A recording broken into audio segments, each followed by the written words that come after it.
Okay, we're live. No intro, as the news is calling for a little bit more of an urgent show. Obviously, breaking news, there were shots fired at the White House Correspondents Dinner, the annual dinner held at the Washington Hilton in Washington, D.C.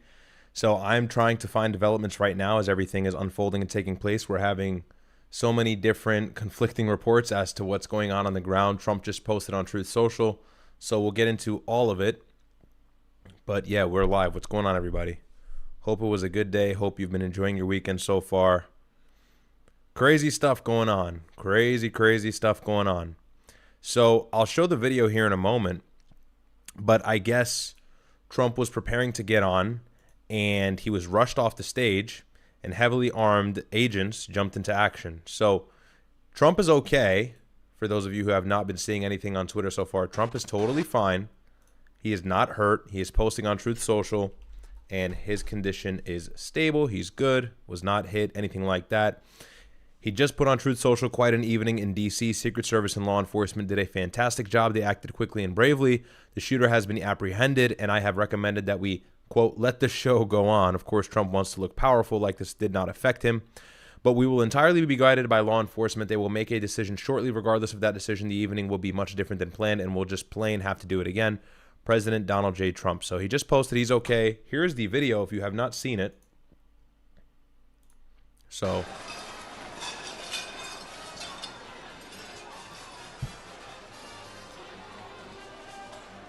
the shots are fired. This audio is not catching it, but allegedly the shots were fired in the lobby, which makes sense, right? I'm pretty sure it'd be very difficult to get within close proximity or inside of the area where the dinner was actually held or taking place at any of the seating without some sort of serious check for weapons, firearms, or anything like that. So it was in the lobby where the shots were taken. That's what I'm gathering so far. Again, there's a lot of conflicting news going on. Allegedly, he was apprehended, but then there's other reports saying that he was neutralized by Secret Service, and that's from CNN. So I'm really not sure what's going on entirely, but let's watch this video.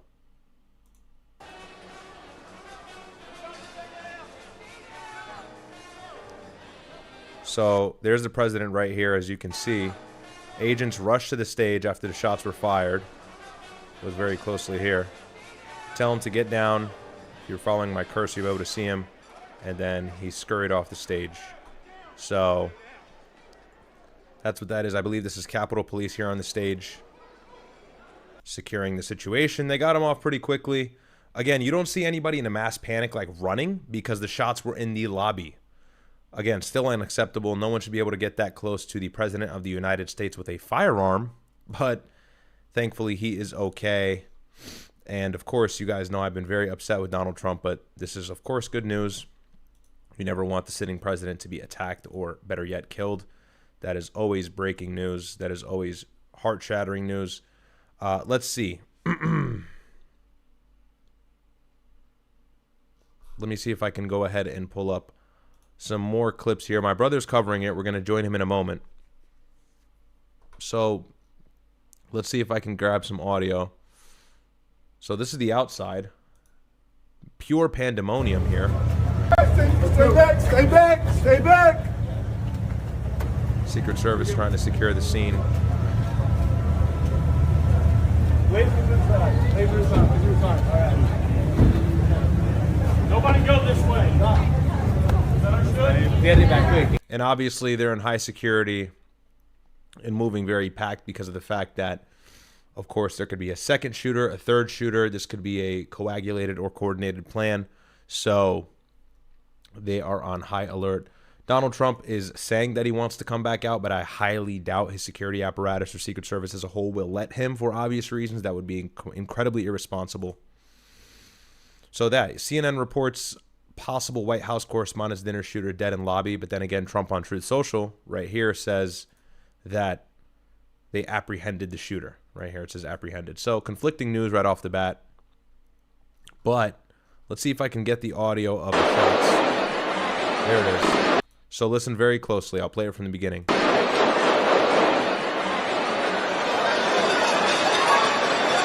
So those are the shots. Everybody gets up, turns around. So, of course, the shots are coming from far away in the lobby. And honestly, man, in my opinion, I get it. Secret Service got to him right away. But given the situation that happened to Trump previously with the sniper on the roof, I still think the response was a little bit too slow. So there we have Secret Service rushing to the stage. Of course, all of these guys are armed. Okay, they've all got firearms inside of their blazers. Probably automatic. Like really the large-sized firearms, and then I assume this is Capitol Police. So, play one more time for you guys. I missed it. Listen very closely. Here are the shots. Sounds about 4 or 5 shots. See the reaction from everybody. Panic settles in. Secret Service rushes to the stage. Trump's old ass has no idea what the fuck is going on.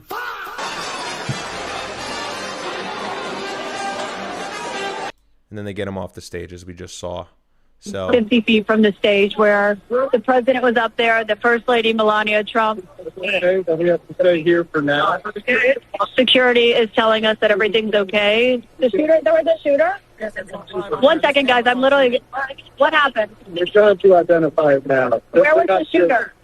Somewhere out there. In the lobby? In the lobby? All right, control. All right, guys. I just want you to know this is not verified. We're just listening to what's happening right now.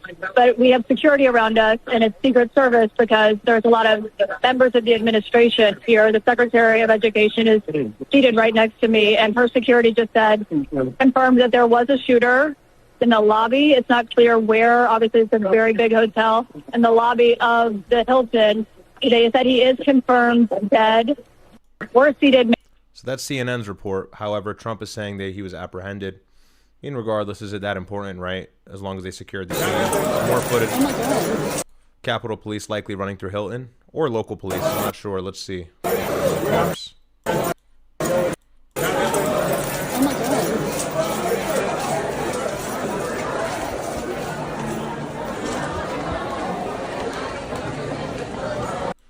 Yeah, so necessary protocol in order to make sure that everything is secure. There's no second or third shooter. There's no elaborate chain of events that were planned prior. More angles here. Fuck, that's aura. Am I glazing? Am I being a military nerd? He's ready to go.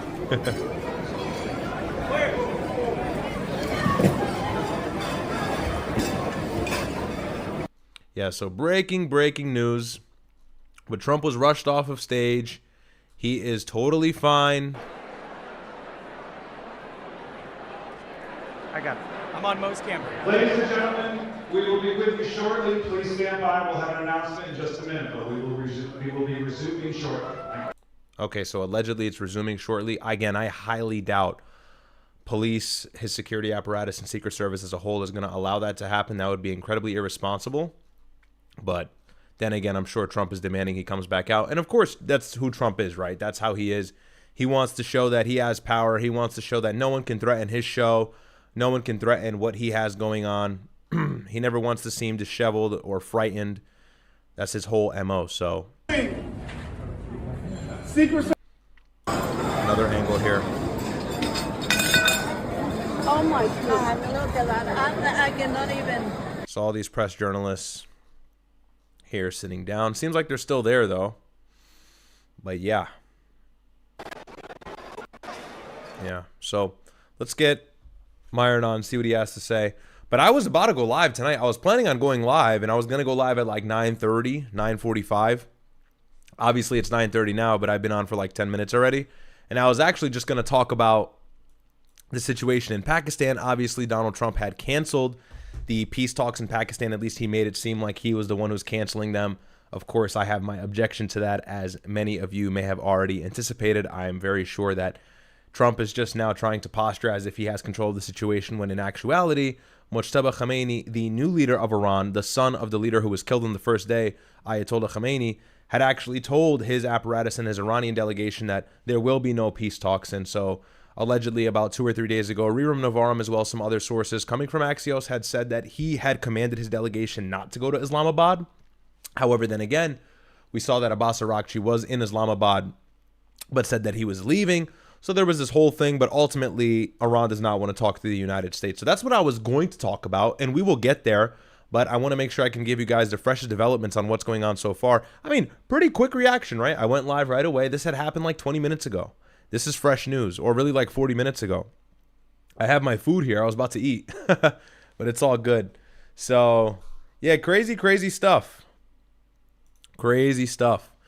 JJ Tay 97 says, your brother Marin was literally about to get off stream and then the rest, but this happens. Yeah, I know. And rest, but then this happens. I saw, and I was going to kind of fill in when he got off.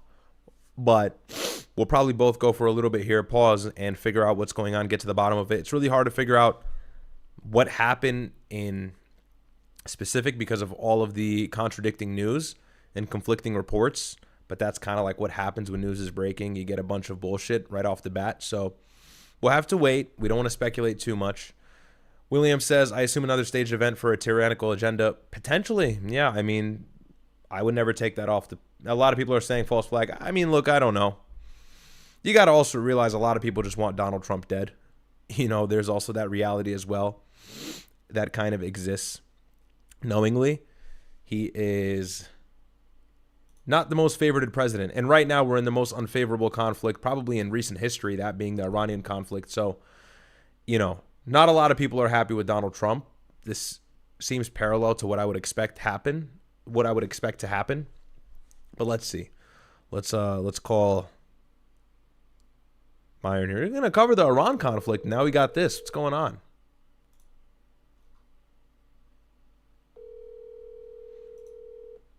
Like the video, guys, if you haven't already.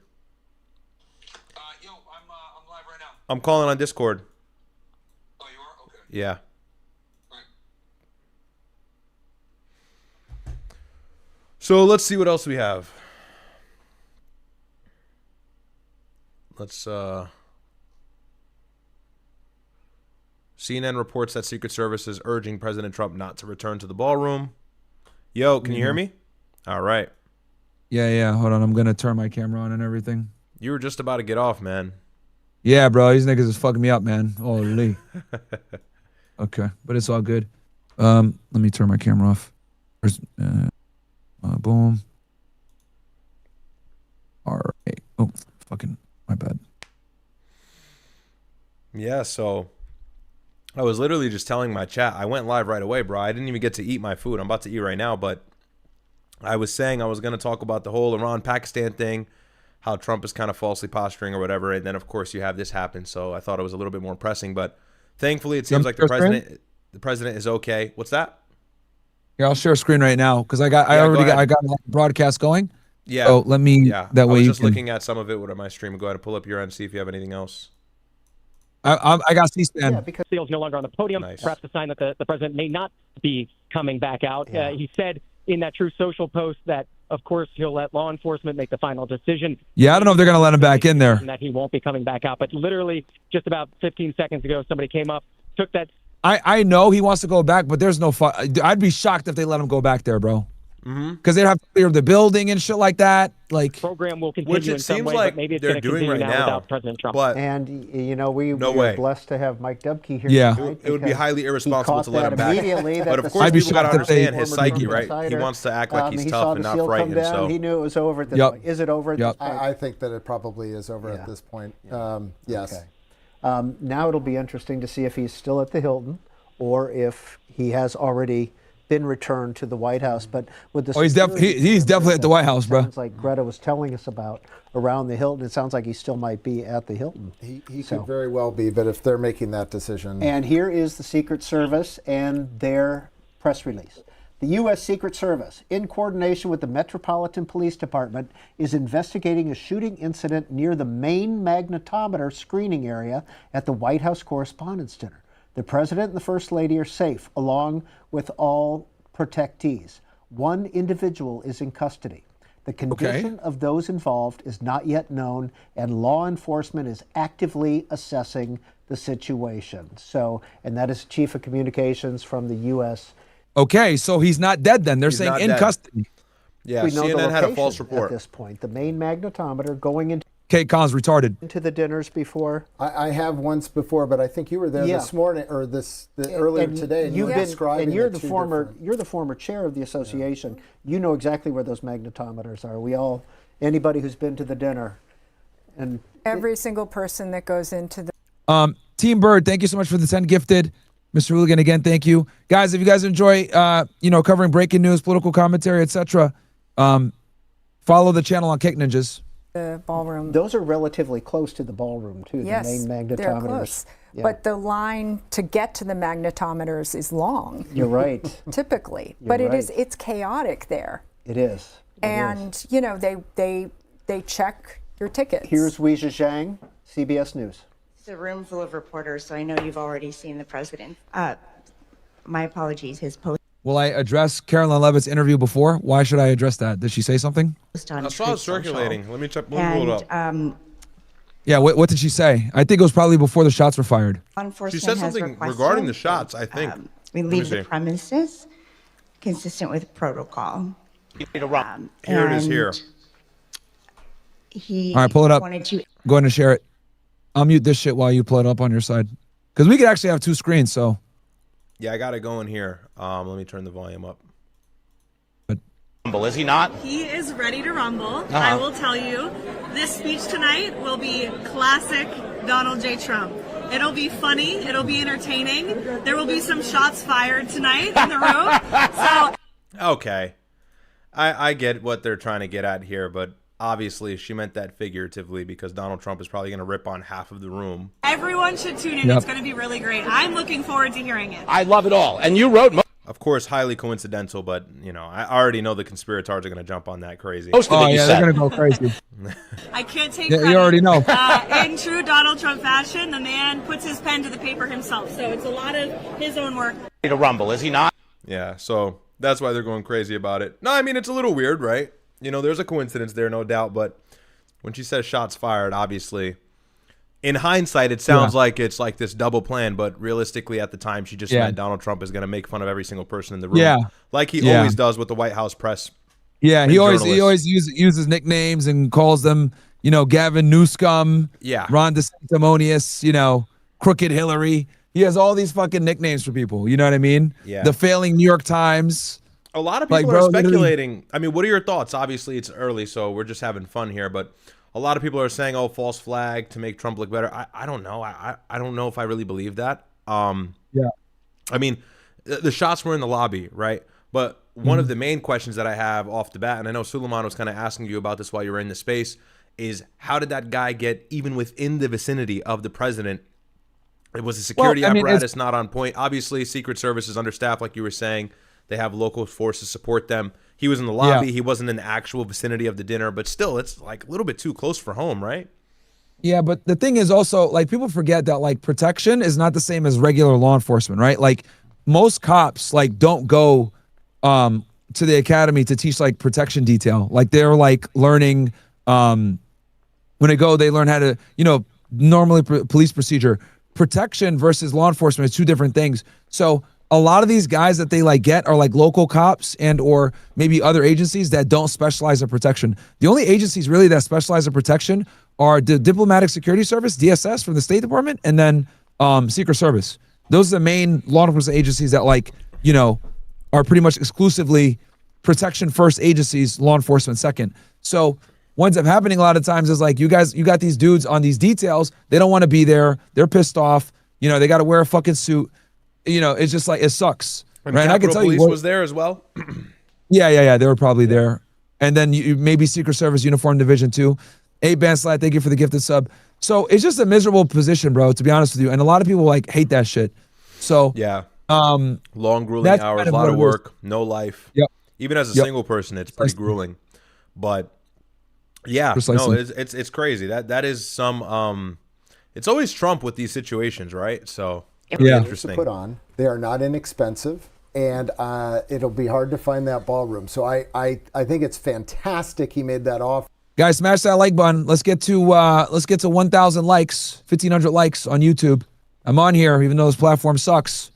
My brother's on YouTube as well. Make sure to open a tab for him. Does it take about a week to put together? It takes months. Yeah. It literally takes months. After tonight's dinner, would they start planning next year's already?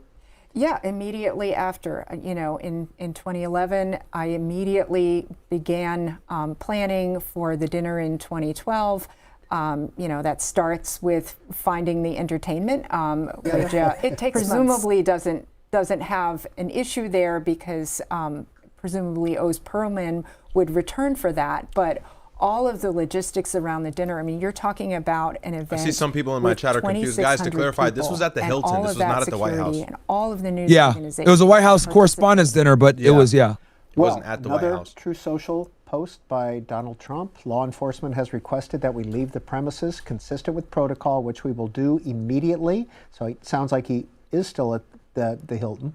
I will be giving a press conference in 30 minutes from the White House press briefing room. Okay. The First Lady, plus the Vice President, and all cabinet members are in perfect condition. We will be speaking to you in a half an hour. I have spoken with all the representatives in charge of the event, and we will be rescheduling within 30 days. President Donald J. Yeah, I knew they weren't going to let him go back. As the Trump He's still got to get a word in. What does that say He's to still you? got to get a word in, though. He's like, I did this speech. I'm going to cook. I made this speech. Practice for fucking 3 days, probably. That is Trump language there. The rest of this was probably crafted by the press team. He went through with his Sharpie. He edited it down. He made sure that he wanted to convey that thought, but there are some Trumpisms in that True Social. That's how it would have been. Condition is a Trumpism. If you're asking me my expert opinion, that's what I would say. All right, one more time before he has to exit the ballroom. John McArdle is at the Washington Hilton. Mr. McArdle, any updates that we don't know yet? John is not in the ballroom, or if he is, he cannot hear us. But let's take a couple calls from our viewers, see what their reaction is to this. And we'll take those calls right after, one more time, let's replay the events of now about an hour, hour and a half ago. And this is what happened, and this is what caused the tumbling of events. Let's watch.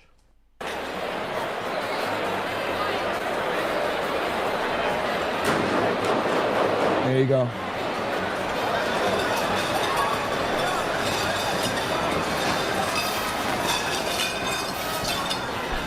Wow, that was loud, at least from the audio. Yeah.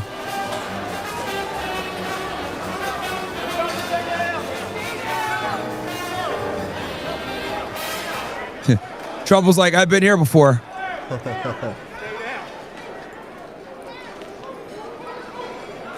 I mean, not to get into the nitty gritty, man, but maybe I'm being unfair. I feel like the response was a little delayed from Secret Service. I don't know. I'm not trying to rip on Secret Service. They get enough flack as it is, but it kind of took them some time to get to the stage, bro. And those shots were loud.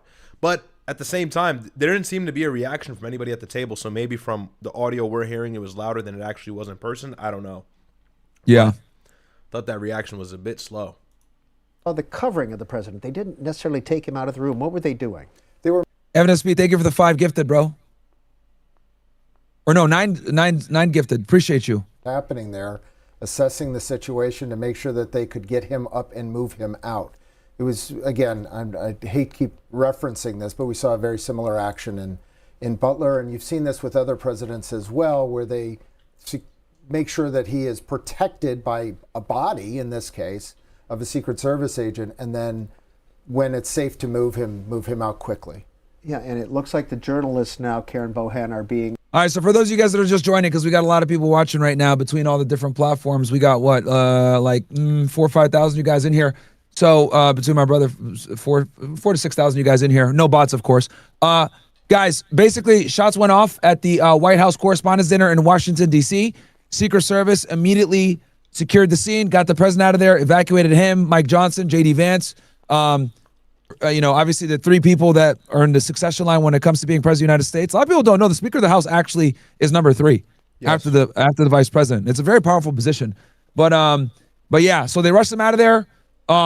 It seems like Trump is going to do a press conference. We're going to wait and see what's going on. We don't really know too much. I know that we're getting conflicting stories. One side, they're saying that the shooter was killed. Another one is saying the shooter was apprehended.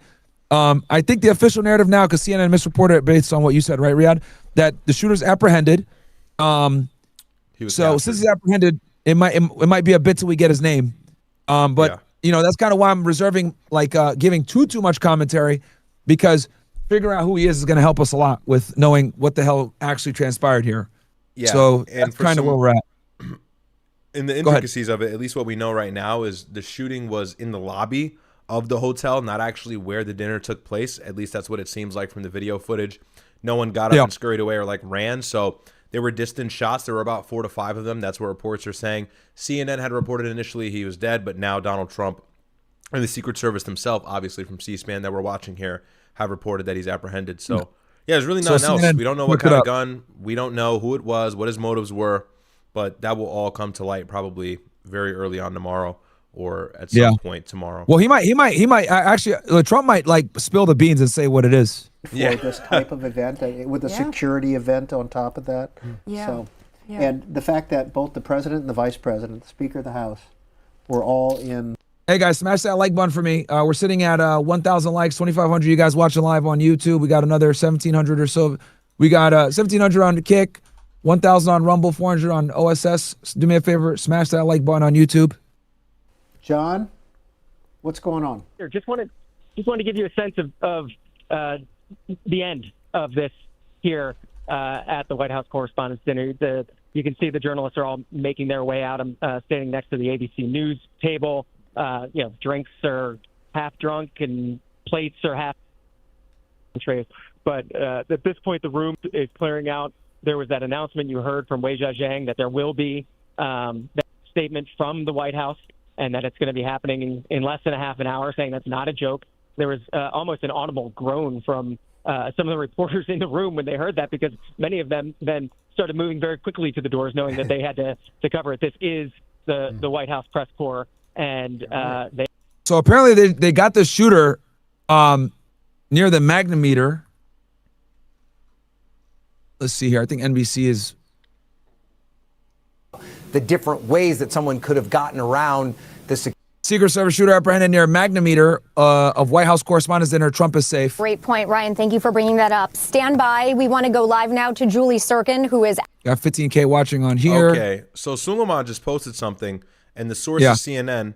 Suspect assembled a long weapon in a lightly monitored area near the terrace level entrance, according to a volunteer witness. Here, I can show this on screen very quickly. All right, go ahead. Yeah, anytime you pull something up, just put on screen. I got you. Okay. Again, suspect assembled a long weapon. The room had bar charts being stored and no security at the time. Witness Helen Mavis said the gun didn't look like a typical gun and was assembled from a bag. Gunman then rushed towards the stairs leading down to the ballroom, opened fire in multiple directions. Witness estimates at least 10 shots. From what we heard, it was 5, but of course there could have been more that we didn't hear. A law enforcement officer was struck, hit in the vest, condition unclear. One person in custody. Trump and Melania safe. Secret Service and Metro Police actively investigating. Here are some photos from probably people on the scene, journalists or whoever else is there, media executives. Okay. So maybe that's him. Bro's alive. Yeah. Okay. Yeah, you know why he's probably naked like that? He probably got hit and they had to cut his clothes off to give him aid. That's probably what happened. To save him. Okay. Yeah, because he got hit. So obviously, whenever you get hit like that, the cops are just gonna cut your clothes off immediately with the shears and start rendering aid, because you want this guy alive, bro. With stuff like this. Got to figure out why the hell he did that, what his motives were, who he knows, what was planned next. Which is why they were clearing the building and sweeping it, because, of course, they didn't know if there was going to be a second wave, a third wave, there was a planned chain of events, things like that. So, yeah, it seems like these are official pictures. This looks like it's the real deal here. So, there's another one.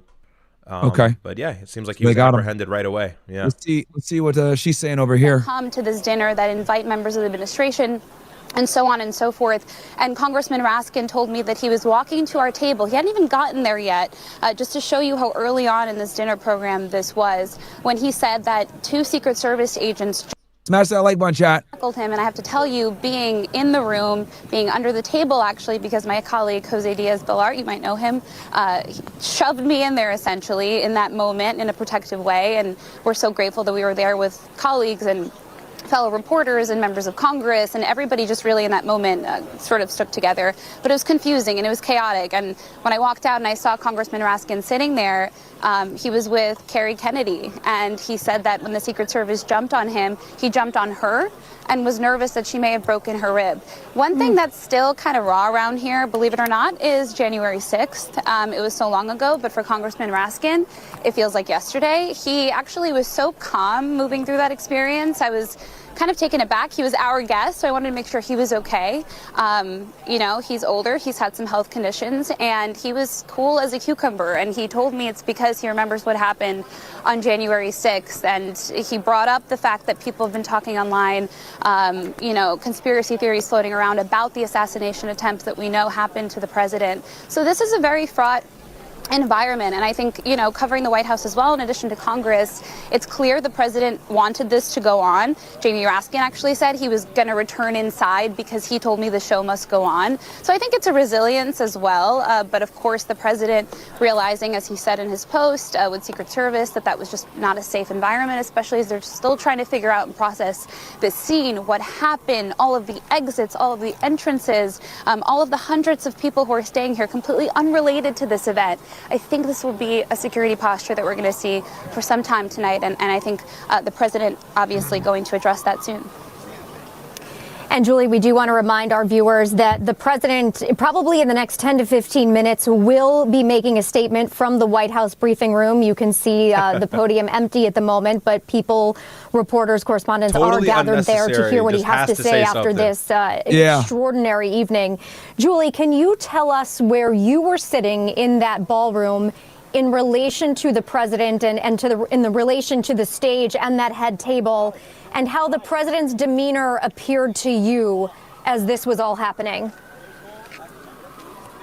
Yeah, I'm going to be completely forthcoming. Where I was sitting, I was facing the stage. I was a couple of tables from the stage, so you could see the president well. You could see the press secretary. You could see the head of the White House Correspondents Association, fellow journalists, and the program was really just beginning, as I mentioned.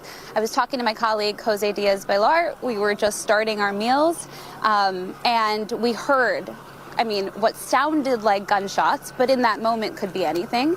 With the room so packed, you immediately eye the exits. I've been in this room before, as have my colleagues. This is a place, by the way, outside of the White House Correspondents Dinner. Hey guys, get ready. I'm going to switch off of YouTube here in a little bit. I'm going to give you guys my Kick link, or you guys can go to my brother's channel. I tagged his channel in the title, so you guys can click there as well if you want. Places, if any, that fit the capacity of people here. And so they are used to these kinds of high-profile events. I remember, while I didn't see the president because of where I was facing, and as I said, I ducked under the table. Jose pushed me under it, and we were trying to figure out what was happening. We thought it was gunshots. You know, as a journalist, you are constantly, do I film, do I not? But in that moment, it felt like it was gunshots, and we were told to get down by Secret Service because they wanted to escort the VIPs out of the room, understandably so. I saw Speaker Johnson getting rushed out. He was maybe 2 tables to the right of me. I saw Tom Emmer, who is a member of House Republican leadership as well. He actually already has an injured leg. We've seen him the last couple of weeks rolling around on a little scooter in the Capitol. So they got him out later. I was already out from under the table when I saw him, you know, being limped out, ushered out by police. But there were cops, Secret Service, jumping on our table, trying to get everybody out. So and it this is fresh, reminiscent. But As Senator Deborah Lee is saying at the White House Correspondent Dinner there was no metal detectors or no pat downs. Obviously, we know who she is. Full on Zaya, but yeah. So let's and of course, he's invited to this thing as well. Yeah, and look at this. Posting a thirst trap after someone tries to kill the president is a choice. This is wild. Bro. Yeah, like, dude, this fucking what a dumbass, like, bruh. Like, and these thoughts get like all the invites, by the way. Like, they get no all official the position. Is she even a journalist? I don't know what she is, bro. Like, she's a Hezbollah agent for Israel, but it's like these chicks, like, bro, they fucking like they have no talent. They just get invited to everything. You know what I mean? It's kind of funny. Yeah. Let's see what she said. How did somebody get a gun into the White House Correspondents' Dinner? Honestly, as somebody who went, there was no security. You just showed your ticket and you were able to completely get in. There was just no pat downs, no metal detectors, nothing going on. So really horrible setup. Is that really true? Do you believe that? I don't know about that, man. I mean, well, I'm not sure. It depends. Yeah. No, we don't know. All right, guys, right? I am. Yeah, we don't know, guys. I'm getting off YouTube. Either go to my brother's channel, which I tagged in the in my title because I just changed the title, or come on over to my Kick, which I got pinned in the chat. So either or, you go to my brother's channel now. But I'm going to end the YouTube stream here, and we are going to be on Kick, man. So come on over, guys. Kick for me. Open up a tab, and my brother's channel, Riyadh's Report. You can check that out too. Get on YouTube now, though. So right after the shooting, she posted this, and then she deleted it, and everybody's throwing it back in her face. Yeah, they're probably cooking her, right? Yeah, they're probably cooking her, right? Yeah, good. Yeah. Okay, so just to clarify too, to get back to the news. These Okay, cops are such attention whores, bro. It's like pathetic. This makes sense. Everybody thought the shooter was dead. I think because he was hit. That's why his clothes were off, and then they obviously gave him aid or rendered aid. So he was hit. Everybody assumed he was dead, but then we realized he wasn't. Yep. Excuse me. So yeah, but apparently no pat down, no metal detectors. I don't know how true that is. That seems a little bit far fetched, but we will see what happens or continues to develop. Here, go ahead. Keep playing that if that's live. Okay. Yeah. Congressman, this is what they're trained to do, but that orchestration of quickly and sort of calmly evacuating that head table, the president and other dignitaries up there. I wonder how that moment felt to you, Julie, as all this was going on. Did it feel under control, or did it feel completely panicked? No, it felt under control. And again, we've covered these. Unfortunately, too many to count. Whatever the motive is, it's a devastating experience to be in this and to watch that kind of chaos unfold. But to your point, it did feel like it was under control. And House Speaker Mike Johnson actually just posted on X. I mentioned that I saw him and his wife Kelly get ushered out very quickly by Secret Service. I mean, within minutes, of course, in those moments, it's hard to tabulate how much time passes because seconds feel like minutes and so forth. But he posted saying, Kelly and I were at the event tonight and we're thankful no innocent people were harmed and everyone is now safe. And he said, we're grateful as always for the law enforcement and first responders who acted so quickly to bring the situation under control. I think that was the theme of the night. The officers did act quickly. It was unclear, you talk about the chaos. Again, bridging my personal experience, which is a little bit of fear, of course, and watching VIPs in the room, the president, we had members of the administration just all over the room. People, like you mentioned, who are important, who are targets, no matter what side of the aisle they're on. And so in this situation, of course, as a journalist, you're watching to make sure to see who was being moved out of the room when, and it was clear that they were prioritizing, particularly the members of Congress who have the detail. Because people are flooding in, kind of. So I'll give the news again because my view count just doubled. Pretty much what had happened. A bunch of them came over because I ended the YouTube stream. Niggas is that what it is? Okay. I'm like, yo, where the hell these niggas come from? I gotta give these niggas the news. I told them. because I told them, I was like, yo, either go to my brother's channel or come to Kick. And obviously a lot of niggas love YouTube, so they're gonna stay on YouTube, so it's fine. For the sake of it, I'll just say very quickly, of course, there was a shooting at the Hilton Hotel for the White House Correspondents Dinner. Donald Trump is okay. The three lines of real leadership are fine. J.D. Vance, Speaker of the House Mike Johnson, and then of course Melania and Trump are fine. Secret Service apprehended the individual, and Trump is about to speak in maybe the next 5 or 10 minutes. So not at the dinner, but he's going to deliver a statement quickly. Their condition is, and that is not something that we've been completely made aware of at this point. We do know that the shooter was apprehended. We don't know if the shooter was killed, if the shooter was injured, what the situation was. Definitely injured. Law enforcement officials have told us that the threat no longer exists. So that's one of the big things that we are trying to understand. We also know that the president is going to speak about this probably in the next. It's good that they caught him, bro. Normally these things, the guy gets killed, bro, and the case dies with them. You know what I mean? So this is good that they actually got him. In D.C. trying to get the one back in Pennsylvania, from honestly, where we Thomas Crooks. Matt Crooks, exactly. Thomas Crooks, sorry. Which is just across the street from the U.S. Capitol. There were numerous streets that were shut down. There was a helicopter that was circling the Hilton for a certain period of time. You saw SWAT teams rushing to the scene at that point. As Julie pointed out, there was also a bit of confusion as to whether or not they wanted people to stay in the building, if they wanted people to leave.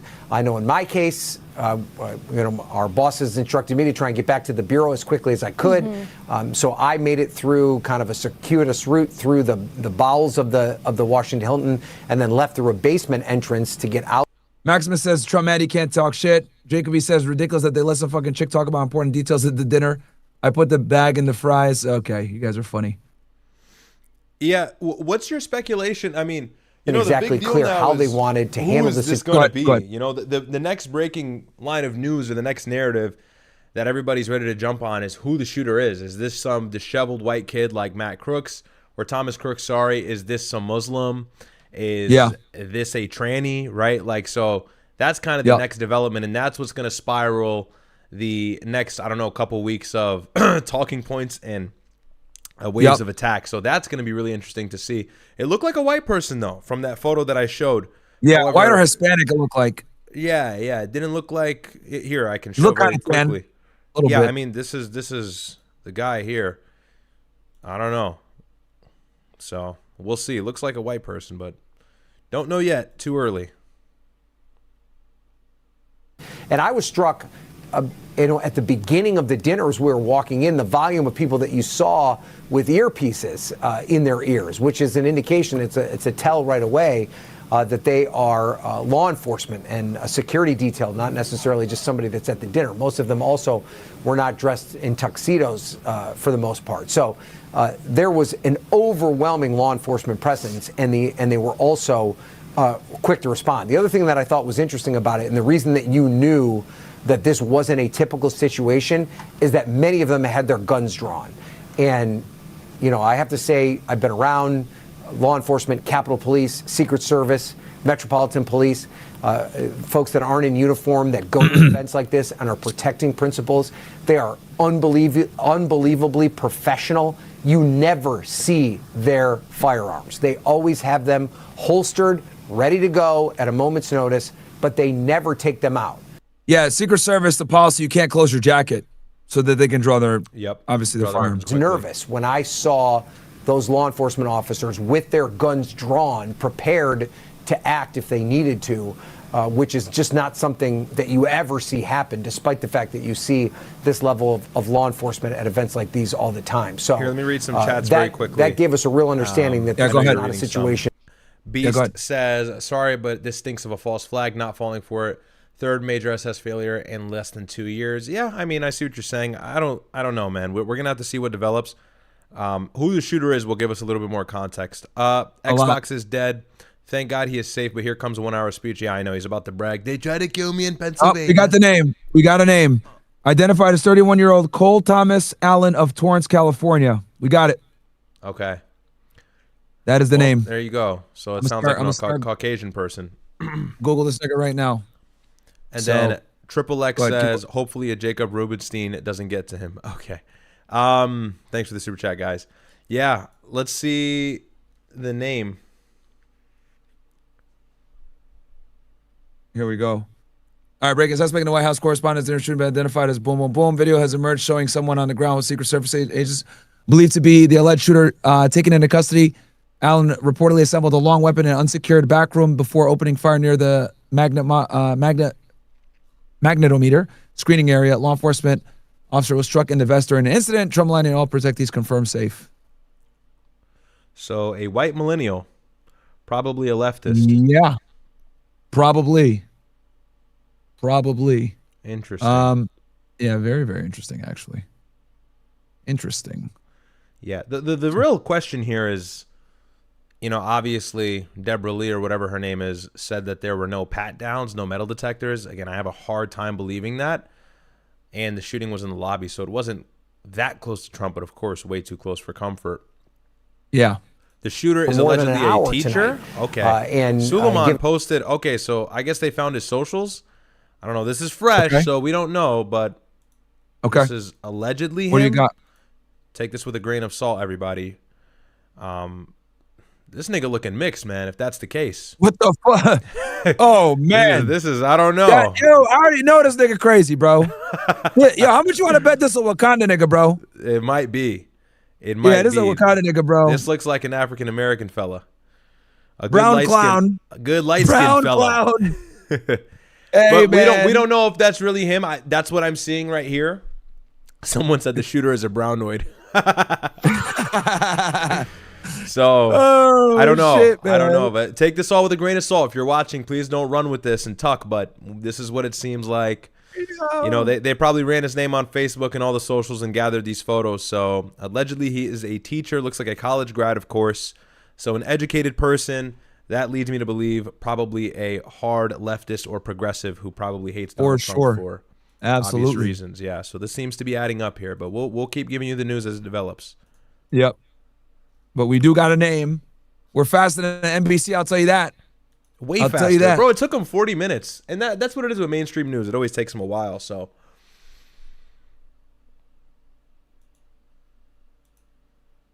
Yeah, so the event did have security screening, including a main. Yeah, so okay. just talk to us about now with President Trump going to address the nation. Newsmax, aka Jumax. I mean, obviously, there's things he's not going to be able to share about what he's being told. But he's the most transparent president we've ever had. You know, he wants people to see him, to hear him, to know he looks good. Who knows? He might even have some members of his cabinet out there with him tonight. Yeah. Dead Relentless, Myron, thank you very much. Much love, Myron. I love the joint screams with Riyadh. He's Layla's awesome to listen to and learn from. Absolutely, man. Absolutely. Yeah, show. Runs in the family. Go ahead, John.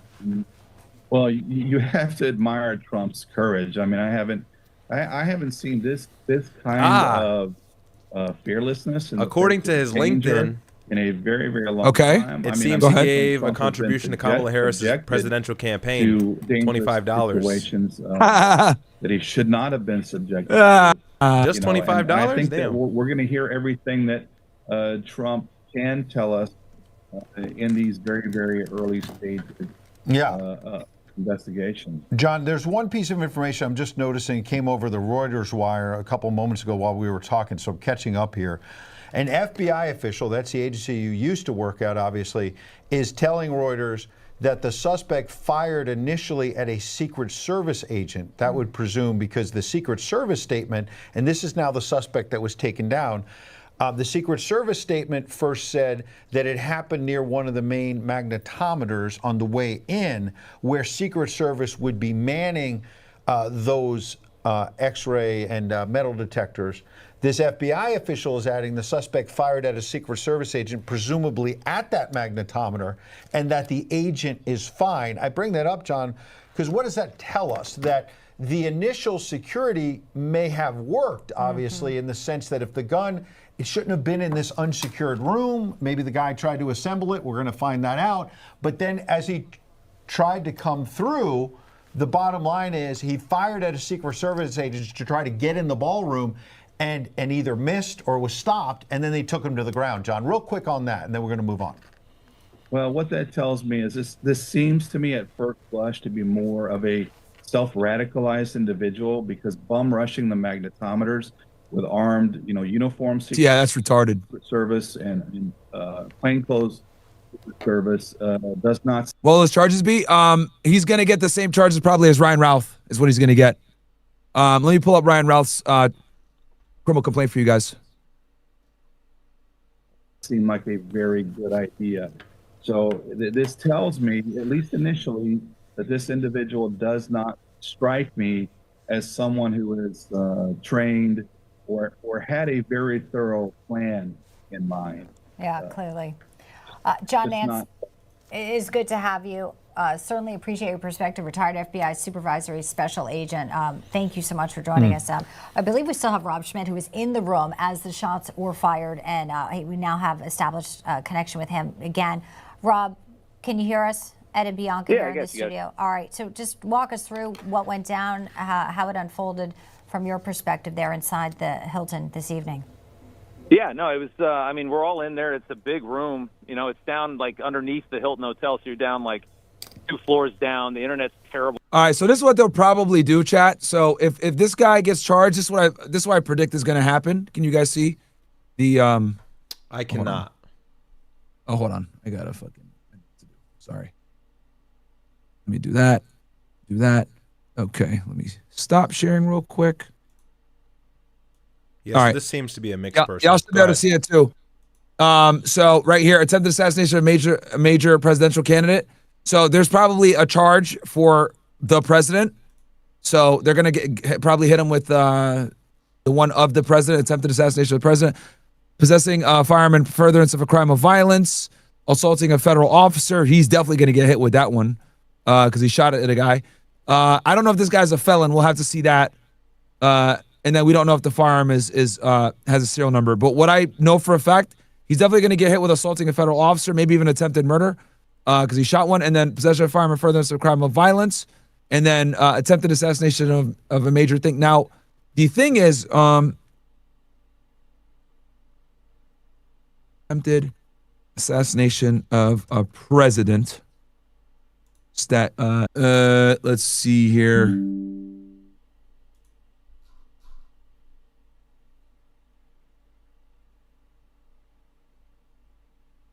Law. Okay, 18 USC 1751 presidential and presidential staff assassination, kidnapping, and assault. Yeah, this is what he's going to get hit with more than likely. Because there's one for a presidential candidate. This one is for the president. So this is what he'll probably get hit with. Similar to what Ryan Routh got hit with. Because as you guys know, Ryan Routh, for those of you that don't know, Ryan Routh is a guy that tried to shoot Trump while he was golfing with Steve Witkoff back in September of 2024, if you guys recall. So, yeah. Anyway, back to it.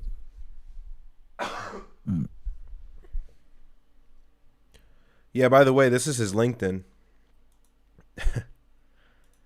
You got his LinkedIn? Cole Allen, yeah. So, game developer, engineer, scientist, teacher, obviously from LA or California as a whole, which was confirmed as well. And from Caltech, and then this is more confirmed. This is him again, teacher of the month. Is it confirmed it's actually him? That's him? Well, that's what everybody's lining up the name with who they saw in the photo. So again, this is all speculation based off of this photo, but yeah, bro, if it's not him, this nigga's life is about to get cooked. Yeah, that's true. That is true. Well, we'll see. I don't know. It's on Suleiman's Twitter, so we'll see. That nigga's about to get cooked. Can't get. Remember when Charlie got shot? The old man they grabbed? That nigga got cooked. Oh my god, bro! For like 4 days, it took people like 4 days to figure out it wasn't him. To give the press Bro got air fried. They connected him to 9/11 and everything, bro. yo, niggas looking for some kind of connection, bro. Yeah. Oh, you got to be man. very careful when the news first breaks. Yeah. who obviously not the biggest. Yeah, bro. That's why I don't like freak out or say any like wild shit, man. You've left the Hilton. Like I reserve my judgment and analysis till I got like everything, you know? And on this rainy night. Because then you just look like a retard. Lunatic protesters screaming and all these weird boomer people that just have no lives and they're just so angry. And you walk in and you get the arrogant media and you see, you know, we were sitting really close to CNN and stuff. And it's just kind of a funny atmosphere anyway. And you're like, Trump's actually here. He's actually going to do it. I've been waiting for this for 5 years of his presidency for him to just lambaste the media to their face. I was so excited for it.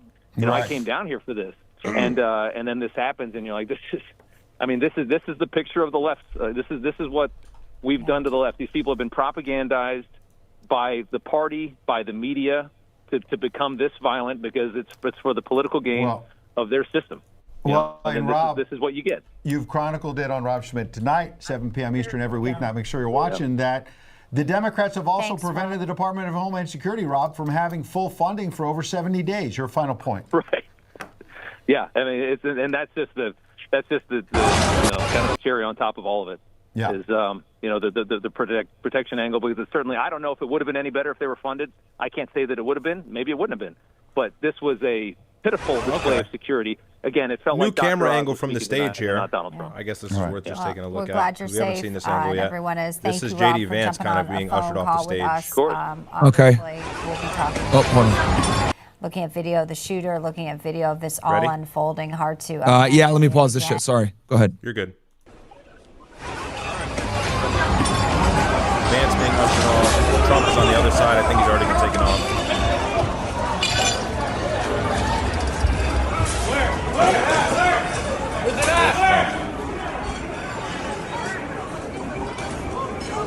That's an angle from the stage. Damn, this Secret Service member gripped the shit out of Vance. He fucking yeah. You they're not shit. fucking around. They're not playing. Look at this shit. Look at that. Get the fuck off the stage. Yeah, it's a different angle because obviously everybody saw the same angle from that camera on the left side, I think. So. Yep. that this is the situation. And the President of the United States will be live. You can see at the bottom of the screen there. That is the White House briefing room. We're showing video above that. Okay, so from the briefing room, okay. Yeah. Quote Thomas Allen search in Israel at 3:12 EDT today. Screenshot attached. It's real. Check it out on Google. Trends and filter Israel live. Bro, what the fuck?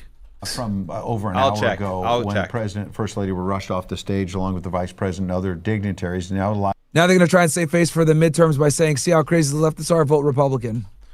Yeah, I assumed that was what people were going to try and say. Inside the White House briefing room. I would add one other thing, which is, it's easy to forget. D. Felix after Alexander the Great. Appreciate you guys with the gifted subs. That Erica Kirk was there as a VIP guest. Yep. And I'm seeing reports that she was rushed out as well. And could you imagine a widow after your husband was assassinated just in September, and now you hear gunshots again at an event where there's all these politicians and high-profile event? I mean, this obviously the violence has to stop, but also the dangerous rhetoric. She actually was not at an event last week that Vance went at because it was just too hot for her to be there. And Carrie Lake is joining us now on the telephone. She was also in the room this evening there when shots rang out, another attempted assassination of President Trump. Carrie, it's great to have you. Bianca and Ed here. Just walk us through what you saw, what you heard when this was unfolding. Ooh. Well, I wish I could say I'm surprised, but the mood of the country, thanks to the fake news, pushing hatred for so long, is what it is right now. And I will admit, when I walked into this event tonight, I was really looking forward to the president speaking tonight. I think he was going to have a, knockout speech, and that was going to be funny and a huge win for him. But I also knew I was walking into a room of 90% of the people who despise the president. They're members of the fake news. And I expected to see scrutinizing of my ticket, my identification to be shown as if I were to, show up at an event like I have many times at the White House and other events. They take a look at your ID. They check their database. This was so lax tonight. And I thought, wow, how weird. Like, they asked for my ticket. I pulled it out. I didn't even show them the front of the ticket. They saw the back of the ticket, and they were like, fine, go on in. And, let's think about it. I was surrounded by people who work for CNN. Think what CNN has been spewing for years against the president. There's a lot of people who despise the president in that room, and to have security that lax. We got seated tonight, and we started to, talk to one another, and we were eating our salad and looking forward to the president. Beautiful Melania Trump, the first lady, walked out with the president. J.D. Vance was there, our vice president. Every secretary of every major, agency in the government was there. And all of a sudden, some loud bangs were heard. I didn't recognize them as gunfire, but everybody hit the ground. We all hit the ground. I was sitting next to Chris Ruddy, and he said that was gunfire. And I looked up, and I'm just about to post this on my social media, and there were special forces, Secret Service, I'm not sure from which branch of the military, literally running tabletop to tabletop with massive weapons and clearing out the room. I saw Bobby Kennedy being rushed out. President by then was already rushed out. Vice President was rushed out. And there were incredible amounts of Secret Service military that were taking charge of the room. I don't know if they captured whoever was the instigator. They have. He is in That's great custody. news. There's a report, though, that an officer was shot in a bullet-resistant vest. He's expected to be okay, Carrie. But the shooter is in custody. We have video of it up right now. The shooter is in custody. Unclear. I will tell you, I'm sorry, but guys, I walked out, and I walked out as a complete. I'm sorry, he's a fool.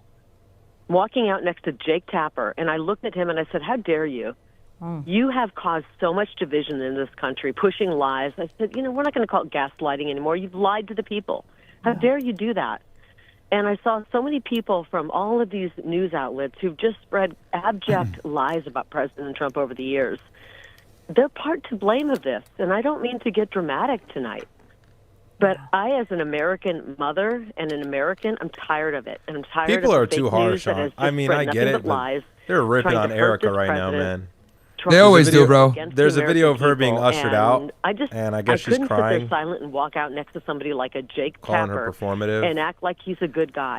Well, how the media, Carrie, to your point, handles this story and whether they tell the truth.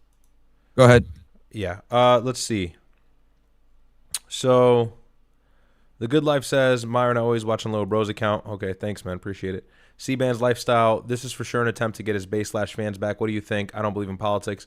I mean, look, I'll give light to the theory. Of course, this will bolster his image in some way, make it seem like he's this martyr, like he's always attacked and he always makes it out on the other end. You can, of course, theorize in that direction.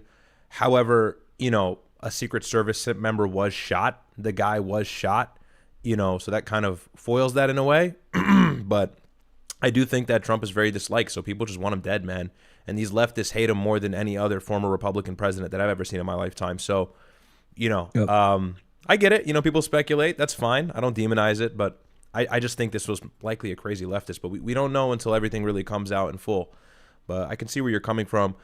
By Clifton Holly says, shout out to the Fraternal Fright, making things come together. You two are better than mainstream media. By the Myron, David's parents did it. By the way, Myron, David's parents did it. I think he's referring to the singer. His parents did something. He's referring to the case. Oh, I mean, well, yeah, his he basically, they caught him. He has CP on his phone. Yeah, from that girl. Which was crazy. Like tons of it, allegedly. Thanks for the super chat, guys. United States of America. Now, if he's just alerting people, you know, to the look, Kaitlan Collins is there. Idea that, hey, I'm addressing this directly from Scott Duffy. He's a retired FBI supervisory special agent, and Scott is kind enough to join us. You can see some of the reporters in the briefing room in gowns, in black tie. Very quick, just because it's kind of all over. Scott, this is Erica Kirk being ushered out. Okay. And everybody's ripping on her. I just want to go find you. So, there's that. That's that. I mean, look, bro. Like people are. Look, man. It's unsightly, man. I mean, she's dealt with assassination from her husband. Like, so if there's someone that I would not like, that like literally, you know, it would make sense to cry like that, it's her, bro. Like, she's at a public place and she hears gunshots again. You know what I mean? So. Some sources are saying he had both a shotgun and a handgun, but we'll wait for that to be confirmed. Yeah, everyone is screaming, she's so fake, bro. Nigga, like, her husband was killed in front of thousands of people. Like, and then she heard gunshots again, not even a year later. What the fuck? Like, that's a very reasonable response given the facts and circumstances. Seated in the middle of the correspondence dinner. Like, people have no fucking, like, passion or empathy or whatever. Like, fucking weirdos, bro. Like, niggas are retarded. People were starting to and take look, cover. they're not mutually exclusive. Both of the facts exist at the same time. Just to supplement that, it was a obviously after the whole Kirk situation, she was saw that oddly back into action. Al Myron Simp, yo, get the fuck out my chat, you bitch ass nigga. Get the fuck out of here. You fucking enjoy the Shadow Realm.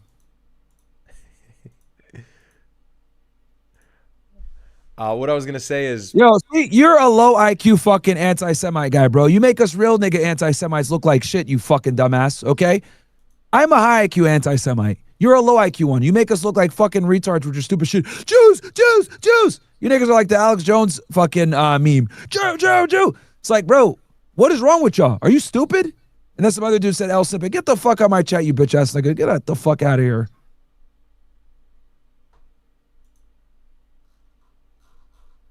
Oh man, God forbid that I'm a fucking human being and like I feel sorry for a woman whose husband was fucking murdered in front of billions of people on video. Go ahead, Red. No, I was just gonna say, look, she obviously took to the media very quickly after it happened and seemed okay.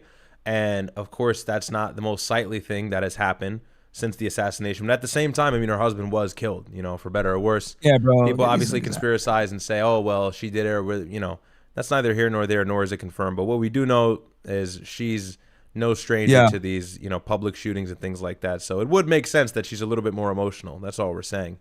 Of course, people are going to say we're simping. Like, unlike you retarded niggas, we go off evidence, bro. That's why I'm going to go to the trial and look at what's going on. I don't know what actually happened. I told you guys already.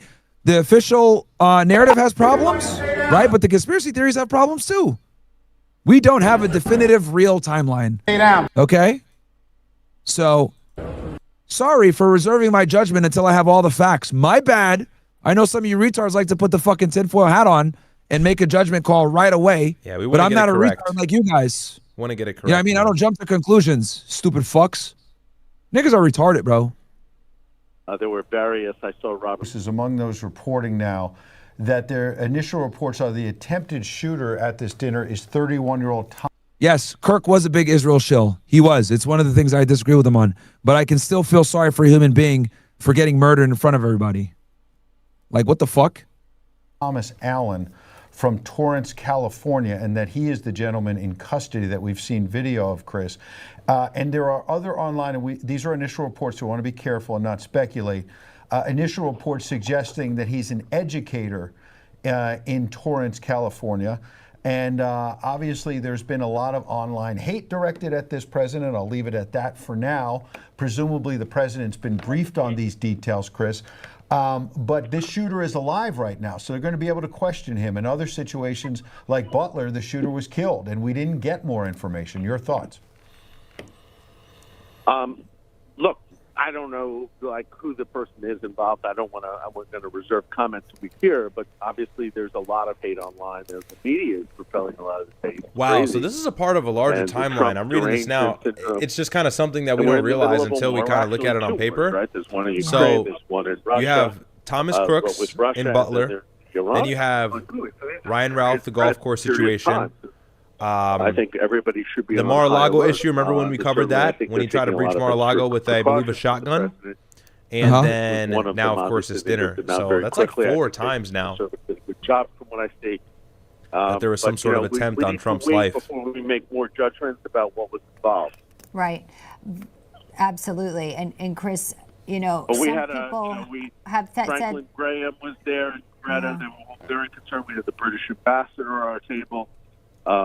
But, you know, they're all concerned about the heightened security risk around the president. Franklin, I know, is very, praying for the president at this time. He told me that. So we're going to continue to work and monitor the situation here. You know, there's so many festivities planned this year, Chris, for 250th America. You know, this is a time where there's going to be a lot of events that Americans will want to go to, big crowds. I mean, there were some, we spoke to Rob Schmidt a few minutes ago. He felt security wasn't really up to what he thought the level could have been. You know, was there anything you took away with all the dignitaries that were there with you at our table this evening? You're walking in. Did you feel that security was sufficient, or did anything eliminated the threat pretty quickly? We just heard, I could hear gunshots. There were some people that came and said, "Oh, there were no gunshots." No, I heard at least 2, maybe Trump's 3 taking a while. thuds. Probably And they because were he's getting outside the very, room. very intentional directions not to say anything he's not supposed to say. Yeah. I know the shooter's brother, actually. Chris, there's also Say some online bullshit. right now, Meghan McCain, among others, is saying, I don't want to hear one more bleeping criticism of Trump's new ballroom at the White House, meaning, the president's taking... I had to shadow realm a bunch of niggas. Enjoy, guys. All of you guys that got shadow realmed. Niggas got sent to the nether realm. a lot of heat for having private donors put... Your soul is mine now.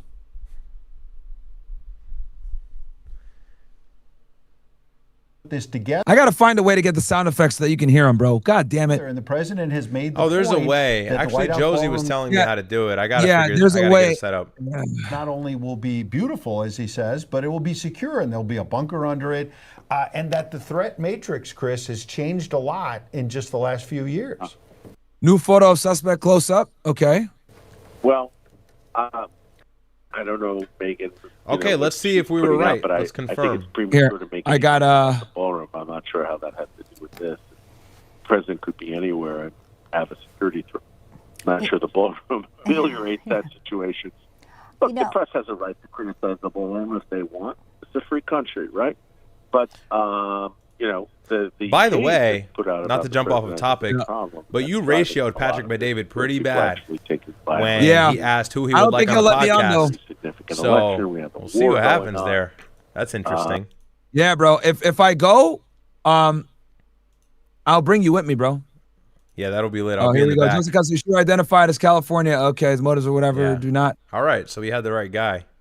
So it looks okay. So we're not going to get sued for defamation. Fantastic. Shooter's a teacher. Yep.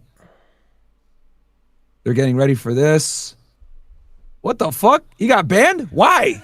I don't know. I just saw that as well. So he's What the mixed fuck race. did he get banned for? I don't know. Maybe you're telling somebody they're chimping out. But he's been calm lately. I haven't seen any crazy clips. What the? Of course, bro. This bitch. Yo, this bitch is so retarded, bro.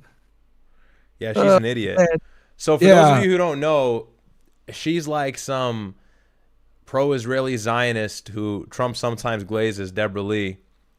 She posted a selfie right after the shooting and then got absolutely smoked for it because of how inappropriate it was. And then she tried to delete it and then make a video about how there wasn't any sort of security check, in which there was. So yeah, there, you got that. But Twitter is lighting her ass up. Bro, crazy, bro. Oh, and then the last one.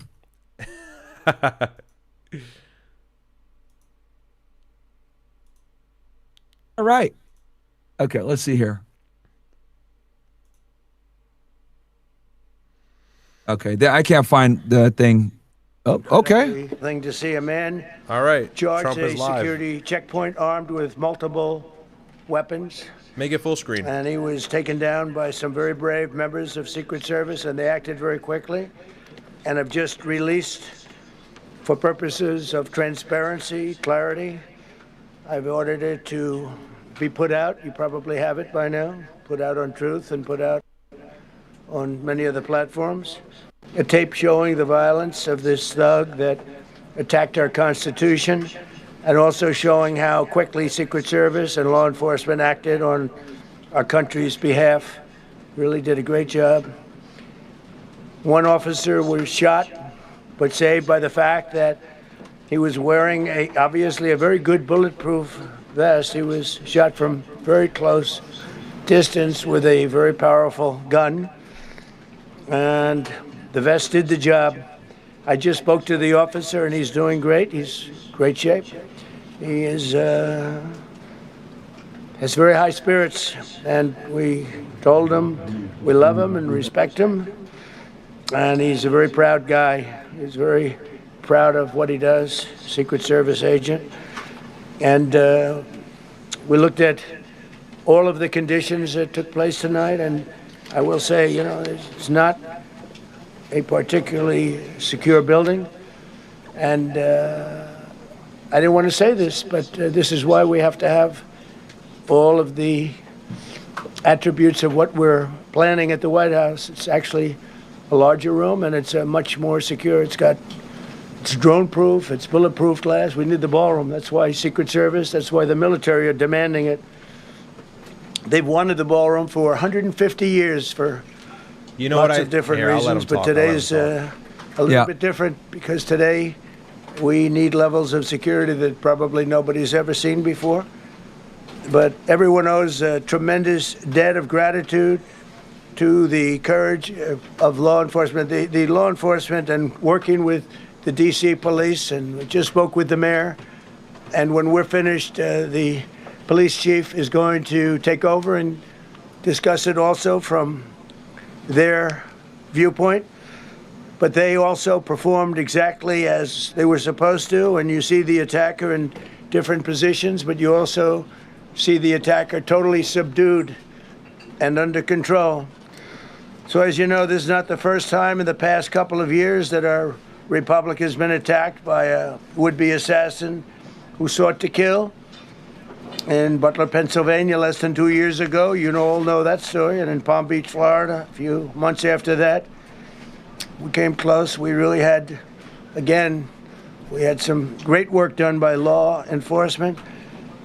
But in light of this evening's events, I ask that all Americans recommit with their hearts in resolving our difference peacefully. We have to resolve our differences. I will say, you had Republicans, Democrats, independents, conservatives, liberals, and progressives. Those words are interchangeable, perhaps, but maybe they're not. But setting crowd, there was a record-setting group of people, and there was a tremendous amount of love and coming together. I watched, and I was very, very impressed by that. But we were, First Lady and I were taken very well care of very quickly very quickly rushed off the stage. Vice President J.D. Vance, who's here, was likewise beautifully done. He was just saying how quickly everybody acted, law enforcement, Secret Service in particular in this case, but law enforcement. Marco had the same thing. Pete was there. Pete didn't want any help. He didn't want anybody to help him. He doesn't want anybody to help him, but he did get some, didn't you? And I think you also said that it was very impressive. So with that, I'd like to ask Todd Blanche to come up, say a few words, and tell you it's already underway. That's it. He posted that on Truth Social. Has been captured. Yeah, he did. They've gone to his apartment. I guess he lives in California. Yeah, so this guy is And he's a definitely sick mixed person, race, a very sick black and person. white, no doubt. That's what it And we seems don't like. want things like this to happen. I think it's very important that I say, though, and I told the representatives of the evening, they did such a beautiful job. It was such a beautiful evening. And again, they're talking about free speech in our Constitution. That's what it's all about, not just White House correspondence. It was really based on free speech in our Constitution.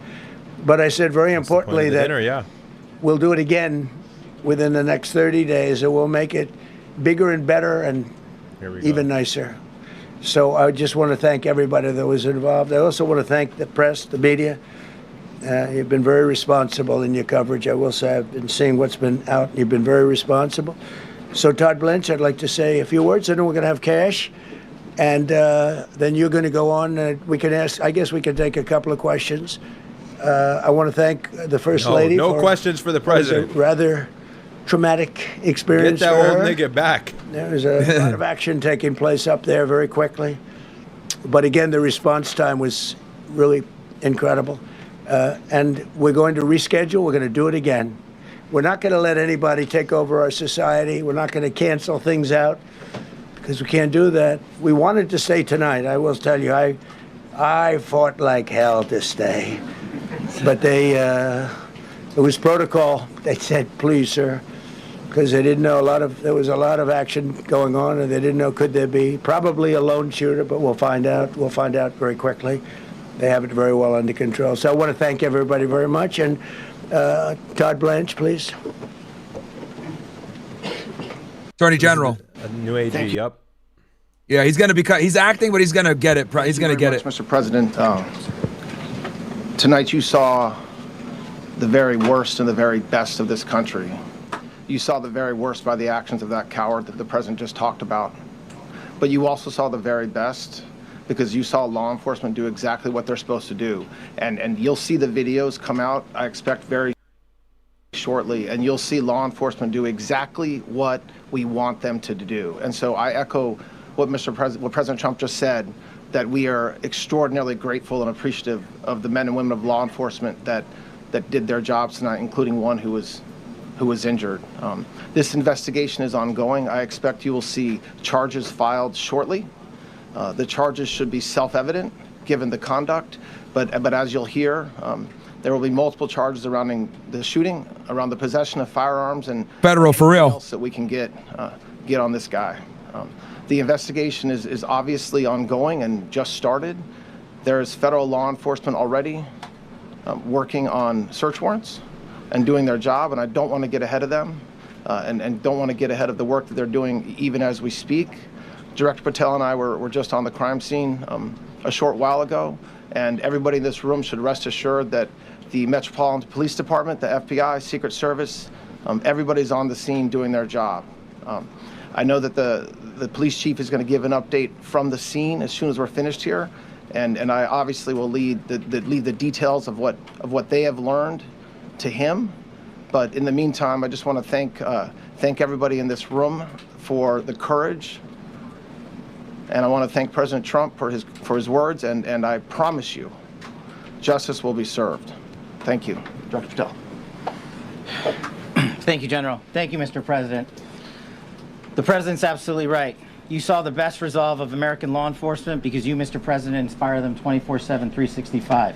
You give them the resources that they need, and they know that you have their back. This nigga's not getting fired, bro. And that is a changing dynamic in this country. He's not getting fired. I saw that circulating. Yeah, he's not getting fired, bro. Swiftly subdue and take down the suspect and safeguard for those of you under a rock, this is thousands the director of the individuals at that FBI. hotel. Thanks to our interagency partnership with the Department of Homeland Security and the Metropolitan Police Department, the FBI, was rapidly deployed onto the scene, took over the evidence response unit, is examining all the ballistics that were found on scene, to include the long gun and the shell casings. We are conducting witness interviews as we speak. You will hear from our team on the scene there with the mayor and the head of the FBI field division there. But please know what the Attorney General has just said reigns no truer. You saw the very best of America tonight. The very best unite us at a time of uncertainty, because we have leadership here with the president and the vice president that backs law enforcement, and the men and women that I shook their hands on the scene today could not have been prouder to show up on scene. And as the Attorney General said, make no mistake, we are conducting witness interviews. If you have any information whatsoever related to this event, 1-800-CALL-FBI, 1-800-CALL-FBI. No piece of information is too small. No piece of information is inadequate. We will evaluate it all. We will also be conducting interviews of those that were there. And if any of those individuals have information, please come forward to law enforcement or the FBI or the Metropolitan Police Department. We will be examining this individual's background thoroughly. That process has already started, and we are going to ensure that he was either a lone wolf actor or anyone else that was responsible. We will analyze all evidence immediately to make sure that we safeguard this country. Mr. President, Mr. Vice President, thank you for your leadership. Attorney General and Homeland Secretary Merlin, thank you for your partnership in law enforcement. Thank you. So, really quick okay, we'll here. do a couple, and then we go to... Okay. It's questions. I just want to say you did a fantastic job. What a beautiful evening, and we're going to reschedule. And after that, it's very tough for her to ask a killer question, right? But you have done a fantastic job. Please. Mr. President, I appreciate it. As you mentioned, it all happened so quickly. Yeah. And I wonder, especially because unfortunately you have experience with these sorts of threats. In that moment, when you realized there was a threat and service agents were telling us to get down, can you describe what was going through your mind, how you were feeling in that moment? That's a very good question, actually. It's always shocking when something like this happens. It's happened to me a little bit. Here we go. And that never changes. The fact, we were sitting right next to each other, the First Lady on my right, and I heard a noise and sort of thought it was a tray. I thought it was a tray going down. I've heard that many times, and it was a pretty loud noise. And it was from quite far away. He hadn't breached the area at all. They really got him. But so it was quite far away, but it was a gun. And some people really understood that pretty quickly. Other people didn't. I was watching to see what was happening. Probably should have gone down even faster. Melania was very cognizant, I think, of what happened. I think she knew immediately what happened. She was saying, that's a bad noise. And we were whisked away along with other people, but we were really whisked away. And again, the performance of the Secret Service and the police, all of the law enforcement, I thought was really good. So it was very quick. There wasn't a lot of time to be thinking, because it was a matter of seconds before we were out the door and gone into an area. We very much, and you wanted to too, we very much wanted to continue it, because I don't like to let these sick people, these thugs, these horrible, horrible people change the fabric of our life, change the course of what we do. So we held out. You were there. We held out right till the end, but they didn't want to take a chance, and I understand. It was. What the hell? Uh-oh, that's the live. Did we just stream lose the itself. feed? May have just lost the feed. Yep. Let me go somewhere else. Let's go to Fox, maybe. Clint assembled his weapon somewhere on site at the hotel. Quick fix. What do you nice. think about that? And Yep, got it. I ask respectfully, why do you think this keeps happening to you? Well, you know, I've studied assassinations, and I must tell you, the most impactful people, the people that do the most, you take a look at the people, Abraham Lincoln, I mean, you go through the people that have gone through this where they got them, but the people that do the most, the people that make the biggest impact, they're the ones that they go after. They don't go after the ones that don't do much because they like it that way. And when you look at the people that have either, whether it was an attempt or a successful attempt, they're very impactful people. Just take a look at the names there. The big names, And I hate to say I'm honored by that, but I've done a lot. We've done a lot. We've taken this country, and we were a laughing stock for years, and now we're the hottest country anywhere in the world. We've changed this country, and there are a lot of people that are not happy about that. So I think that's the answer, Peter. And after Butler, your team for a while rethought outdoor events. Yeah. Do you think that you now need to rethink indoor? Well, but then you just don't do events. No, I can't do that. I've done a lot. It is what it is. We have to do it. The room was very, very secure. He charged from 50 yards away, so he was very far away from the room. And what did you think when you saw the video of how fast he was running? He was moving. He was really moving. And the reaction time was great. Boy, those guys, they had their guns drawn literally by the time he was there. They were shooting. That's right. I thought they were very impressive. And if I didn't, I'd let you know. I'm not going to be, I would not stand for that. No, I thought they were very impressive. Thank you, President Trump, and thank you for updating us on the suspect earlier. Were you aware of any threats? Were your team aware of any threats beforehand? And do you believe you were the target of this tonight? I guess. I mean, these people they're crazy. They're crazy, and you never know. He was very far away from me. He had to go through a lot. We had resources all over. We had resources sitting at tables, literally in disguise, sitting maybe at your table, who knows? But we had people all over the room, so he had a long way to go. That was really a first line of defense, and they got him. And they really, they acted incredibly.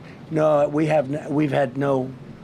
there was no notification. We had no idea. Go ahead, Kaitlan. Do you know any political motivations from this? Well, you never know. Now, we'll be able to tell you that maybe by tomorrow or the next day. He's in custody, and they're asking him a lot of questions. I guess they're going over, Todd, and they're already at his apartment. He lives in California. Yes, sir. And they're over there, so they'll be able to tell you. Thank you, Kaitlan.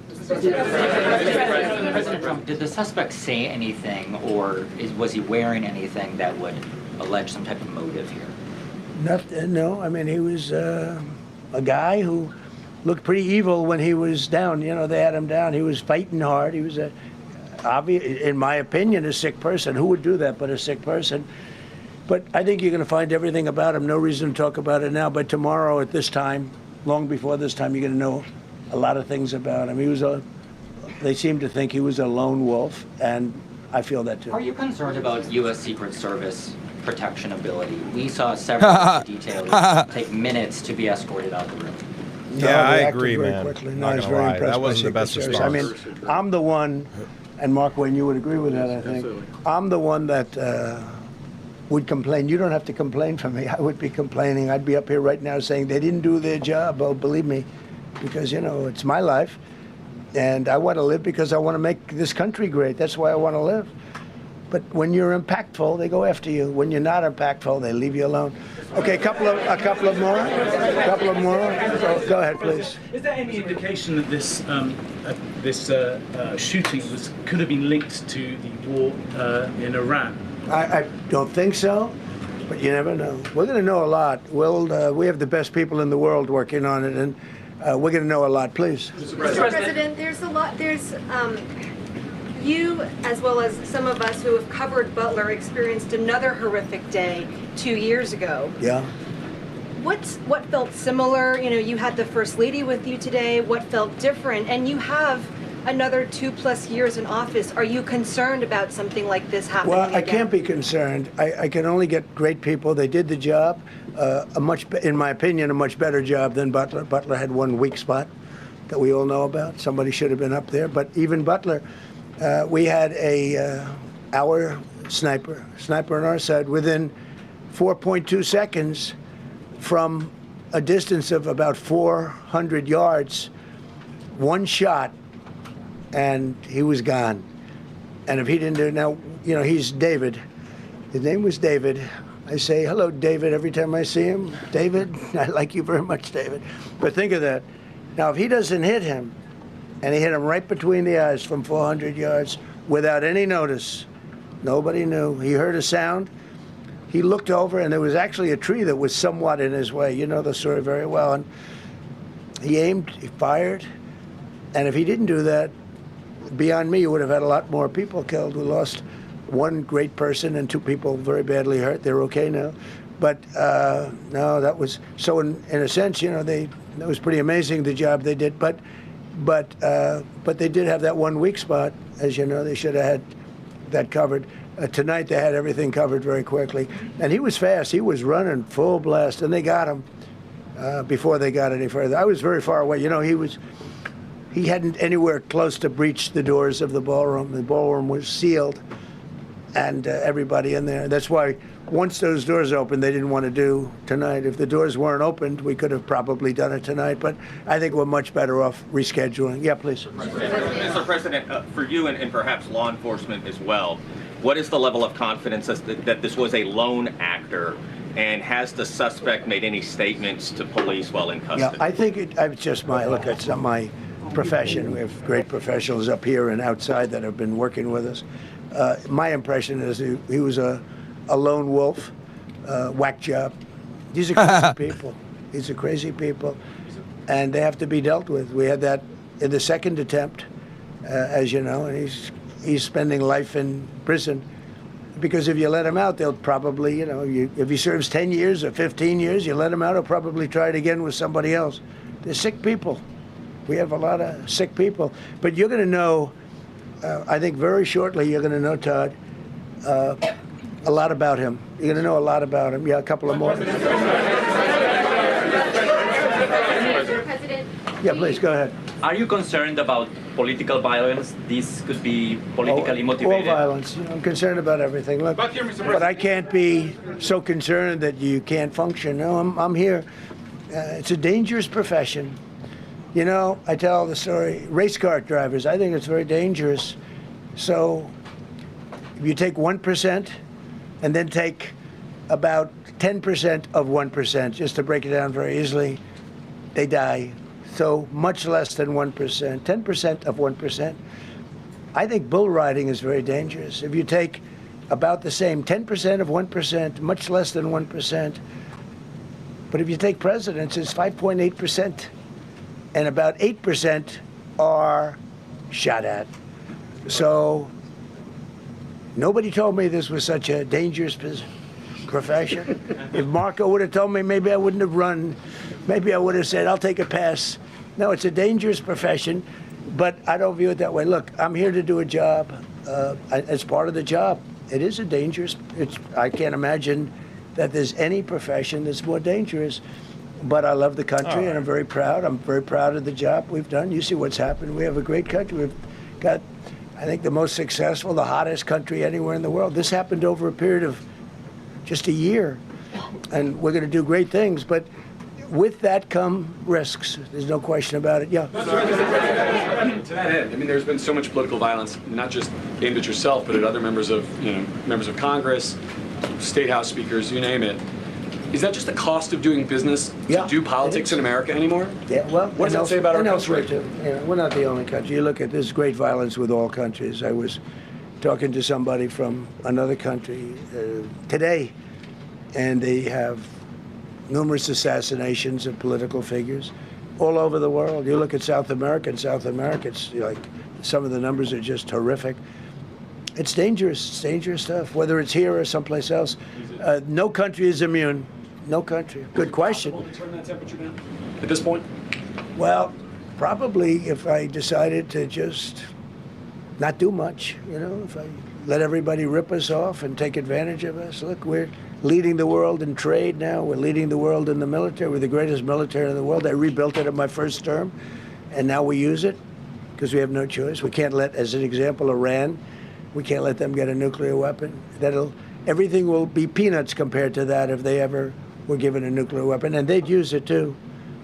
Marco and I were talking about it today. They would use it without even hesitation. We can't do that. It was a shame. I said, oh boy, look at the numbers. We just broke 50,000 in the Dow. We just broke 7,000 in the S&P. They said we couldn't do it in 7 years, in 5 years, 4 years. They were saying maybe in 5 or 6 years. And we did it in 1 year. And I called everybody together. I called all of these people and others, and I said, we have to take a little journey. I see to do this. We just had the great number. We just broke 50,000. Wasn't supposed to happen during my term. Wasn't reachable. We did it in 1 year, and I said, We're going to have to make a Bro, this dude turns journey every to answer Iran. into a bragging They're going to fest. have a nuclear weapon if we don't do it. We had the B-2 bombers take them out. I terminated in the first term the Obama agreement, the Iran nuclear agreement, which was a disaster. That was a road to a nuclear weapon. They How would've did we used get it. to They the would've used it JCPOA? 100%. So, you know, when you do things like that, you become a target. If I wasn't doing that, I guess I'd be a lot less of a target. But I'm honored to be. Okay, one more question. Go ahead.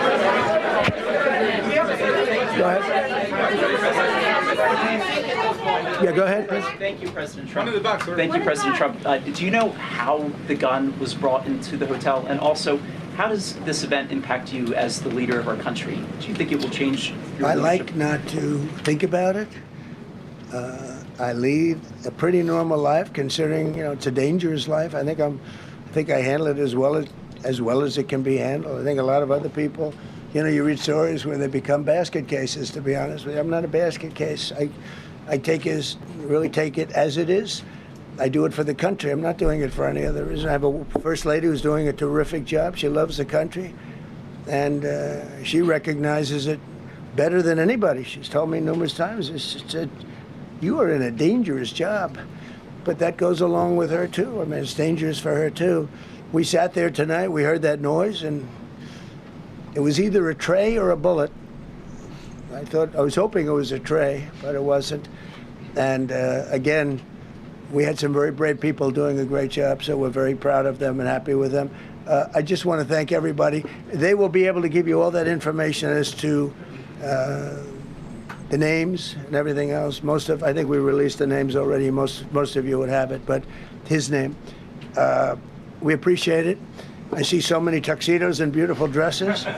It was a little different evening than we thought, but we're going to do it again, and we have a great chairman who we're so proud of, and we have to make it better. We'll make it safer, I guess, right? But we're going to make it even better. Okay, thank you very much. Thank you. About how impactful this was. Can we hear from her about? Well, honey, would you want to say something? Okay. Huh? One in the back, Millions of people across the globe, in fact, are watching you. You demonstrated courageous leadership. Thank God you're all of us are alive today. What is the message that you want to give to the world that this should change? What corrective measures can we take from here on?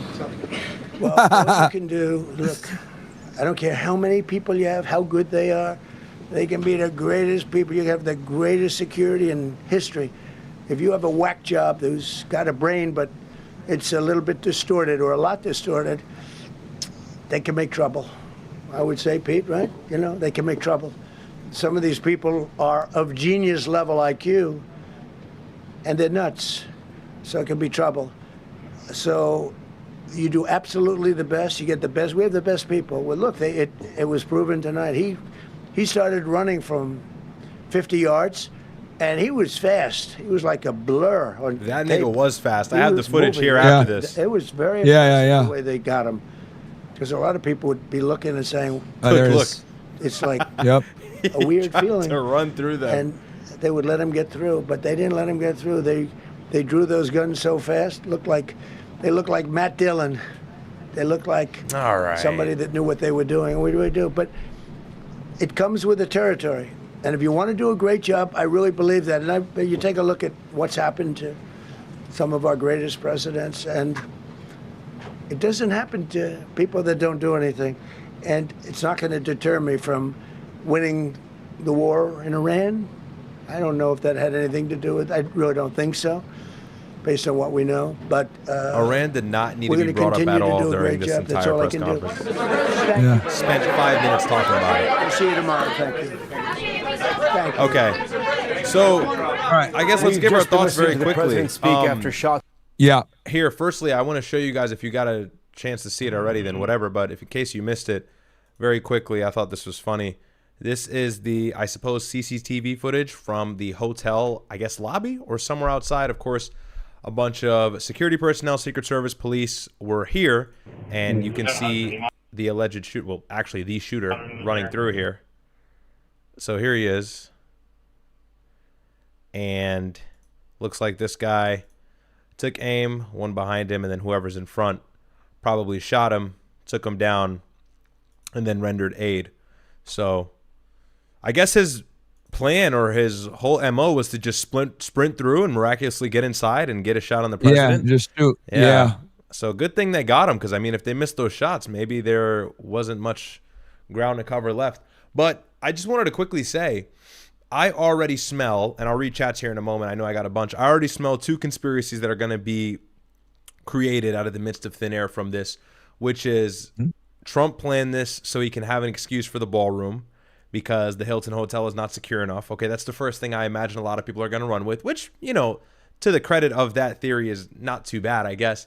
And then the other theory is this is some sort of attempt to bolster his unfrightened, wavering faith, and so that the Democrats are violent. We need to make sure we keep the House and the Senate. We can't let these people win in the midterms. They try to kill me 4 times, whatever it is.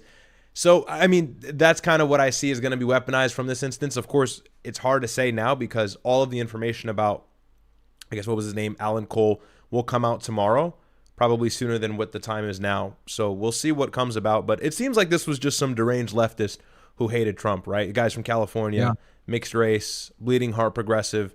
And this is kind of the MO. We were talking about this 2 days ago on stream that, you know, progressives have to progress their ideology via violence because, of course, that's the only thing they can kind of string to in order to effectuate some sort of change. But yeah, that's what I sense is going to come about in the next 24 to 48 hours. And of course, Trump is going to use this as a bragging right all the way into November. But unfortunately for him, it's still not going to negate the fact that the war in Iran was a horrible idea. But I mean, what do you think? What are your thoughts initially? I know it's fresh, but anything kind of strike as weird for you? I really want to get this guy's motivation. They're doing search warrants. I'm interested to see what they're going to find. It's actually, they're moving very fast. The fact that they already got warrants hitting his house right now. So yeah. Lewis 26, bro, I got home from work at 8 CST and you deadass said I'm about to end the stream and then boom, shit happens. Yeah, I'm still here. Can't stop. Chris says, now they're trying to scrub it from the site. Okay, the Israel thing. This nigga Rerum is messy. Bro just posted Kash Patel's girlfriend was seen hiding and holding hands with another man during the shooting. Yeah, I saw that. The Trump attempts hits at Vince McMahon's WWF staging all over it. Obviously wearing a very good bulletproof vest, made in the USA, Trump voice. Yeah, fucking hilarious. Yeah, bro's hilarious, dude. He's just yeah, the most entertaining president. Quick word, Rihanna, I'm gonna read a quick little ad. If you want to read your chats, go ahead. I'll read my chats, go for it. You can mute me on your side so I don't interrupt. All right, so I got some super chats here. Let me quickly read these while Myron's doing his ad. If you're new here, please sub to the channel. We always cover news as quickly as we can. Geopolitical analysis, cultural commentary that I'm doing most of the week. So go ahead and sub, like the video. Really appreciate all the love, guys. If you get ads and you become a member, you won't get ads anymore. But I got to make money, okay? I'm sorry. I wish I could take the ads off. I got to make money. All right, let's read some chats. I'm just playing around. All right, Ash Peace Power says, Trump about to say them Dems want me dead. Exactly. Yeah, I think he's going to weaponize that rhetoric going forward, especially closer to November. Texas Dub says, do you think an attack on Trump will reunite his MAGA base, or is it too late because of the Iran war? I think it's way too late. I don't think the guy got close enough to really threaten Trump's life for there to be some sort of rally around the flag effect. So I don't think that will come about. But it depends on his motives, right? We'll see his motives. I'm sure the guy is left-leaning. We know he went to Caltech. He's a bleeding heart liberal. Looks to be mixed race. I mean, kind of the same run-of-the-mill progressive who has violent motives. That's what it seems like on its face right now. However, we don't have all the news and the facts. We'll gather his motivations in the next 24 to 48 hours, and then we'll have a full conclusion to that. NHK says, LMFAO, Iran watching this thinking, you worried about us, you got bigger problems in your country. Yeah, we do. Yeah, we really do, and it's political violence, and it's not getting better. Mo Camera Shorts says, we got a cow whisperer as an FBI director. Okay, very funny. So, yeah. That is currently the situation. I'm going to show you guys some stuff on screen here. Okay, Myron's back. Yo, I was going to show... Yep. Well, I mean, I don't know if it's confirmed that this guy's photos is really him. Do we have full confirmation that this is the guy, the mixed race guy that we showed earlier? It seems, yeah, that's got to be him, yeah. Because right. Trump showed the picture on his True Social of him. Oh, yes, handcuffed. correct. So this is him. Let's pull this up because got a lot of people who are probably just tuning in. So this is the shooter, and it's no longer alleged. Of course, this is the photo that Trump put on Truth Social in typical Trump fashion. So this is him on the ground, obviously after being apprehended or shot. I guess he was shot. Yeah. And then let's see, Suleiman actually had this post up as well. So all right, real quick, some idiot on my chest says, Marin, your mic is very low. Fuck you. You're trolling. Enjoy the Shadow Realm. And then this is his LinkedIn. Again, game developer, engineer, scientist, teacher. Guy seems to be from California. And also, public records show that he donated to Kamala Harris's campaign previously. And then this is a close-up picture of him. And moving forward, Teacher of the Month award. Somebody pulled this from some sort of social. But yeah, this seems to be the guy. This is him here, Cole Allen, and it matches up very well with Trump's picture of him kissing the ground when he was apprehended by Secret Service and police. So Yeah, that's the that's- guy. We got African-American, kind of, I guess. Seems to be mixed race. But Oh, of we course- got what's it called? It looks like the chief of police for DC is on right now. Oh, let's take a listen. Yeah.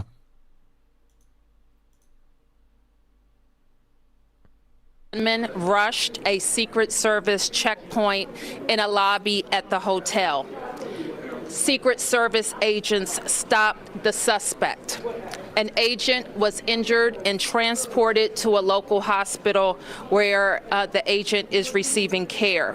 The suspect is also transported to a local hospital where he is being evaluated. The president returned safely to the White House, as you know. We are so very thankful to members of law enforcement who did their jobs tonight and made sure that all guests were safe. We have no reason to believe at this time that anyone else was involved. I want to turn to the Chief of the Metropolitan Police Department, Chief Carroll, to provide a law enforcement update and specifics. Thank you, Madam Mayor. Again, I'm Jeff. Oh, that's the mayor. My bad. Police for the Metropolitan. That's the mayor. This is the chief. Police Department. This afternoon, this evening, members of the United States Secret Service and the Metropolitan Police Department were here at the Washington Hotel for a site detail for the Correspondents Dinner. As the mayor mentioned, at approximately 8:36 tonight, an individual charged a U.S. Secret Service checkpoint here in the lobby area of the hotel. He was armed with a shotgun, a handgun, and multiple knives. As he ran through that checkpoint, members of law enforcement from the United States Secret Service intercepted that individual. This is a very preliminary investigation at this point. We do know that law enforcement exchanged gunfire with the individual. We do know that a U.S. Secret Service uniformed division officer was struck in his vest. He was transported to a local hospital for treatment. He seems to be in good spirits at this time. The suspect in this case, he was not struck by gunfire. However, he was transported to a local hospital to be evaluated. Again, we're very early in the investigation. We have members of the United States Secret Service, the Metropolitan Police Department, and the FBI here to continue to investigate this matter. But at this point, it does appear he is a lone actor, a lone gunman. There does not appear to be any sort of danger to the public at this time.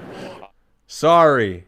Okay, you can see now. My dad just called me. I'm like, why is my dad calling me? Muted. No, However, we are I muted on continuing to purpose. I messed up on my stream. It was just my camera for like 3 minutes. Oh, okay. Investigate this matter. At this point, I will turn it over to, I believe, the FBI. Hi, good evening. I'm Darren Cox. I'm the Assistant Director in charge of the FBI's Washington Field Office. The American public should be proud of the quick response and heroic actions from law enforcement officers tonight to keep the American public safe. Their actions are absolutely heroic. The public should also rest assured that there will be... Say W dad in the chat. My dad, if it wasn't for my dad, you niggas were going to see my face for another 2 hours. I had no idea it was just me. Joint Terrorism Task Force here on scene, along with our criminal division, our crisis response team, and agents from across the country are working on any leads that may come in this investigation. Anyone Quit crying. At least you could hear it. Should call 1-800-CALL-FBI. Thank you. Director Kern. Thank you. My name is Sean Kern. I'm the Director of the Secret Service. Tonight, we saw exactly what our brave men and women do each and every day to protect our protectees. It's not easy, and I will tell you that they performed admirably. We got to see what they do, and that individual, when he charged a checkpoint, was apprehended. It shows that our multi-layered protection works, and I'm grateful to our partners that help assist us with building these sites and protecting these sites. Very fortunate that this officer is alive, is being observed, and I'm grateful that the president reached out to this officer and spoke with him earlier. I ask everybody to pray for him and all of our officers and agents that were involved. And I will tell you, we will continue with the mission. Thank you. Judge Pirro. I'm Jeanine Pirro. I'm the United States Attorney. Right now, the defendant is being charged with 2 counts, 924C, using a firearm during a crime of violence. Called it. Violence, and a second crime under 111, which is assault on a federal officer. Hey, let's go. Called it. The same charges. What they might do when they interview him is they're going to add another charge, probably attempted assassination of a president, if he admits to it. Officer using a dangerous weapon. Or if they find proof, like a manifesto or some shit like that. Now, as you all know, there was an individual, a uniformed Secret Service officer, who was shot. And fortunately, he is doing all right and he will be fine. But it is clear, based upon what we know so far, that this individual was intent on doing as much harm and as much damage as he could. And thankfully, because of the checkpoint right outside the ballroom, where thousands of people were situated to hear the President of the United States, because that checkpoint worked, there was no one who was injured when it was clear where this defendant was going. Now, I want to make one comment.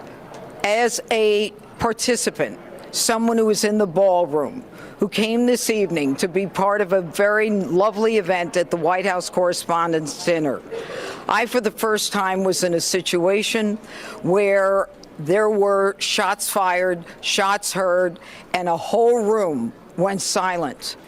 When I lifted my head and when I looked up, every law enforcement officer was out there as we all had our heads down, thousands of them. These are the men and women every day who do what they do silently, and they do it with courage and with dignity.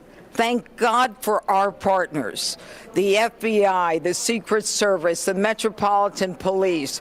All of them tonight acted so quickly that they prevented what could have been a horrific event where we were all sitting there in one room.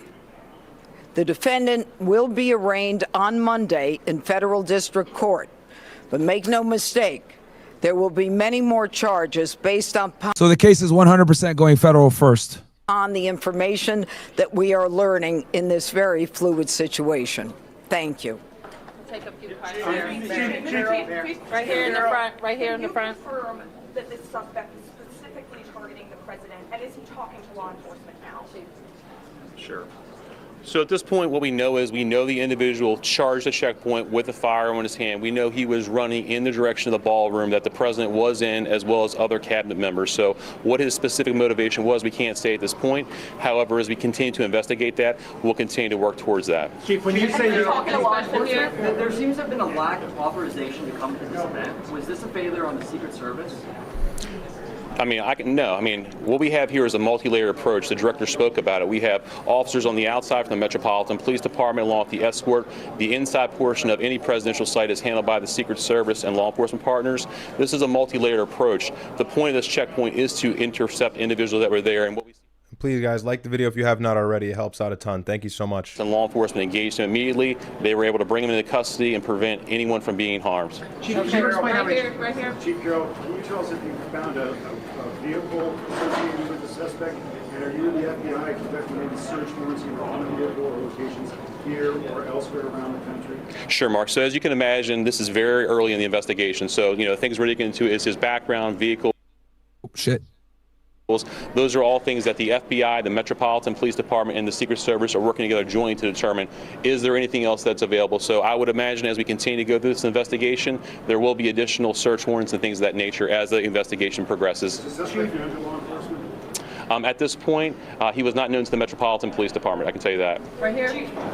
There are multiple other parties and events happening associated with this weekend tonight. Is there any reason to believe that there will be security concerns at those events? Are there preparations being made locally to protect those attendees? Yeah, absolutely not. So we have no indication. This is an isolated incident with one individual is the information that we do have. However, we do have additional officers across the city that are giving special attention. We do know there were some after parties and events that are planned that we would. Suresh, thank you so much for the $2. You got triple-digit IQ. Appreciate that, man. You think so? I hope so. I'm not exactly 100% familiar with this building. I do know in this incident tonight, I know there was a security plan that was developed by the Secret Service that the Metropolitan Police Department assisted with, and I know that security plan did work this evening. Right here. Thank you so much. Do you know specifically if President Trump was a target of this attack? And can you speak to their reporting about the suspect assembling a long weapon and get into the ballroom? Yeah, so as we said before, we do know the president was inside the ballroom. We know there was cabinet members and many guests in there. Who specifically he was targeting at this point, that's part of the investigation. We do know that he was armed with a shotgun when he ran through that checkpoint, so that would look like a long weapon in video. All right, so now we got a little bit more description. It was like a makeshift shotgun. Right here, right here, right Can here. you clarify, earlier you said there was an exchange of gunfire. Did the suspect fire any shots, and did the Chat, that's not us. That's this fucking guy. He's breathing on the mic. uniformed officer, do you know yet which weapon he was shot with? Yeah, obviously we're only a couple hours into this incident, so we don't have that level of information. The FBI's evidence response team is here. They're processing the scene. So as the investigation develops, all that information will be figured out with the ballistics. The ATF is also on scene here with us. So the suspect did or did not fire a shot? Sure. So again, it's very preliminary information. We do believe he did. However, as the investigation determines, we'll pull the shell casings. We'll be able to get more information as we review more evidence. We're very early in the investigation. All right, we can take a couple more right here, and one more over here. Thank you so much. So, the president said that he wants there to be another event within 30 days. Given what happened tonight, do you have any sense of what additional security measures might be put in place to ensure that something similar does not happen? What a silly Sure. question. I'll toss it to the Secret Service. Yep, this is what we plan for every day.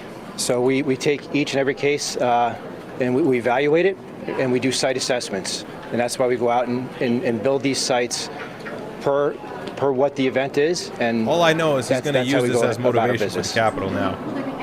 Or sorry, for the ballroom.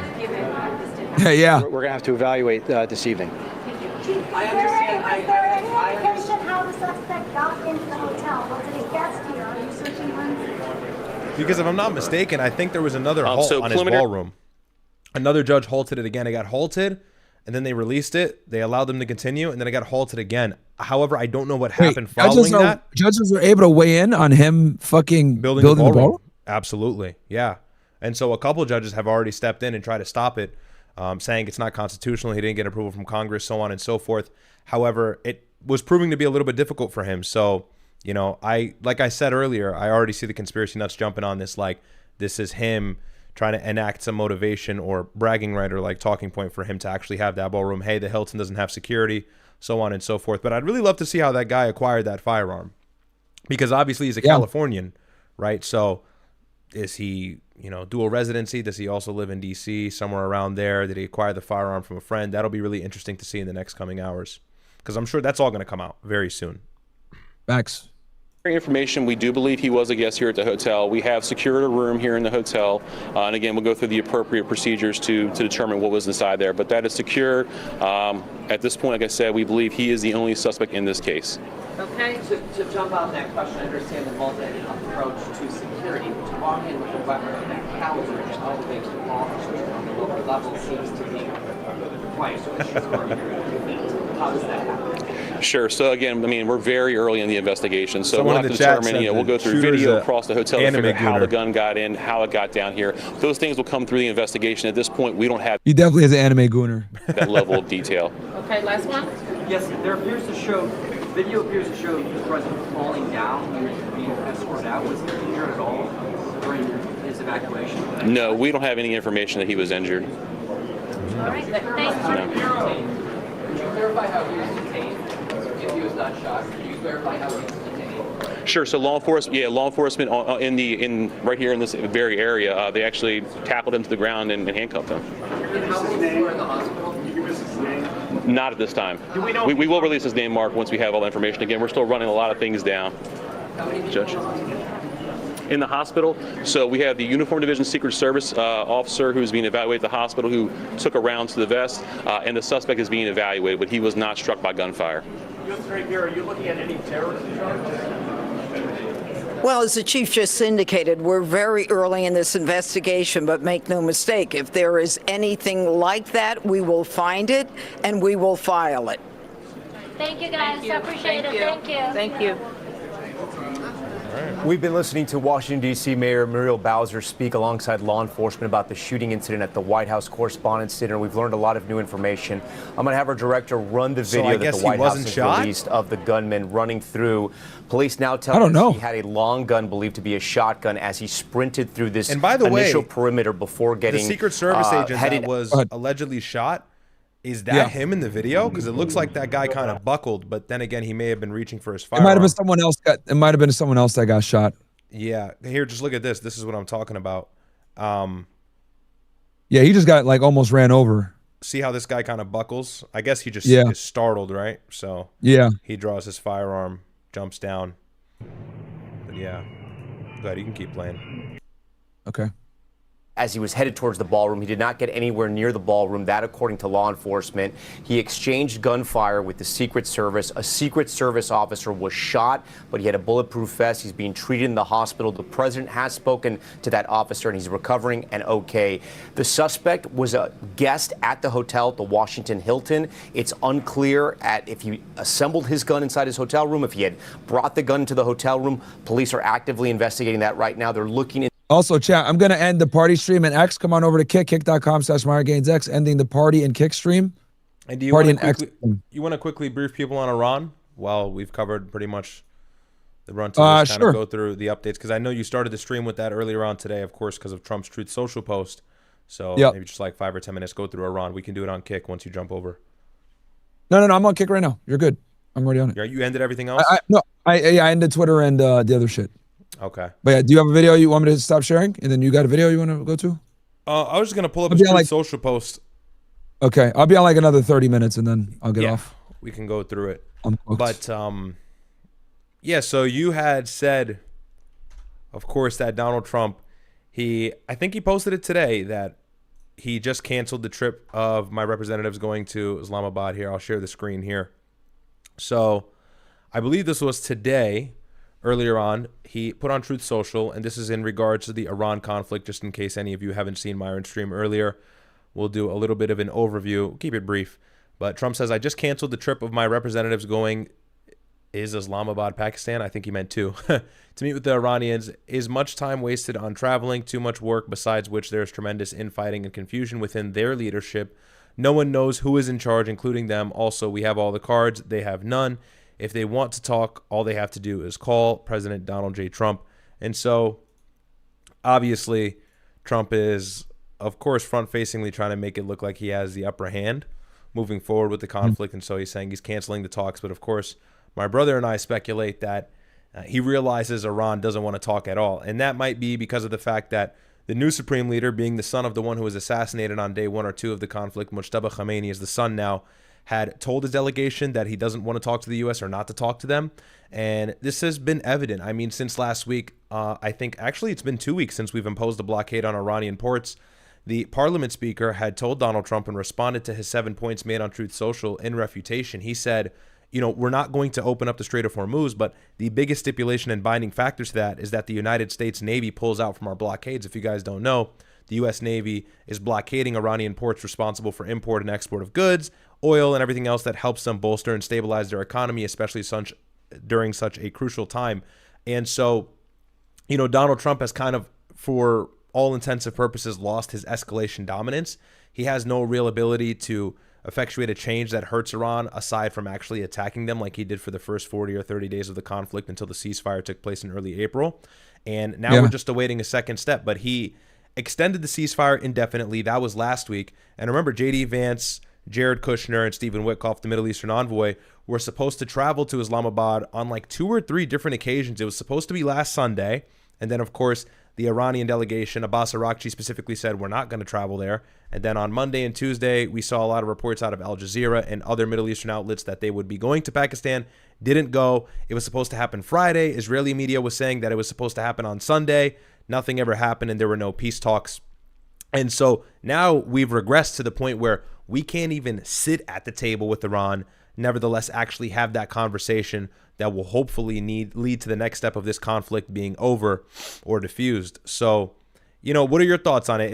It's pretty obvious that Trump has kind of lost all the cards here, except for the fact that he has military might. We've destroyed them militarily, right? That's the part that, you know, a lot of people may intentionally omit, but I don't think that that's beneficial to really mention because strategically we're getting our asses whooped. But what are your thoughts on this Truth Social post and everything so far?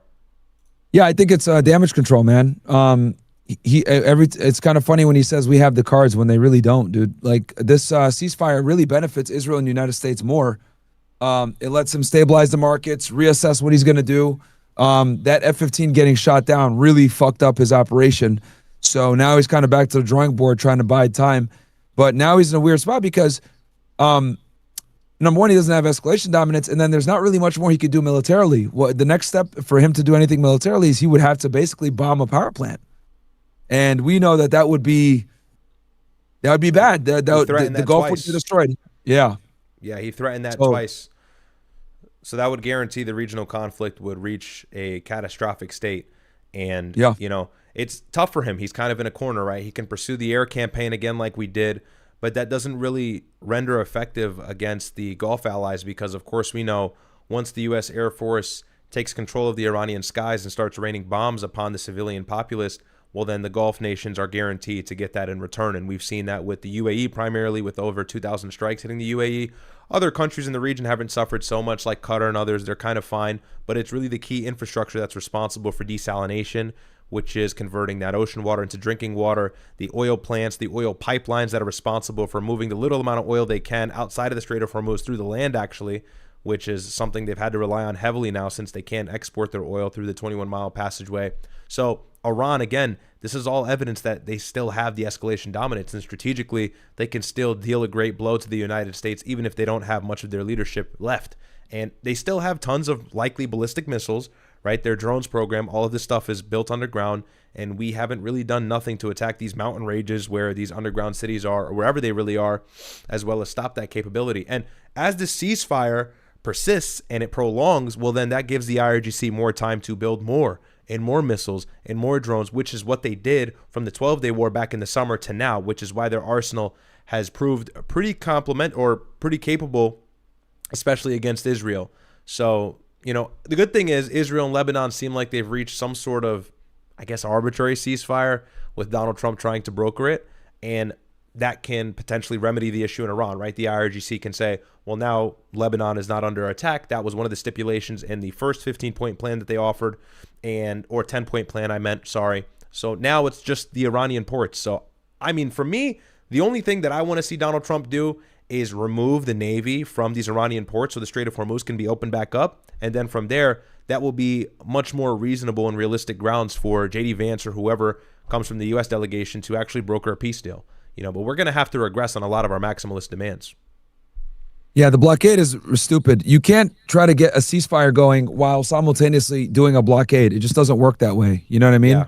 So, and I don't know, like, Trump just needs to understand that, like, we don't have the same leverage that we think we have. Now, I understand that he's trying to show a strong posture and push the Hezbollah for Fox News and everything else like that, but we don't have the leverage that he's behaving like we have way more leverage than we really do, and we don't, unfortunately. And yeah, when you were saying that they're making missiles and drones, people need to understand that Iran makes all their stuff domestically, dude. They don't really import anything.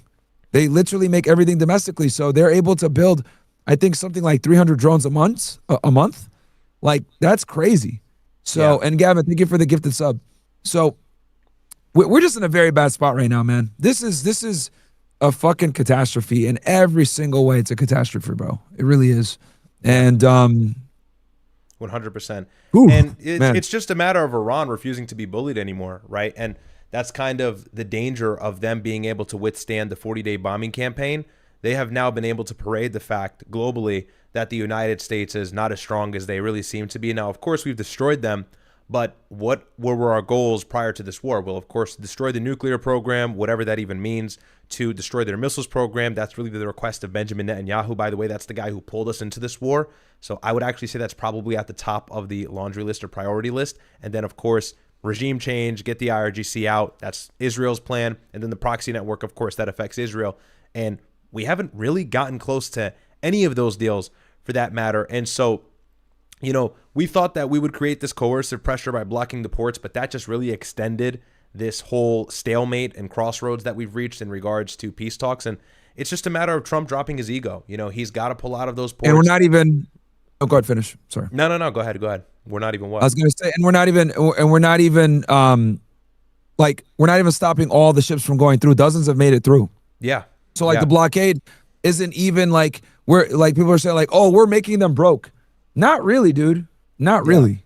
Yeah, you know Trump what I mean? said like they're losing 500 million a day or something like that. But people don't realize any ships that pass through are at the mercy of Iranian military pressure. And so it's very easy for Iran to make this a lucrative situation where they can actually impose some sort of toll or tax on these ships that are passing through. And we saw what happened early on in the conflict, right? The Japanese prime minister sat with Trump inside Washington and they answered questions. And then 2 days later, they turned around and paid Iran tons of money to let their ships pass through. So that might be a pattern that we continue to see trickle down, or really the snowball effect in terms of other countries saying, you know what, screw the United States. We're not going to help them in their blockade. That's actually exacerbating the issue. We're just going to pay Iran so we can get our vessels through. And although it's painful on the front end, it's going to be a necessary evil if we don't want to fall into an energy crisis, which is the main concern here, right? The Netherlands had announced they're running out of oil and energy. Other countries in Asia, really Indochina is going to suffer. And then, of course, a lot of Europe. So growing concerns as this progresses, but hopefully there's some developments this week and we can see a first or second step being made towards effectuating peace. But yeah, definitely not good news in regards to the Iranian conflict. I see people saying on X, they're going to say that this guy was an Iranian sleeper agent so Trump can just full on attack Iran. But, you know, who knows? It's all just funny conspiracies and speculation. But yeah, no, I know you covered that earlier today, but I just thought that I'd go over it really quickly. But nothing really breaking out of the Iran situation, I don't think. Thus far. I mean, it's damage control, because the other thing too is that Aragachi didn't want to wait for them. And then also Aragachi said, dude, I'm not going to negotiate with fucking Kushner and Wickoff anymore. Like, because Wickoff and Kushner, I did a whole breakdown on this. Like, these guys are like Israel first, like, agents. You know what I mean? Like, there's a huge conflict of interest. They're very close to Bibi.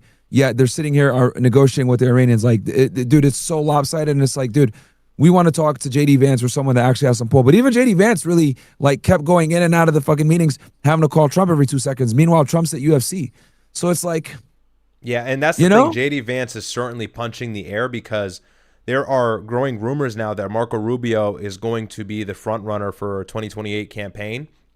And that's kind of what all of, you know, mainstream media news outlets have been reporting. And so for JD Vance, the best thing that he could do is look like he's at the top of this peace deal being brokered, like it was his whole doing. But it's proving very difficult when Trump goes in and kind of strikes the iron and makes it hard. So I'm sure that JD Vance is really upset with the fact that he can't weaponize this in 2028 debates if he's going to run for president.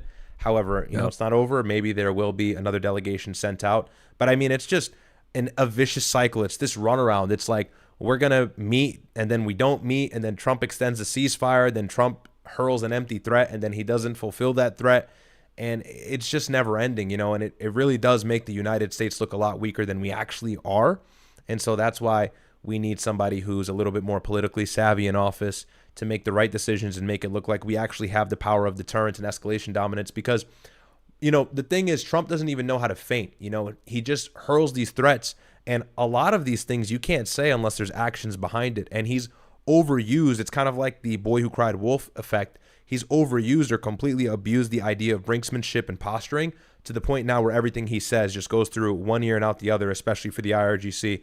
So now it's just a matter of standing on business and actually doing what you say. That's probably going to be the only thing the United States has the ability to do, which is not what you want, right? You want the ability to scare your enemy and threaten them into the position that you want them to be in for your own advantage without actually embarking on any sort of physical venture of war or anything like that. However, that seems like it's not an option on the table anymore. So, yeah, very, very unpopular, unfavorable war. And maybe that's part of the reason why there's been so much, physical threat to Trump, I suppose, right? With the whole Mar-a-Lago situation. Now this guy trying to sprint past security and not get far before, I assume, attempting to kill the president, right? What was his, what else could have been his goal? I have a couple chats here. Go ahead. Oh, go ahead. Go ahead. The other thing I was going to say was, I don't know if Kash Patel's going to get, there's big rumors that he's going to get fired. So we'll have to see. I just don't see that happening, though. I don't see that happening. I don't think that makes sense. I was saying this earlier. He actually didn't do that bad of a job. If you look at the numbers, dude, the FBI has improved in almost every metric that actually matters. Like, let's put his personal life aside. Let's put his girlfriend aside. Let's put aside, the hit pieces of him being an alcoholic, whatever. He has actually done a pretty damn good job with improving the FBI from where it was. Now, with that said, the FBI was garbage before, okay? So, making it better wasn't like that much harder. But the reality is, dude, is that it's better than it was. It's a big improvement from where it was. So I'd be surprised if he got fired at this point. But we'll see what happens, man. He's been getting rid of a lot of his he just indicted the SPLC, so that's kind of big. Oh, and then one other thing too. I got to shout this out, guys. Go ahead and get my follow this channel right here. It's a clip channel that covers my brother. It's made by one of the guys out there on OSS. Make sure to show it love. Let me drop it in the chat for you guys right now. Go ahead and follow it. Support our OSS brethren. Go ahead, Rad. You wanted to read your chats, right? Yeah, I'll read a couple chats here. Okay, so we have Texas Dub. I think I read that already. You think attack on Trump will reunite his MAGA base? I think it's too late. I think I read that already. NHK. Oh, hang on. Let me get the new chats here. Like the video if you have not already, guys. Really appreciate the love. Someone said, more lefty violence. This is crazy. Yeah, I know. It's nuts. Dope and in music says, Myron skipped my super chat worth $30. Okay, maybe you said something you weren't supposed to say, man. Do you think there's any legitimate... Who said that? Dope and in music? Dope and in music? Dope and in music? I don't see it. Yeah. May have just missed it, man. I'm not sure. Apologies if that's the case. User SK says, do you think there's any legitimate threat? Myron will probably look for it now. Do you think there's any legitimate threat of an Iranian attempted assassination of Trump? And moment of silence for Cuck Patel losing his bitch. Losing his bit. Yeah, this guy is obviously an American, right? He has his bachelor's. I think he even has his master's. I don't know. I saw a couple different things, so I don't think he's an Iranian sleeper agent or anything like that. I don't know if he was Muslim. He does kind of look like Malcolm X kind of, but no, I don't think so. If there's a threat moving forward, no, but I think it's very advantageous for the MAGA base in White House or Washington really to say that there's a possibility of an Iranian sleeper cell attack so that they can bolster favorability for the war. However, I don't know if that really will come to reality. I'm not saying that doesn't exist. There certainly are maybe sleeper agents, but for that to happen, I don't know. You got to be very wary about that stuff for obvious reasons, right? Jared Huerta says Trump was mid-ordering dessert before evacuating. Yeah, was that what he was doing? There was some guy between them talking. Maybe he was ordering. I don't know. Mr. Fax, thanks for the $10. He says, the midterms are coming up. Trump's running out of time. He will lose the House most likely. On the other hand, Iran hemorrhaging money from the blockade. Who will outlast who in the long run, Riyadh? Very good question. Yeah, I think Iran is not actually on the hot seat the same way Trump is. Trump needs to make a move because the Strait of Hormuz just can't be blocked or partially blocked for an extended period of time. If it is, the back-end effect on the United States will be devastating. It already has proved to be somewhat devastating. At least a lot of you guys are feeling that when you're pumping gas and buying goods. Me, myself, I've noticed the increase of price of almost everything from groceries to gas. But, yeah, he's definitely going to lose the House, the Senate maybe, but the House is cooked. I think that's already guaranteed. Trump committed political unaliving on himself by bringing us to war in Iran. That was kind of like beyond the pale. So Democrats are going to continuously weaponize against that for 2028 as well as 2026 in November. But we will be covering that, so make sure you sub to the channel. Midterms is going to be a very fun time for Myron and I to cover all the developments and the seats being flipped. So stick around. That'll be a good thing for us to cover. I'm very excited for that. But that's it. And Money. He goes, appreciate the coverage, y'all. The WSS really want to start my own show. Do you guys think current events are already oversaturated? Thank you so much, bro, for that. Don DeMarco for you. Look, if you want to cover the news, man, no problem. You just got to know what you're talking about and be able to speak well and have some degree of charisma and charm, and you can do it. But I will be honest with you, social media is very, very saturated now and is very competitive. Getting into YouTube before COVID was significantly easier than trying to get into it now. Basically, Yo says I started my Cleveland page on IG. On IG, got 360K views. If you guys give me a follow, that'd be dope. My YouTube channel got banned. Why'd your YouTube channel get banned? I'm banned on Instagram. This judge is hilarious. She can say, yeah, guys, it's orange_pill_clips. That's his Instagram. Go check him out. What's up, Marin? This morning we had to put down my dog of 7 years. Not sure how to deal with it. Feels like we lost my best friend, but I can't get my mind off of it by working or playing video games. How do you usually deal with death or loss of something important? That's something that time is going to fix, my friend. You just got to have to deal with it for a few days or a few weeks, but you'll be better. I'm no longer in the West, but I can say the situation is fucked. Yeah, it definitely is. What else?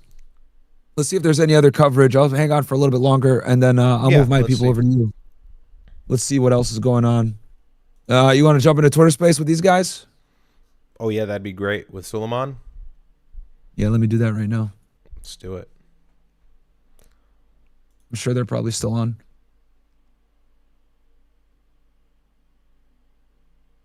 Let me go ahead.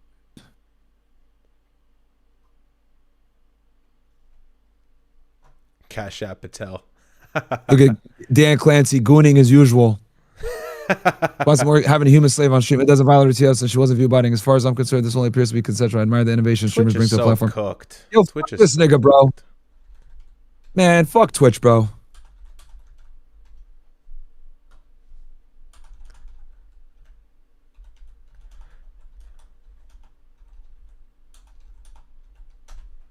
All right. Let's see. Do you want to join this space, or should we both try to just get mics and then I'll mute you from my end? No, you can just join. I'll listen in. Yeah, join.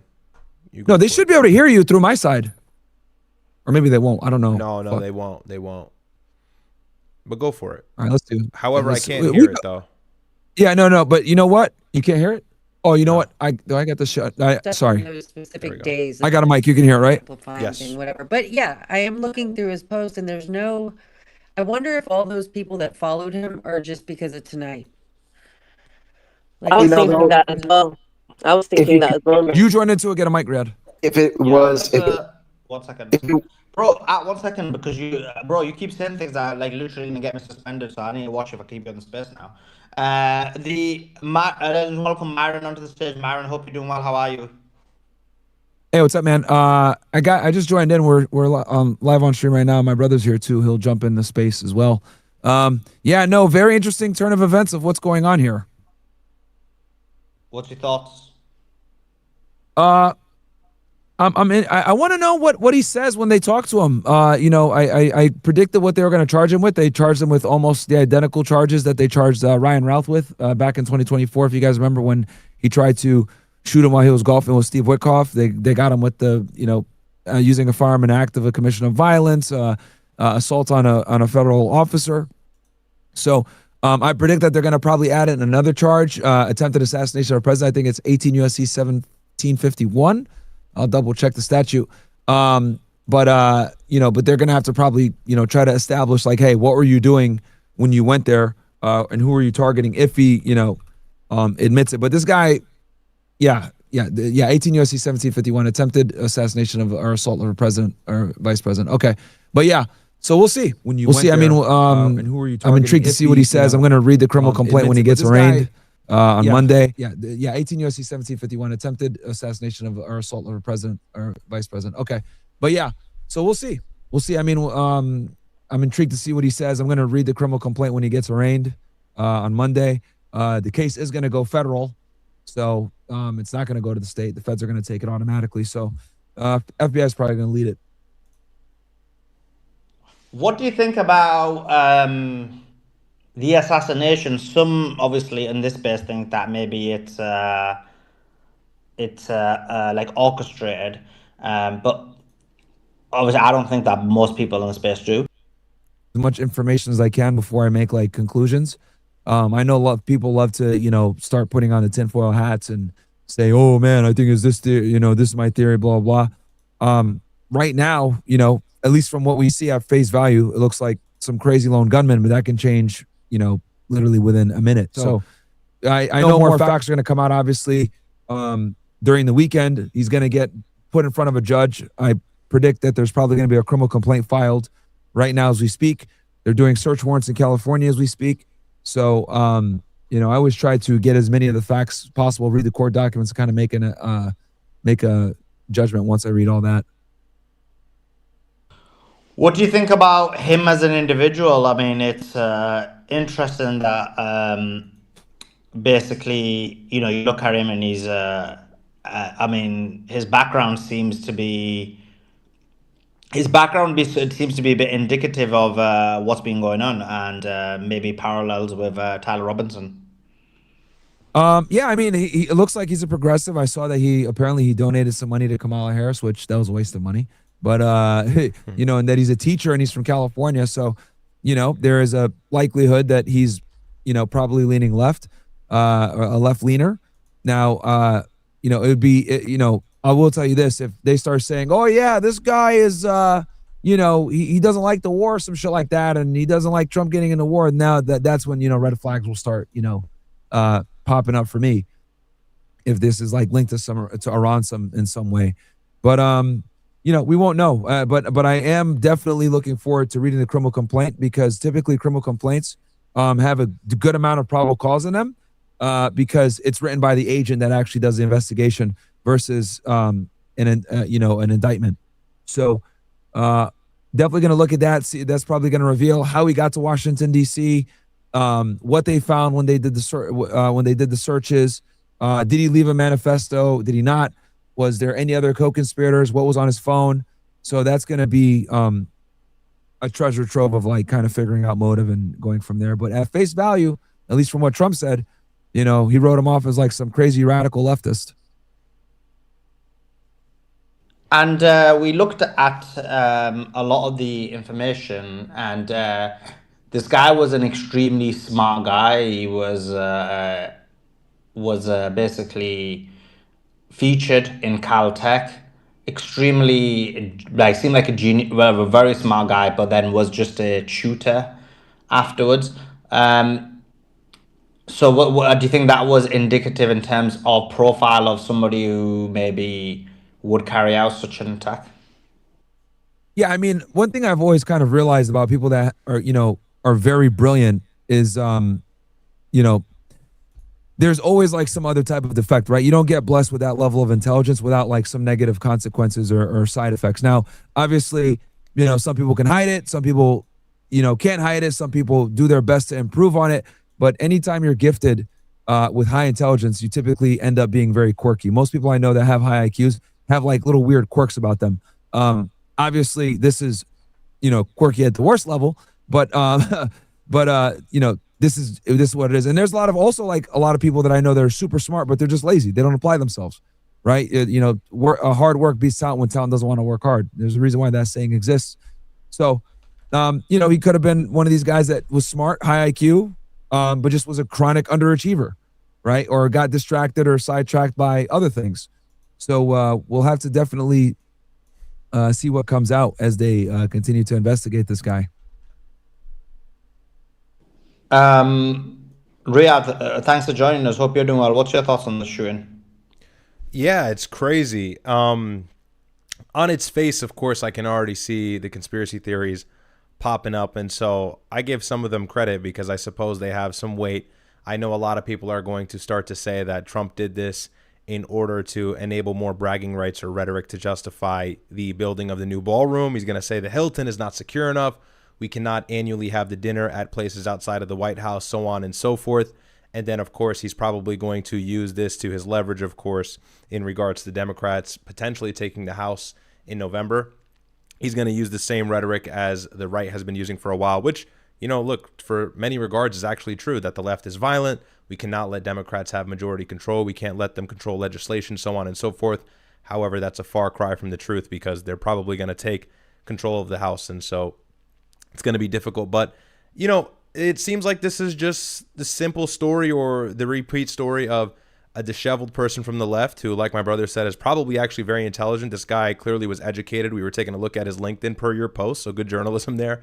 And obviously, this is the thing with the left. They're educated people who are really disenfranchised from the public, and they have these outrageous motives, and they effectuate them. And the situation that we've seen prior with Charlie Kirk, or any of these situations, regardless of whatever you think, it's always somebody on the other end of it being from the left or a progressive or even a Democrat. So kind of the same story written over and over again. But I mean, on its face, front facingly, this seems not suspect to me. I know a lot of people are probably conspiracizing and saying this is a false flag, or this is something to bolster Trump's approval. I think his approval's in the toilet. I don't think there's anything he can do to really try and repair that, as well as the fact that it seems like a Secret Service member was shot. However, I don't know. You can confirm that, but I guess the guy was shot back and they rendered aid. All in all, definitely just seems like the same situation we've seen several times before. Remember, the guy broke into Mar-a-Lago with the shotgun, and then the issue on the golf course, and then, of course, what had happened in Pennsylvania with Trump and the whole ear shooting. So, same thing written in a different way. And unfortunately, this will continue to happen, especially when there's controversial people in office. But I don't know. What are your thoughts? And what did you think about the whole situation? Give me your conspiracy. Yeah, no, I haven't got the conspiracy. That's the rest of the panel. I actually think it was like a lone gunman who tried it. Like, people think it's holograms. I won't mention any names, but no, I think it was an attempt. It's quite clear he couldn't even get past the security thing, and so it seems like he tried shooting. He went a bit wacky. Obviously, it seems like a guy who was, and by the way, the LinkedIn, that was Joe. But in terms of the guy, what he did was he went wacky. If you look at it, he's a very smart guy, but he's only got a teacher role. And one of the things people discuss in the space, which I agree with, is that he's probably got some social issues. And so you've got these kind of social issues. You've got the thing with Trump. And so he's probably thinking I want to, try and take Trump out, and maybe the world will be better or something. So I do think it was an attempted assassination. I think it failed. And the fact that it wasn't something that was like a false flag or something that was an inside job, he wouldn't have been trying to do it from the outside. He would have somehow have gotten in, or he would have been in a situation where it was like a shootable incident. This guy was just outside and and basically got apprehended. So yeah, that's kind of my thoughts on it. I don't think it was a conspiracy, but I know a lot of people do, because they've been looking at all the images and videos, and I think it probably will be.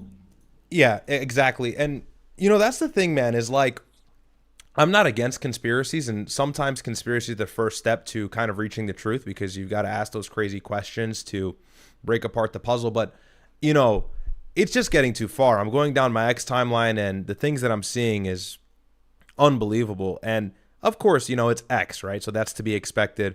But it gets to a point, and these conspiracy theories, if they run long enough or far enough, especially from people who have big voices or were once considered credible, it really hurts not only the voice of a lot of journalists or political commentators, but whatever faction you're coming from. And this is unfortunately, I'm somebody who I suppose identifies with the right.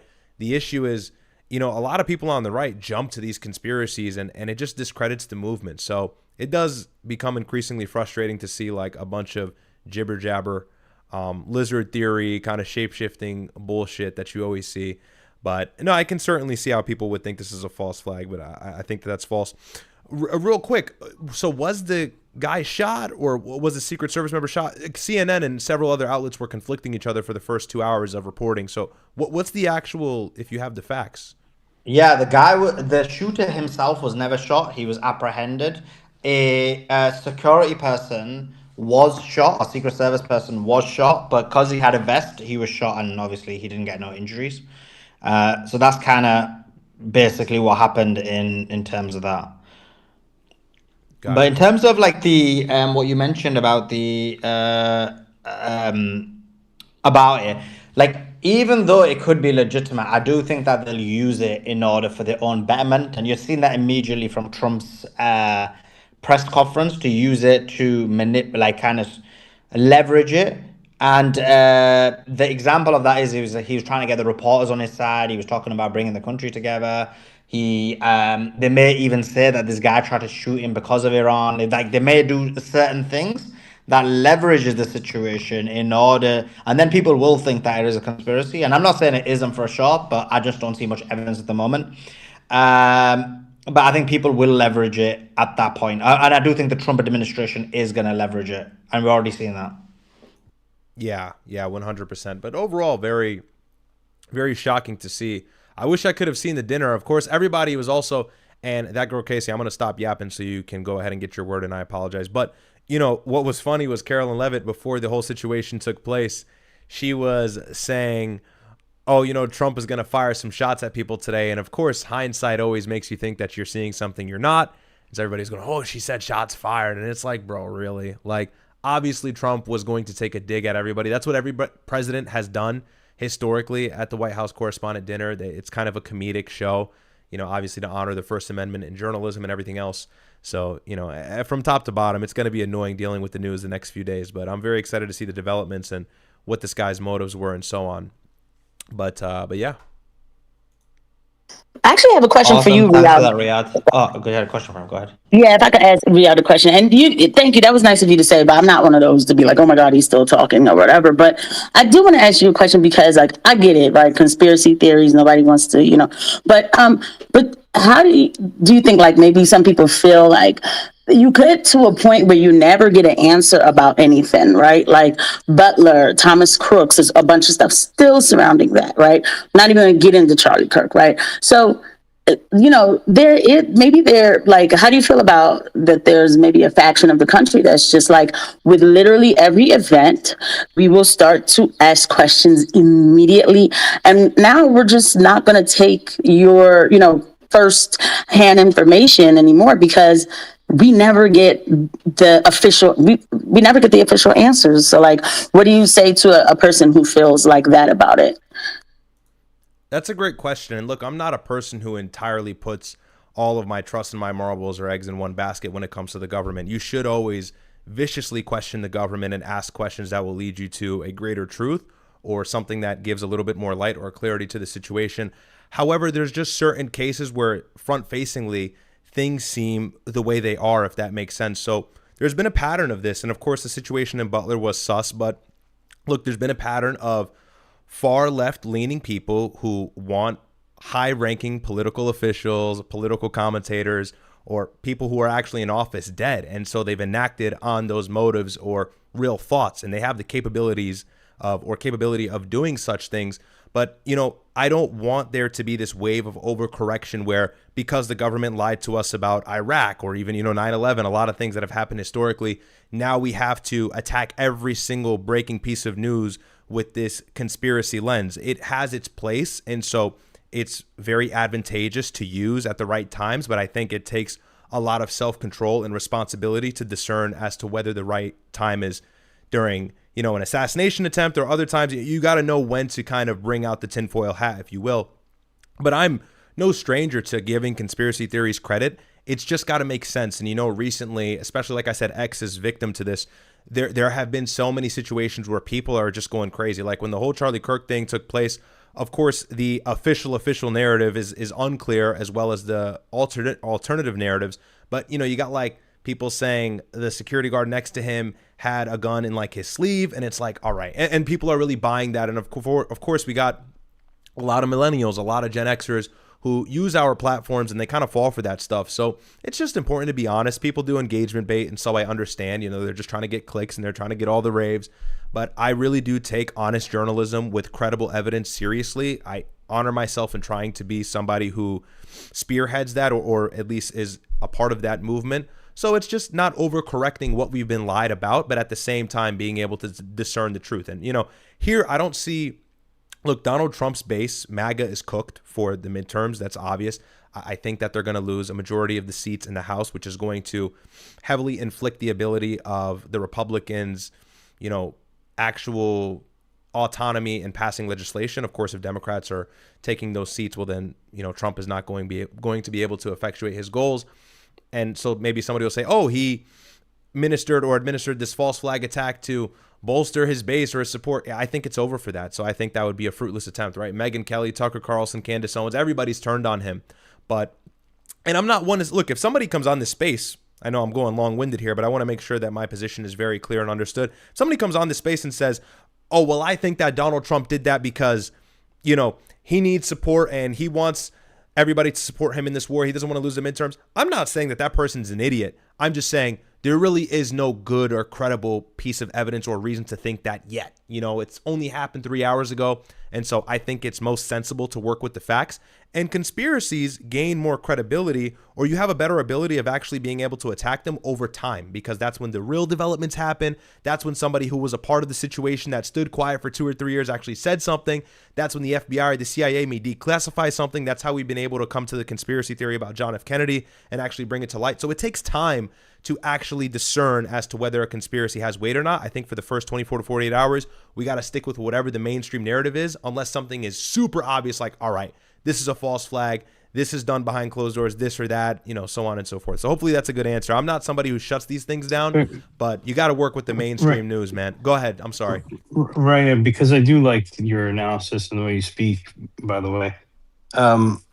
Why do you think that so often these are highly intelligent underachievers, from the Butler campaign to Charlie Kirk to now this guy, and even traditionally Ted Kaczynski, and you can go down the line. The guy who killed Lincoln, same thing. Why is it always the highly intelligent underachiever that that seems to be part of this? That's a great question. And look, you've got the situation of John F. Kennedy. I'm completely parallel with my brother's opinion on that. I don't think that it was an honest assassination. Of course, Lee Harvey Oswald, we can throw that in the trash and everything else. But, you know, if you look, Riyadh, he would be an exception to the rule. He was a dropout and only had 103 IQ. He's actually an exception, and that's why I actually believe it reaffirms that John F. Kennedy was not because of Lee Harvey Oswald, because he's the only one who does not fit the profile. No. And I'm honestly agreeing with you, you know, and I don't want to be conciliatory here, but I think that you're right. I think that there is this odd parallel every single time we see the same kind of narrative unfold, where it's this high-ranking person who is killed, or there is a hit sent onto their life, and so somebody attempts to kill them from the same archetype, right? Like this socially outcasted, really intelligent, underachiever sort of person. But at the same time, you can also entertain the theory or argument that that's pattern recognition, and people who have similar tendencies tend to do the same exact things. And for whatever reason that is, I don't know. I'm not going to speak on that because I'm not qualified. I don't study people. I don't study psychology or anything like that. But, you know, my real thing that I'm saying here is, historically, if we look at people who are targeted for their political ideologies, or people who are targeted for the things they say, whoever it is, Martin Luther King Jr., anybody who has been the target of assassination or actually killed, you know, I have no issue in alternative theories. Matter of fact, they seem to always be more credible as time grows. But when things are fresh, like the Butler incident, like what just happened tonight, I think it's really frustrating when all we get is alternative theories racing through our timeline. And so it's really hard to actually discern what's right, what's wrong, and everything else in between. And another thing too is, mainstream theories are always going to supplement the conspiracy and give it more weight, so long as you know how to dissect it correctly. You know, that's what we do with John F. Kennedy. We don't turn away all of the mainstream theories, but we use it in doses to kind of supplement the actual alternative theory with the CIA and Israel and everything else like that. And, you know, that's kind of my spin on it. I like to be somebody who is looking at all sides. And there's just been a lot, I think really since the Charlie Kirk situation, there has been a complete 180 of people who are just completely bought into the alternative theory and don't care to hear anything from the real mainstream story at all. And I think that that's actually bad. I think that actually can drive people into this spiral of becoming kooks, you know, or becoming people that can never actually make a valid analysis. So there needs to be that balance. But I really don't want to come off as somebody who demonizes these things, because, you know, I actually speak about that a lot on my YouTube channel and things like that. But there's just got to be balance. And I see a lack of that these days. And this incident today is a great testament to that. It becomes increasingly frustrating. Hopefully that's like a well-rounded answer to your question. Yeah, you brought up a good point earlier. Like you had to. I had a conspiracy when this started, which was, if Trump was going to go back into the room and the dinner was to continue, it would be the first time in history that happens. Like, unless this was set up, they would not allow a president to go back into a room that's not secure and allowed a person to get close to it. That made no sense. But now that they've changed that and they're not going to do that, I'm like, okay, my conspiracy shot then, because they are not going back into the room. That no longer makes sense, right? But you have to theorize, which is what conspiracies are. It's theorizing. It makes complete sense. Yeah, and that's not a bad notion that you discern from the beginning too, about him going back into the room. So it's look, and that's what I'm saying. You've got to do it in doses, and you've got to fact check it from what you see happening front facingly from the mainstream media. And, you know, you go in segments, you know, you kind of take your time with it. And that's how you can actually develop a well-rounded analysis or answer to the situation, or overall viewpoint. So no, you know, I'm not somebody who's like, oh, read the news and that's all you need. But at the same time, you know, you've got to have all facets completely fulfilled before you just jump into your conclusion. I think a lot of people are quick to jump the gun, but of course that has to do with engagement bait and people just wanting to drive clicks and stuff. So you've got to acknowledge that as well, which, hey, I respect the hustle. Appreciate that. I just want to welcome Ryan onto the stage. Ryan, hope you're doing well. How are you? Rather interrupting my trip over here. Odd that Trump and a whole room full of Republicans are saying assassinating people is wrong a month after assassinating the Ayatollah in Iran. Wait, what? Yeah, true. What's your thoughts on this assassination attempt, Ryan? Oh my God. They planned it about as well as they planned the war on Iran. Guy didn't even get in the building, set off the metal detectors, got caught. Pretty bad plot. Yeah, Trump's poll numbers were, like 30% or something, so maybe he'll get a temporary boost. I don't think much of it. It's just like, okay, another failed shooting by another retard. Yeah, and honestly, this is going to be something that's not even going to be spoken about in a week. You know, everybody's going to forget about it, and then it's going to go right back to kind of the elephant in the room, which is Iran. Unless they develop some theory from this, or you know, they discern that this guy had this crazy memo and plan to carry out more political assassinations, and he's got a team, and, you know, they draw this investigative board for people to be entertained with. But I think that this will be brushed under the rug very soon, and people will return their attention to what's present, which is the fact that the U.S. economy is long-term on its way down if this war continues. Yeah. You know, I just want to say, Riyadh, I've been listening to you. One of the things is, right, I'm just thinking it could be because we know that the gunman, he was actually staying in the hotel. So he hadn't come in from outside. He had a room. He was resident there.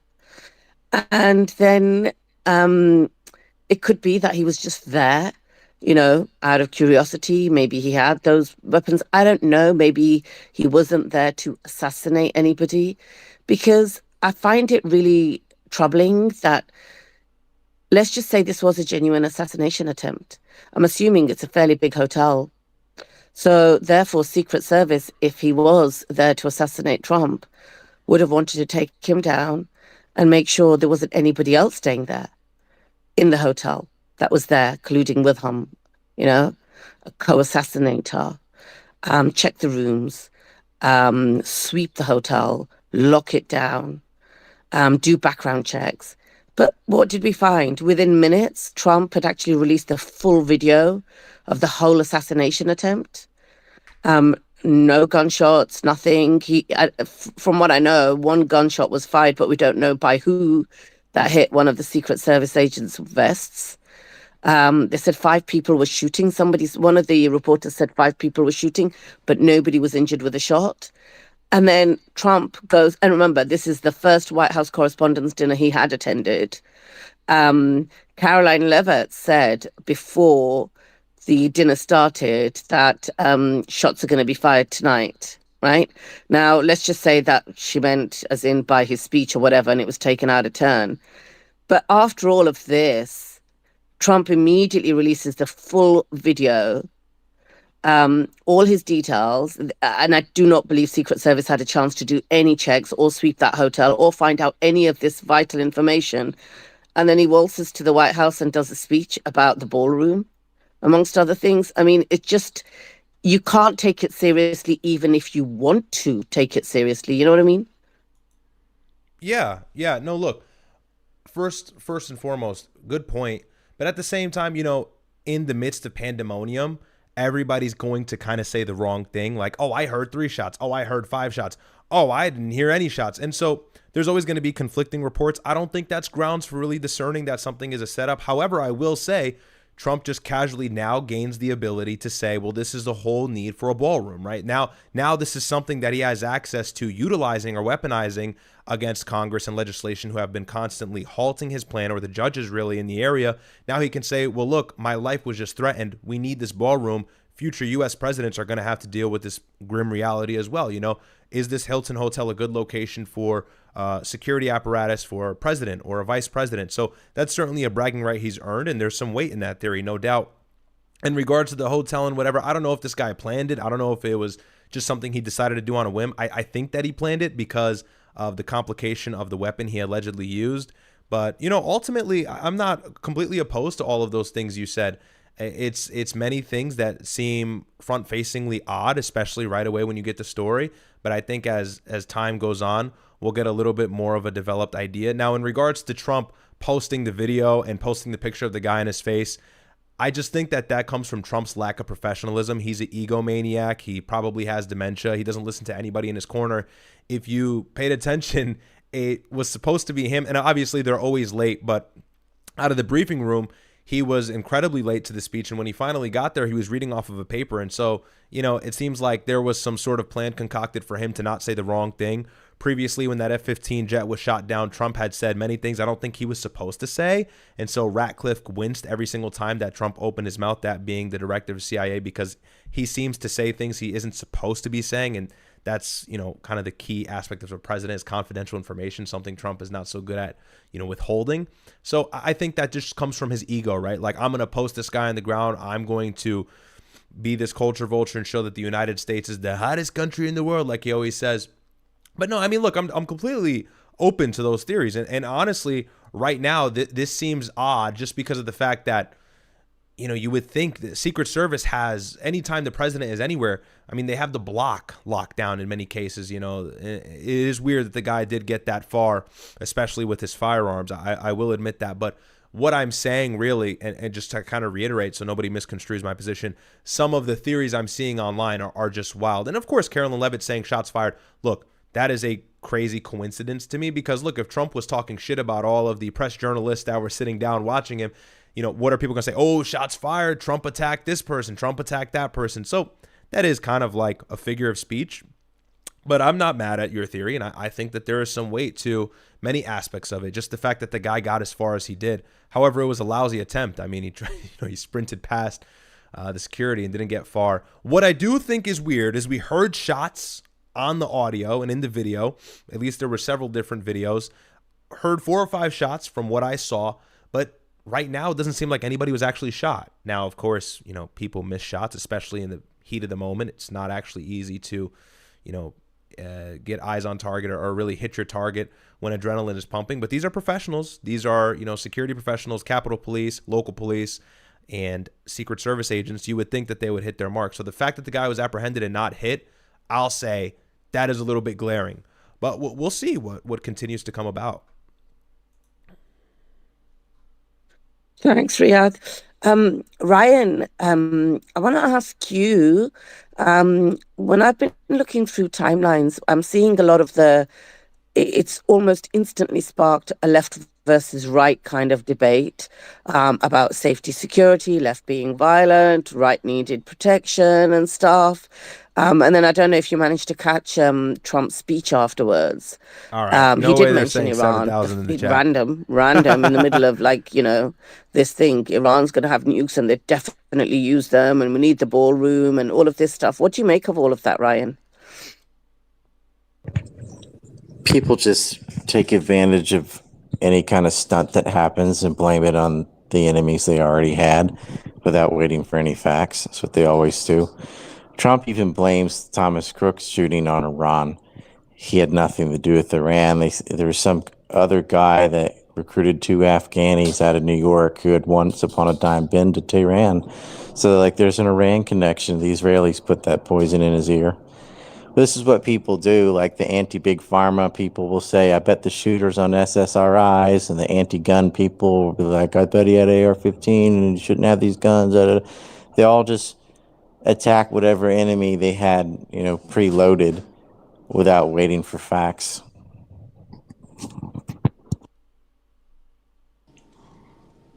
Yeah, true. I mean, just bringing this back to the Iran war quickly, when do you think it happens? I mean, I thought it was going to happen tomorrow, but now after the assassination, it might be a bit of a delay.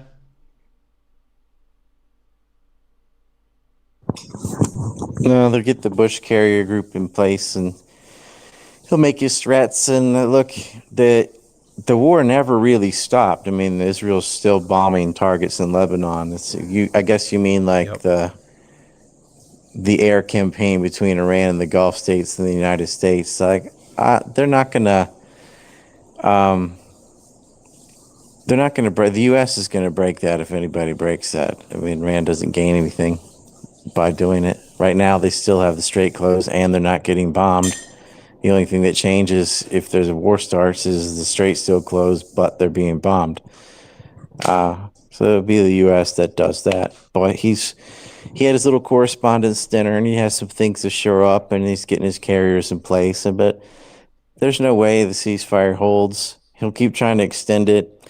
He even said, oh, I canceled the meeting in Islamabad. It's like, no, you didn't. They didn't show up because a precondition was that you have to lift your blockade. And you put a blockade out there because Alan Dershowitz, lawyer of Epstein, told you to. He really doesn't know what he's doing. But they did give up on the Cargaglan nonsense, which was another, more hot air, the same as mobilizing the Kurds and, the international armada that was going to do minesweeping and reopen the strait. He doesn't know what he's doing. He's just making threats, and he again said they would have used the nuclear bomb if they had one. I stopped it. He likes taking credit for I'll stuff. hop out of this in a moment. And then out of problems that he invented. Stuff. There never was a nuclear bomb. There was no 90% enrichment program or any of that. He didn't get the strait open. It was already open before the war, by the way. It's gonna have a toll booth if it does open. It's just Trump being Trump, taking credit for stuff that isn't necessary. Like saying, I didn't start a war, although he definitely has now 3 times. But it's like, that's the default setting. There's already not a war unless you start one. That's not something you have to do. It's just something you have to don't do. But that's how they are. I mean, he's got a very childish administration, a bunch of holy roller end timers and stuff. That guy that tried to shoot him, and we assume Trump's the target. We don't even know. It could have been anybody else in that room, too. Who knows? But did anyone check for Egyptian planes? Maybe Candace has something on this. Maybe it was the French. Yeah, I just let Twitter go ahead and get its waves of stupidity out. I don't even look at it when things like this happen because, immediately people will go to conspiracies, before knowing any facts at all. Yeah, I heard it was. I heard that. I heard there was a French plane, and they accidentally left an Iranian passport at the actual shooting. And really quick, maybe go ahead, Ryan. I was going to say somebody ought to make body armor out of U.S. passports. Apparently, they're fireproof and indestructible. And no, that's what I'm saying. You know, maybe I should have differentiated between that. It's like you got the alternative theories, and it's like, all right, yeah, no, I'm following, and then it's like just the straight like, where did you get this from, kookery? And you're right, you really just got to avoid the X timeline because some of that stuff, it just starts to brain rot you to another level. It gets frustrating, but it is funny to see. I must say. Well, clickbait is monetized, so everybody wants to be first, and just saying something spooky or goofy people will read it and they know it. So if they have an incentive to just invent things, fake news is real, and AI has made it worse. You know, watch those videos. Suddenly there'll be a loud gunshot that did not exist in the original videos, or whatever. You can do everything with AI now. So when I see stuff like this, I just go, anyone die? No? All right. Okay. Next. I'm not letting this distract me from the Epstein files and this pointless war in Iran for Israel. Like, that's just stay on point. Don't let the drama pull you in any other direction. Great point, Ryan. Great point as always. Let me read a couple of these super chats. It says, I'm sorry, but I disagree. Okay, Riyadh, you got a lot of people not happy with your commentary. So I know let me my read all the chat's chats and spamming maybe you wanna- 7,000. It's okay. I'm an agent, I guess now. So. Sorry? No, my chat is spamming 7,000 at me. No, I mean, look, you know, it's fine. I'll So always let me read these super chats go to you for and it. you can cover them all in one go. This says, there are no facts, Mr. Riyadh. The only fact you have is what the government shows you on TV. Stop getting spooked when the government drops theatrics. Wow, the FBI agent and his brother are telling people to stick with the corporate journalism and believe it as facts. Wow, what analysis. I see you, Spy. Nice. I'm sorry, but I disagree with Riyadh. We have to face facts. Nobody don't like Trump. It don't matter if you're right or left. Ever since Trump starts the war with Iran. And then the second one is I was not surprised that somebody will try and go after Trump, but we can't say it's all far left. If we go in about it, we have to say both parties. This is why I don't vote anymore. I feel sorry for the people who did vote. So if you want to cover all those. Yeah, I mean, I hate Trump just as much as everybody in that chat. I think Trump is an Israeli shill. I think Netanyahu has him on a leash.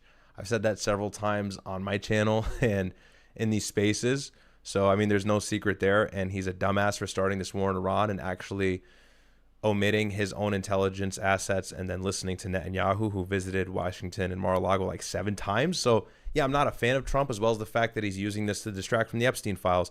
But at the same time, I would be the person to benefit from thinking that Trump set this up to bolster his own image and higher his approval rating. All I'm saying is I'm just waiting for the undeniable evidence, which will certainly come out in the next few weeks, and then we could talk about it a little bit further. But for right now, what it seems like is some deranged person ran into the hotel, and, you know, we can't really discern yet, but at least speculate he was trying to kill somebody who was of great importance, that person likely being Donald Trump. That's all I'm saying, you know. But of course, if you follow logic, well, then you're just like a bought out paid person, I suppose. But yeah, no, I'm somebody who depends on the facts heavily until everything is kind of put together and developed. Then, you know, I'll make my conclusion. But it's okay. Everybody's entitled to their own opinion. I don't mind. Yeah, appreciate that. Let's go to Andy. Andy, jump in. Less elegant way to say what you just said is, listen, I'd agree with you, but then we'd both be wrong. What do you? I'd agree with. No, I was like what you're saying to the chat. Like they're all just like, oh, $7,000 because you didn't say what I want you to. Nobody knows why this guy did this yet. Exactly. I mean, just from looking at him, I would just, if you made me guess, they're like, yeah, he probably a leftist. He looks like one. But you can't just be like, she's a witch. She looks like one. We're like, he just got faggot vibes. But that's not evidence. I mean, watch it be right. But like, I'm not going to claim I know just based on looking at somebody. But if I'll go, yeah, he probably is. But a lot of people hate Trump. I hate him. I'm far on the right, and I can't stand him. You know, I wish somebody would shoot him, but that ain't gonna happen. And it wouldn't really do anything because it'd just be Vance and crew, and the Israelis are still in charge. Yeah, Exactly. You just get you get demonized for being grounded, you know. So it is what it is. But, I have a platform and I got to be careful what I say, because people can always turn around and go, you said this, that, you made 5 theories, and they all blow up in my face. It's about credibility, especially long term. So that's it. I just steer clear of the nonsense and, only play with what is actually factual, and people attack you for it, but it's fine. Yeah. No, you gotta go with what you believe is rational and cogent, because people get emotional. I'm not saying these people are wrong in this one, we'll see. But generally speaking, not in this issue, but generally speaking, people get emotional all the time, and they just need a bit of time, and then they end up knowing you're right. Like, the problem with the situation we're in is, like, many of the things that we say well in advance, then later people find out that we were right. Like, it could take 10 years or 5 years or 2 years or 3 years or 6 months or a few months or a few weeks. So it's always best to go with what you say, as long as it's logical, rational, and not emotional. But let's yeah. Don't you think it's interesting, though, that so many people, when something like this happens, they all think, all right, gay op, because that happens so much that even when, I think it's gay off in a way, just this is dumb and some idiot tried a really bad plan, whatever. That doesn't mean it was orchestrated. But I think it's healthy that everyone doesn't believe the government no matter what, or at least the U.S. government, because they constantly lie. Like, anyone complaining about this is like, yeah, but you guys created this situation, lying about Iraq, lying about Libya, lying about all the time. You lied about anthrax. You lied constantly. You lied about the uranium. Recently you lied about the Assad gassing. Like, everything you guys say is BS. So when something happened, and the same thing with the media. The mainstream media constantly lying, especially about foreign policy and major events. And so that's why you already gaslit the public. That's why they, go off into wacko land with Candace Owens and stuff. It was like, and Alex Jones, the types, because you made that a viable alternative, because they don't have a place to get the truth. There isn't a credentialed media anymore. You're like, oh, you guys are gonna lie. You know that they would. They've constantly lied about Iran nonstop. And, anyone old enough watched them do that their entire life about all these wars. Yeah, they were a week away from a nuke like 9 times. Yeah, I think it's very... I think it's important. Mother Jones did a report on that, 6 months away from a bomb since like 2002 or something. I think it's important for people to question the mainstream narrative. At the same time, I do think it's, and because largely speaking, as you said, they always lie to you. Guys, I'm going to hop out of the space right now. You can never trust what they say, and they're always trying to manipulate you. On the other hand, you got to be careful as well, because sometimes they'll try and reverse manipulate you as well. So you got to, for example, do you remember 9/11? 9/11 is a good example. You basically demonstrated that one of the hijackers was linked to Mossad. And if, for example, these other theories were allowed, they actually claimed there was no hijackers and it was all remote control, and then you never would have found out, for example, the link to Mossad. So that's an example of where they'll try and manipulate the zeitgeist with these kind of wacky conspiracy theories and kind of lead you down a dark path. But yeah, largely speaking, it's much better than it was before, where everyone just conformed to the government. Yeah, I always say, it was the opening line in one of my books, is to not categorically reject or accept conspiracy theories, because most people are in one or the other. They either believe them all, is the earth round, like those people, or they don't believe in any. They're like, no way, that could never be pulled off, blah blah blah. And the truth is, conspiracies do happen. People get convicted for conspiracy. Even 9/11 is a conspiracy no matter what. Even if you have 20 guys conspiring in a cave in Afghanistan to pull the plot off all by themselves with no assistance from intelligence agencies whatsoever, it's still a conspiracy. So, we had Anthony Poindexter and others got convicted of conspiracy during Iran-Contra. That's on the books. It's a real thing. It happens all the time with organized crime, financial crimes. We had Sam Bankman-Fried Yo, Chad is ripping on recently Ryan. Take it arrested. easy You know, on with him. FTX. I'm That about was to a hop out giant right now crypto in a second. conspiracy. Like, conspiracies happen. But that doesn't mean everything is a conspiracy. Sometimes you just have an idiot with a gun. Sometimes there's just a faggot on the roof. A lot of these school shootings, there's nothing complex. Somebody lost it and went and shot their classmates. It's nothing. No one like groomed them or anything. But that doesn't mean that's never happened. Like the Buffalo shooter was radicalized online through Discord by FBI agents. The Boston bombings is another one, but that's another example of where the kooks took over, just like 9/11. Like you have a real conspiracy drowned out by We're gonna react to made up John conspiracies, Kiriakou and that fighting is one Patrick method Bet-David. of shutting it down. Is just I just to want to let these guys know that I'm gonna saturate the leave. web with kook stuff to where This nigga got a vacuum going. people can't navigate through the ether as stupid and get at what happened. And they did that with Kennedy. They put out movies and stuff with retard conspiracy theories. That doesn't mean the official story's right, because it ain't. But the ones that came out, like saying he was anti-Fed and all this other stuff, none of it's true. And when you debunk that, people are like, oh, you're getting paid by Israel? Oh, it's the worst.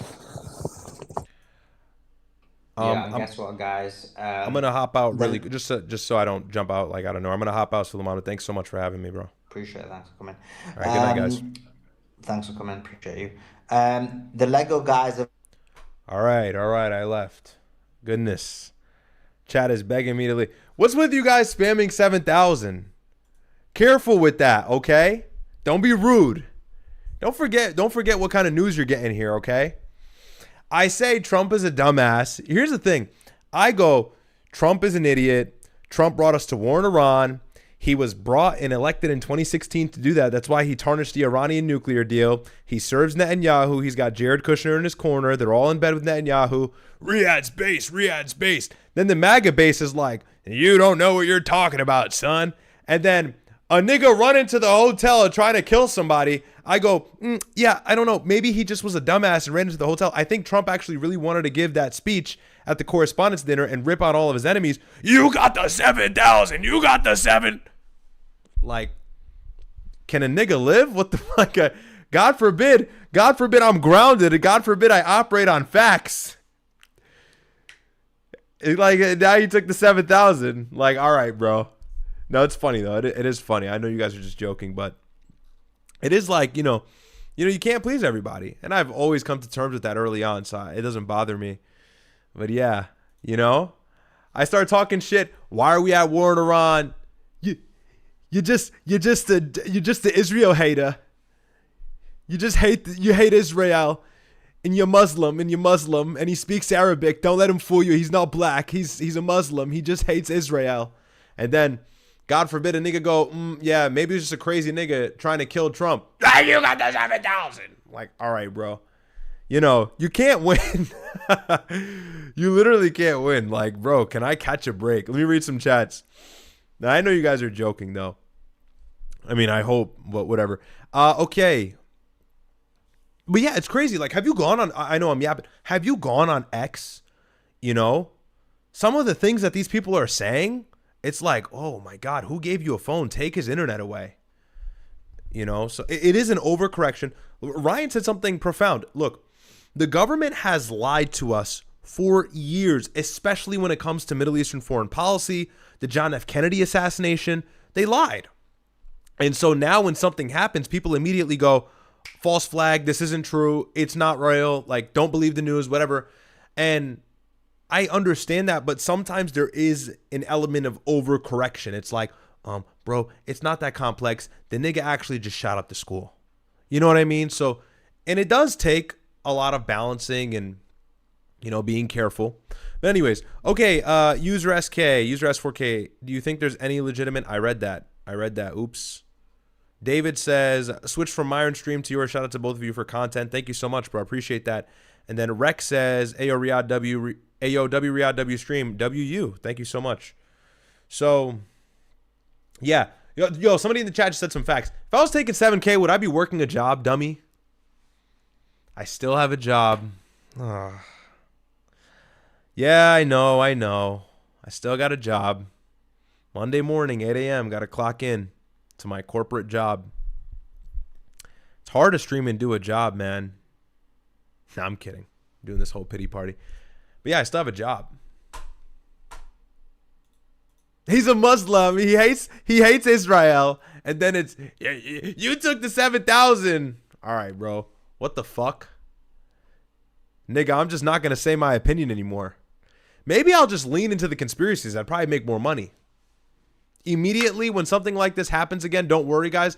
I'll go, an alien shot a ray gun and Donald Trump just teleported into a different dimension and there's UFOs on the scene. Don't worry. Marin Media, thank you so much for the 5. Desert Joe, W Impressions, always spot on. Thank you so much for the 20, Desert.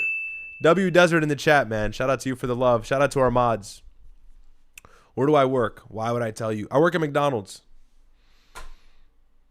So someone said you match Nick's impression. Yeah, it is. Nick is hilarious when he does that. Israel. But okay, someone said job plus 7K. Jew maxing. Facts. All right. Can we get to the reaction, nigga? And I'm talking to myself because I'm the one riffing. But yeah, like, bro. All I say is, yeah, guys, I just think this was a crazy person who failed at killing the president. Suleiman's chat. Oh, Suleiman, who's this guy? Don't ever talk to him again. All right, nigga. Can a nigga breathe, bro? Goodness gracious. Israel. All right, let's watch this. So if you missed this, John Kiriakou hopped on Patrick Bet-David's show just a few days ago, I think. He's former CIA. This guy has been a big voice against the Iranian war. He's been on several podcasts now. And so he's been talking about how Israel always tries to meddle in our affairs. They always beg presidents to bomb Iran. They've done that formally. Every president has said no until Donald Trump. And he accused Patrick Bet-David of being a Zionist. And so Patrick Bet-David, of course, had him on the show to confront him about such a claim and statement. And they kind of went at it. But Kiriakou completely conceded. And that's because he got bought by an agency that is owned by, of course, Israelis or Jewish people. And so now he has been a little bit more hesitant, at least on this podcast, to go hard on Mossad and, you know, Israeli foreign policy and how they subvert our politicians, whatever have you. And Sneeko and my brother were actually supposed to do a collab with him, and last minute he backed out because of quote unquote legal reasons. So, you know, you want to talk about 7,000, it's actually this guy now, because Patrick Bet-David, this guy on some, and you know what, I'll pull up the clip so you guys have the full lore. Yo, he like completely went for Patrick Bet-David's neck. And then Patrick Bet-David had him on the show and he completely folded. It was like a whole 180. And so obviously he had signed that agency deal. And I think now he's not going to go hard on the topic anymore. So sad. But let me see if I could find that clip for you guys while we're watching this. Political purposes, not for religious purposes, at the cost of everything else. I had lunch yesterday with. So here, this is what he said about Patrick Bet-David previously. I was watching Patrick Bet-David yesterday, and Patrick is a hardcore Zionist. He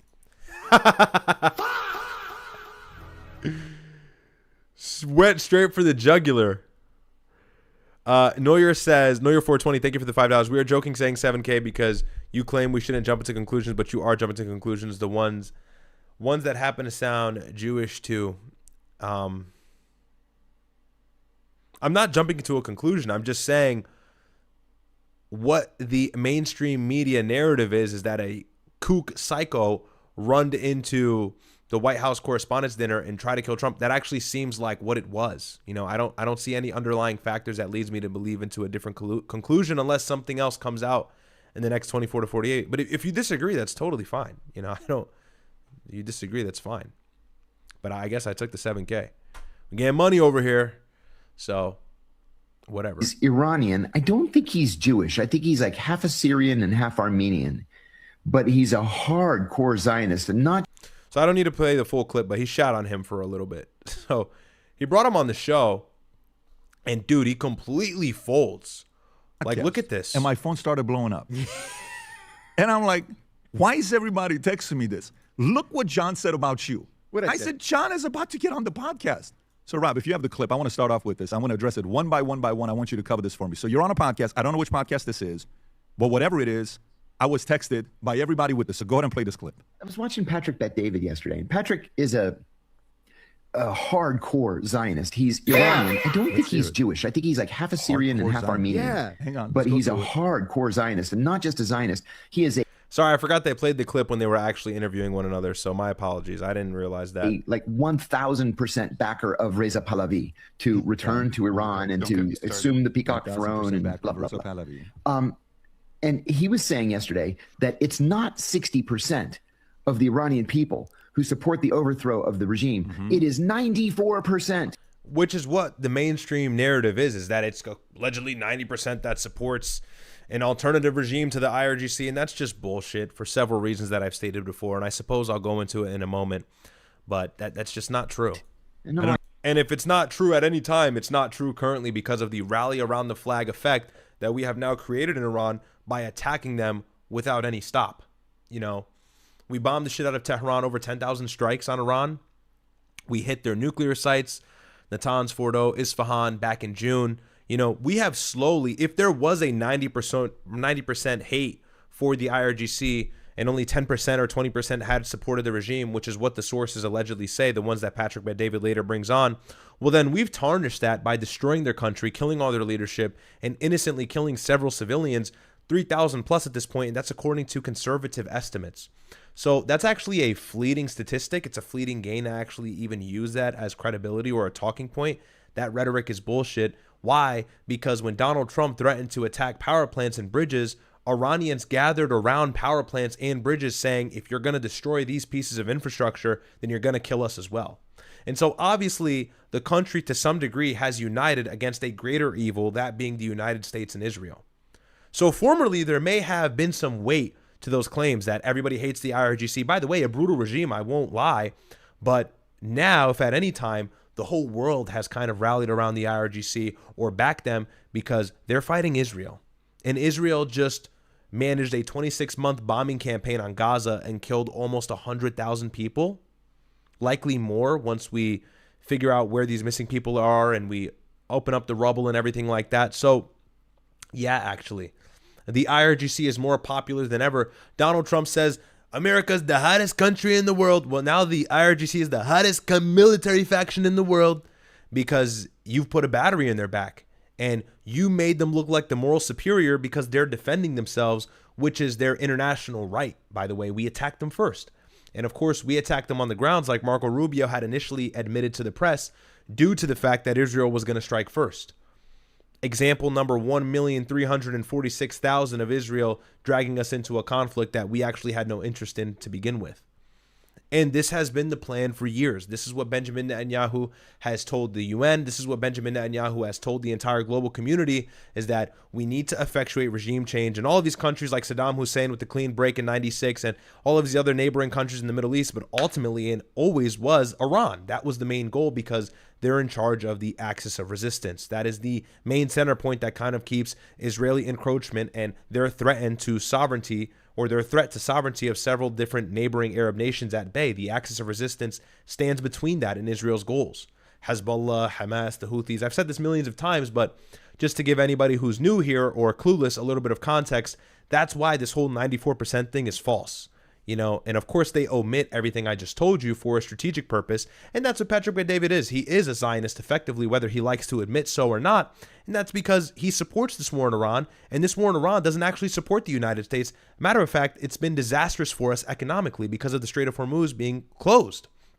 And so our NATO partners are now voicing condemnation. Trump is calling them paper tigers. Asia's not getting any oil. Indochina's not getting any oil. And then, of course, Europe will soon not get any oil either.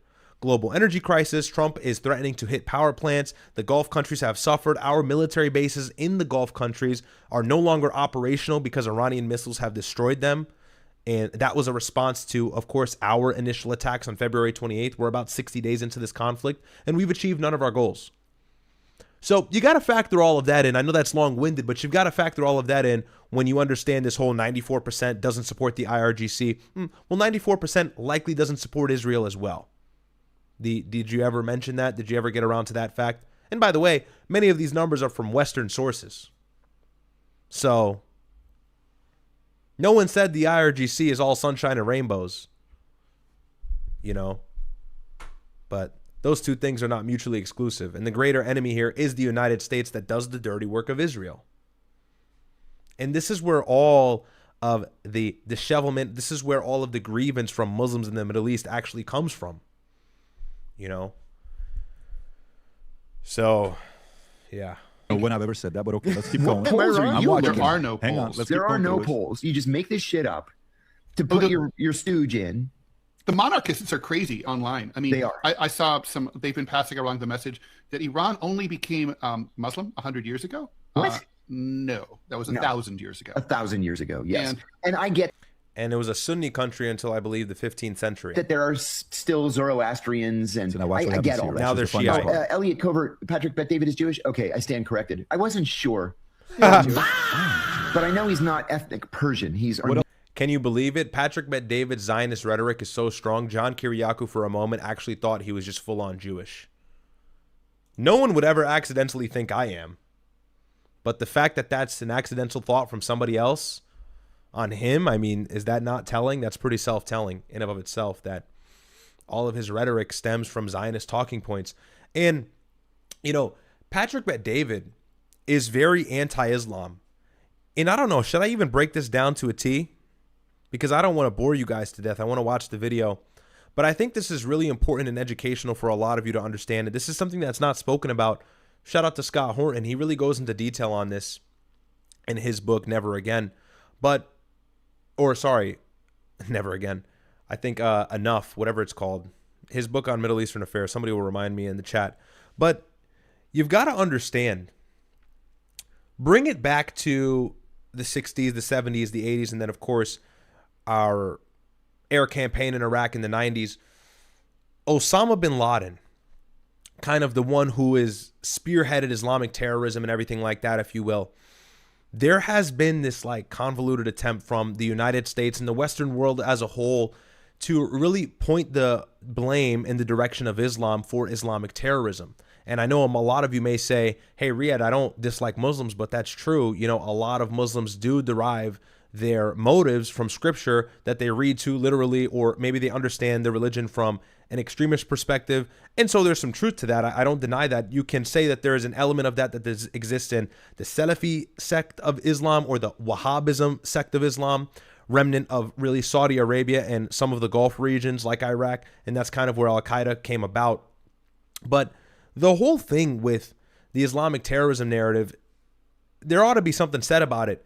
You do realize the reason why the United States has been subject to quote unquote Islamic terror since 2001 is because of our intervention in the region, not because of the fact that they hate our freedom or they hate the fact that, you know, the country is Christian or they hate the fact that the women are uncovered or adultery, that they could actually care less about that. And so what you see that stems from the Middle East is a group of religious fundamentalists that actually have secular political motivations to invoke terror on the United States to keep them out of their region. But this is a part of Osama bin Laden's great plan. And he said this several times to the media. He said this in his declaration of war in the 90s.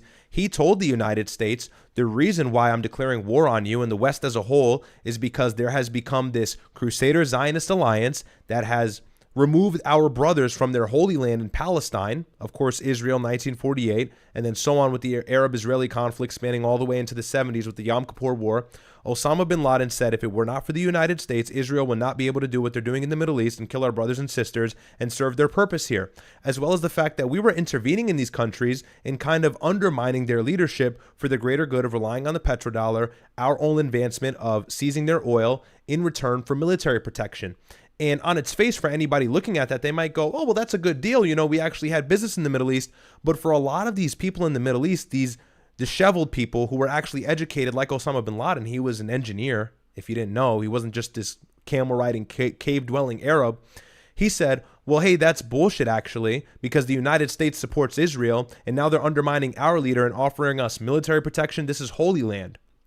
and that being Saudi Arabia, Iraq, the greater real Arab Peninsula area. That was his grievance. That was his main issue. And so what I'm trying to say here is the motivation, and this is so important to understand so you can view this Iran conflict in the correct lens or the right light, is that Islamic terrorism, it really all stems from American intervention, but it's very easy for Americans and American media and American politicians to say, well, the Muslims hate us and they want us dead, so we've got to eradicate this problem before it invades our borders. And so they say, well, look to Europe. Why is Europe so disheveled? Why are there so many Muslims in Europe and the UK? But what you don't realize is those Muslims are there because of American intervention that displaced millions of Muslims from the 90s all the way up until today. Those Muslims actually never had the chance to advance their countries, stay in their countries, stay home to their land, because we launched and administered air campaigns in all of these countries and all of these regions for several years, Obama being one of the main culprits in Syria, Libya, Iraq, the creation of ISIS, Al-Qaeda. That all stemmed from the United States.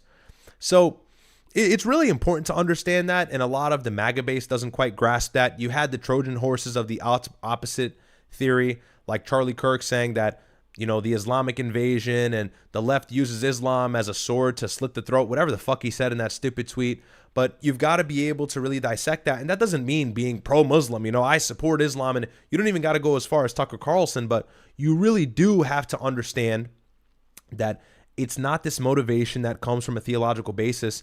It's a secular political motivation, because Muslims were sick and tired at the time of the United States being involved in their countries while simultaneously supporting Israel and undermining their leaders for the greater good of the U.S. economy and trading some senseless military weapons that really offer no protection. Because what did the military aid that we give to the Gulf countries do during the Iranian conflict? Absolutely nothing. What has it done? Look at the Gulf countries now. 13 bases all destroyed. The biggest one, Al Udeid in Qatar, it's destroyed. The Prince Sultan Air Base just southeast of Riyadh, about an hour or two away, destroyed all of our AWACS systems. Iranian missiles did that. So is American protection militarily actually worth being in the Middle East for the greater good of, that country having relations with us? And then, we get leverage on the petrodollar? No, the answer is no. But this is the thing. Of course, it's beneficial for us. We don't say anything, but Osama bin Laden highlighted this. And so his great plan was, I'm going to provoke the Americans. I'm going to launch attacks. I'm going to get them to come here and get dragged into forever wars and wake up the American populace that they're controlled by Israel. That was his goal. And any expert, Robert Pape, Scott Horton, or any of these guys will tell you exactly that.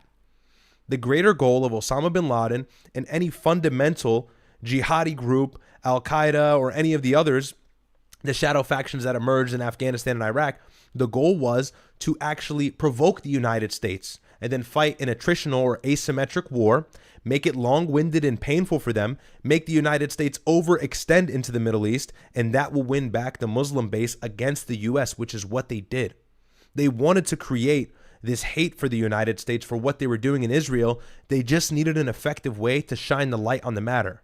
So 9/11 happens and the bombings happen and everything happens, Paris and Berlin and all these ISIS attacks, and that's to provoke the United States from actually get involved.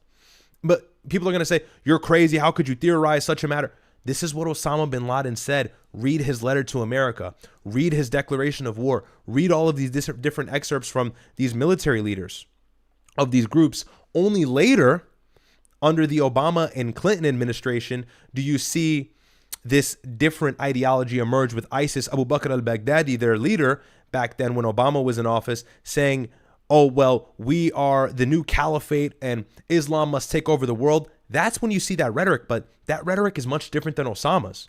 Osama's rhetoric, despite him being such an evil man, was, I really dislike the U.S. foreign policy. It's violent. It's killed our brothers in Iraq. It's killed our brothers across the region. And now they're taking control of Saudi Arabia, that is the custodian of the two holy mosques, home to Islam. And then the third holiest site, Jerusalem, that Israel has now annexed from the Palestinians in the West Bank and everything else in between. I'm going to get everybody in the world to see that the United States is controlled by Israel. And that's effectively what he did. That is effectively what he did. And this war in Iran is a further vindication to that theory, or really that attempt. And so this is why all of these guys, myself included, always say We should not be involved in the Middle East at all, because it actually serves a greater purpose, of course, to Israel, but it also highlights that our intervention and our foreign policy is not well thought out. And so that's, I just want to make sure that I can highlight that. I know that's long-winded, but it's really important that people kind of grasp that. A lot of people think, well, the Islamic fundamentalism reached the United States, and so that's why we suffered all these terrorist attacks. No, it's actually because of American intervention, and Osama bin Laden said that, and this was a part of his plan. We played right into it, all up until today. And Barack Obama had the first step figured out. Of course, he made several mistakes in Libya and Syria, but it seemed like he started to learn because he brokered that almost peace deal with Iran, that being the Iranian nuclear deal, the JCPOA, and that allowed for a lesser stipulation of enrichment going down to 3%, and in return we lift sanctions on Iran, and then we could do diplomacy. Then maybe we can make money on the Strait of Hormuz. Who knows what that deal would have turned into or graduated to if Donald Trump didn't tarnish it in 2018. But this is what these MAGA guys, this is what Patrick Bet-David, all these guys will never tell you. Instead, it's, okay, so I'm a numbers guy, and Islam, every time I'm looking at the numbers, most of these terrorist attacks come from the Muslims in Islam. Did you know that Robert Pape did a study? Robert Pape did a study. He's a political scientist, very revered, well-respected in the community of geopolitics. And he came to the realization, as well as some other British think tanks, a think tank out of the United Kingdom as well. You can Google all this and fact check me. They found that suicide terroristic acts like bombings and other things actually stemmed from not religious fundamentalism, but it actually stemmed from these people feeling like their own natives or people that were native to their homeland were facing offensive attacks from other nations. Like their people were being subjugated to unnecessary terror and harm. And so for them to effectuate any of their goals or actually fight back, they had to kill a large number of people with them in order to kind of get the point across that we will not be bullied or regime changed by your faction.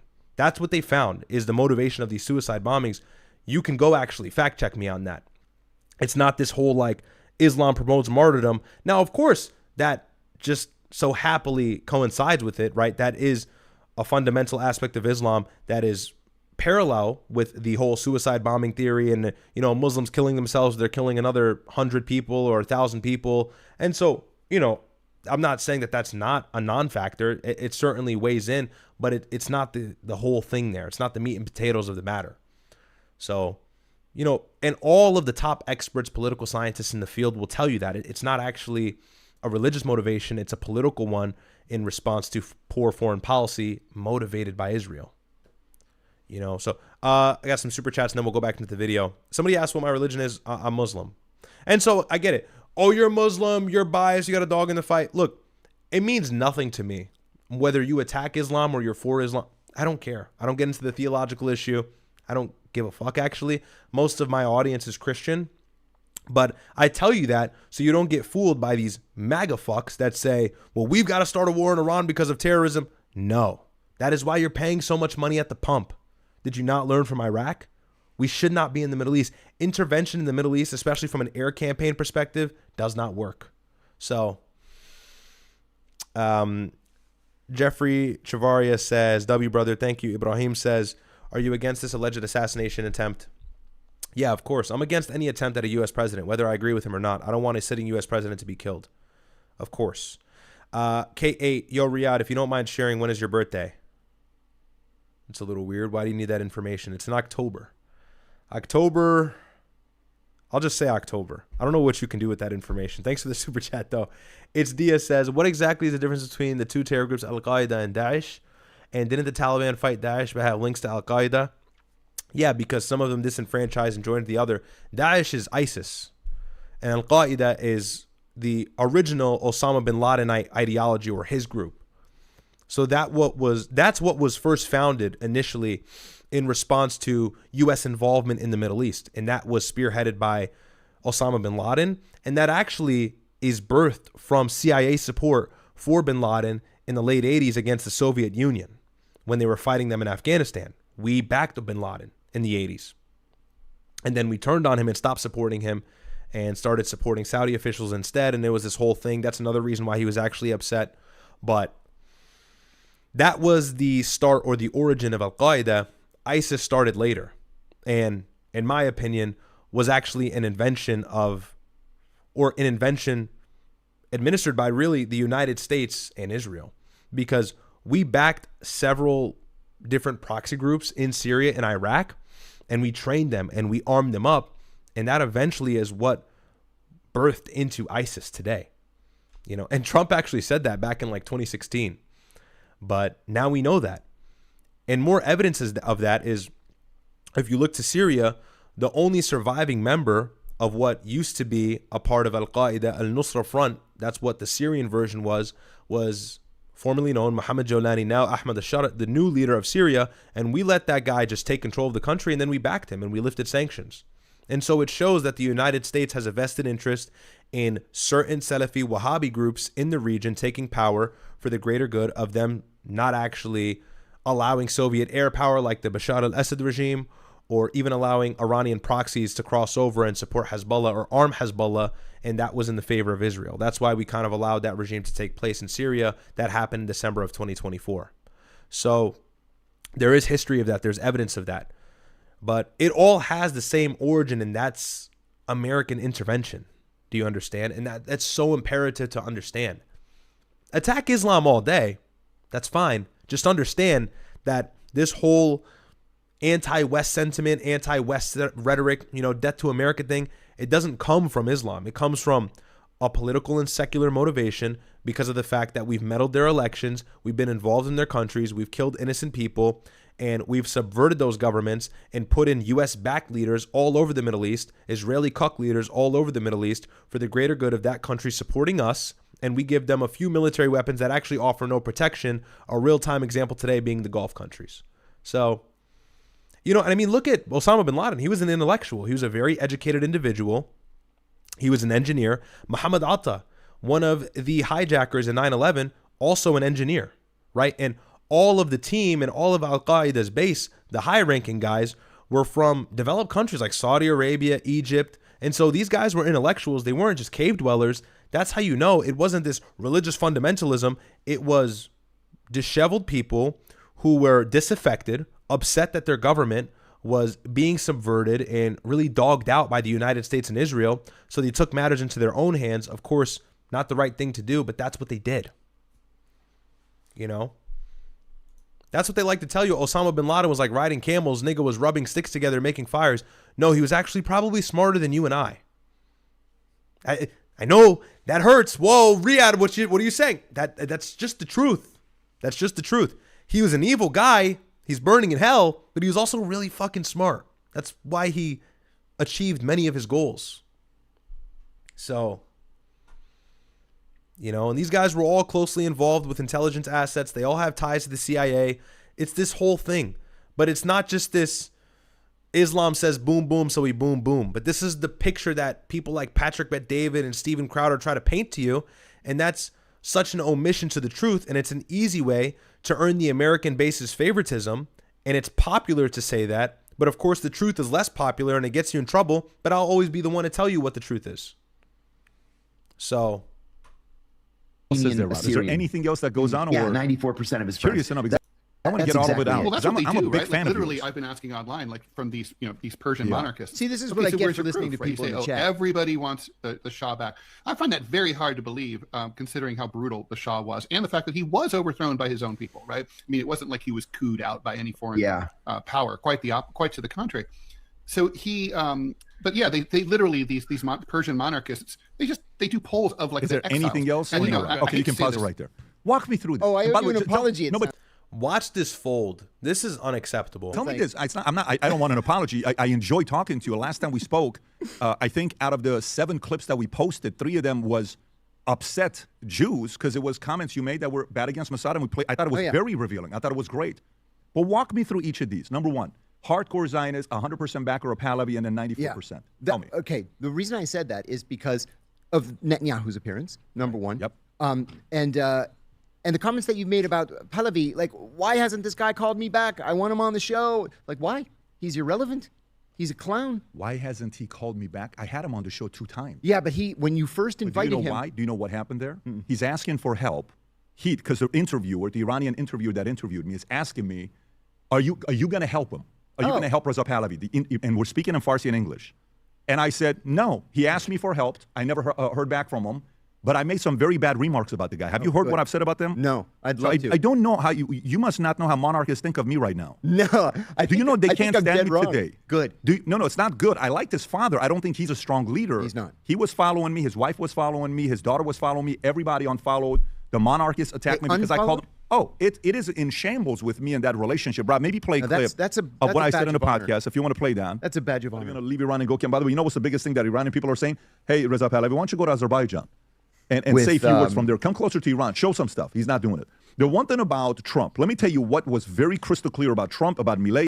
And I'll pull up the full video here because this is just a clip of Kiriakou gang cucked. Mother Agapia, who was on the Tucker Carlson show a couple of months back. She's a Greek Orthodox. Actually, she's Greek Orthodox, but she's in the Russian Orthodox. And please like the video if you have not already. David says typical PBD's humiliation ritual. Yeah, he's just been terrible. Did you see this on X though? Not to get off topic, even though I'm getting off topic. So Patrick Bet David tweets here. Let's take a look. Hold on. So Patrick Bet David. So he tweets out today, who should I have on the show next? See if I can find it. Damn, how many times does he tweet a day? No way he deleted it. Shut up. Okay, so Patrick Bet David goes, okay, so who should I have on the show next? And my brother responds, he goes, me, you guys are wrong on the Israel war 100%, the Israel-Iranian conflict, whatever. Let me actually read it. So he asks who to have. He says, me, you guys are 100% wrong on the US/Israel-Iran war. I obviously tag him. My brother gets 8.1K likes to this tweet. I responded to the comment here. I'm like, Patrick, do it. But the memes here are crazy. I'm not even going to scroll down because these memes will probably get this video demonetized. But you can go take a look. So go spam that up. Hopefully my brother gets on the show and debunks all the lies. Because they've just been horribly wrong on the entire conflict. And, you know, my channel this last month has actually been dedicated to every single reason why this conflict has been disastrous for the United States and the global economy as a whole, especially the oil market. But let's hope my brother can get the chance to actually go on. And look, I don't even imagine Patrick would say yes, not because of the fact that, like, he likes censorship or anything. I just think he knows my brother will probably fry him.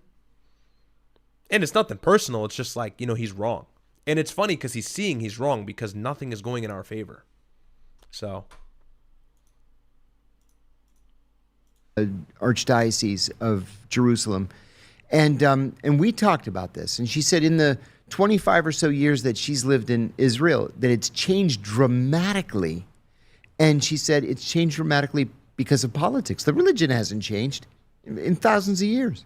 It's the politics that have changed. And it actually has changed. That's like the whole thing with the Talmud and rabbinical commentary. It does change over time. Made it so difficult. She asked me when was the last time I was in Israel. I said 2022 was the last time I went. Just a few years ago. Yeah, a few years ago. Yeah, I see somebody in the chat saying Adam shows up. No, Adam will definitely not show up. I mean, Dave Smith cooked him, pan-seared him, spat him out. It was brutal. So Adam's definitely not pulling up. Adam doesn't know anything about anything. David says he'd get smoked if Marin joined. I agree, bro. He would get absolutely annihilated. Actually afraid I wouldn't be able to get in. And it's not even because, look, of course, my brother is high IQ. It's just because he's right. And when you have the truth on your side, bro, it's hard to lose. You know? This is one of those things where you're really right or you're really wrong. And there's no real gray area, unfortunately. It's not a nuanced situation. So, you know, draw the line in the sand and stay in where you are. And you're either right or you're either wrong. But it's never been easier to be right about something. You know, people had their opinions on the war on terror in 2003 invasion in Iraq. And of course, that was a different time where there was no alternative media. People couldn't educate themselves. But these days, I mean, if you're in support of the Iranian war, the parallels that it has to the Iraq war and every other Gulf conflict that we've been in, you're a fool. You know, you're an idiot. And you're definitely a Zionist. You're definitely a Zionist. Because what interest does this serve for the United States? You know, and I don't know if Patrick is really ready to have that conversation. But I didn't have any problems at all. Had a wonderful time. Was appalled at some of the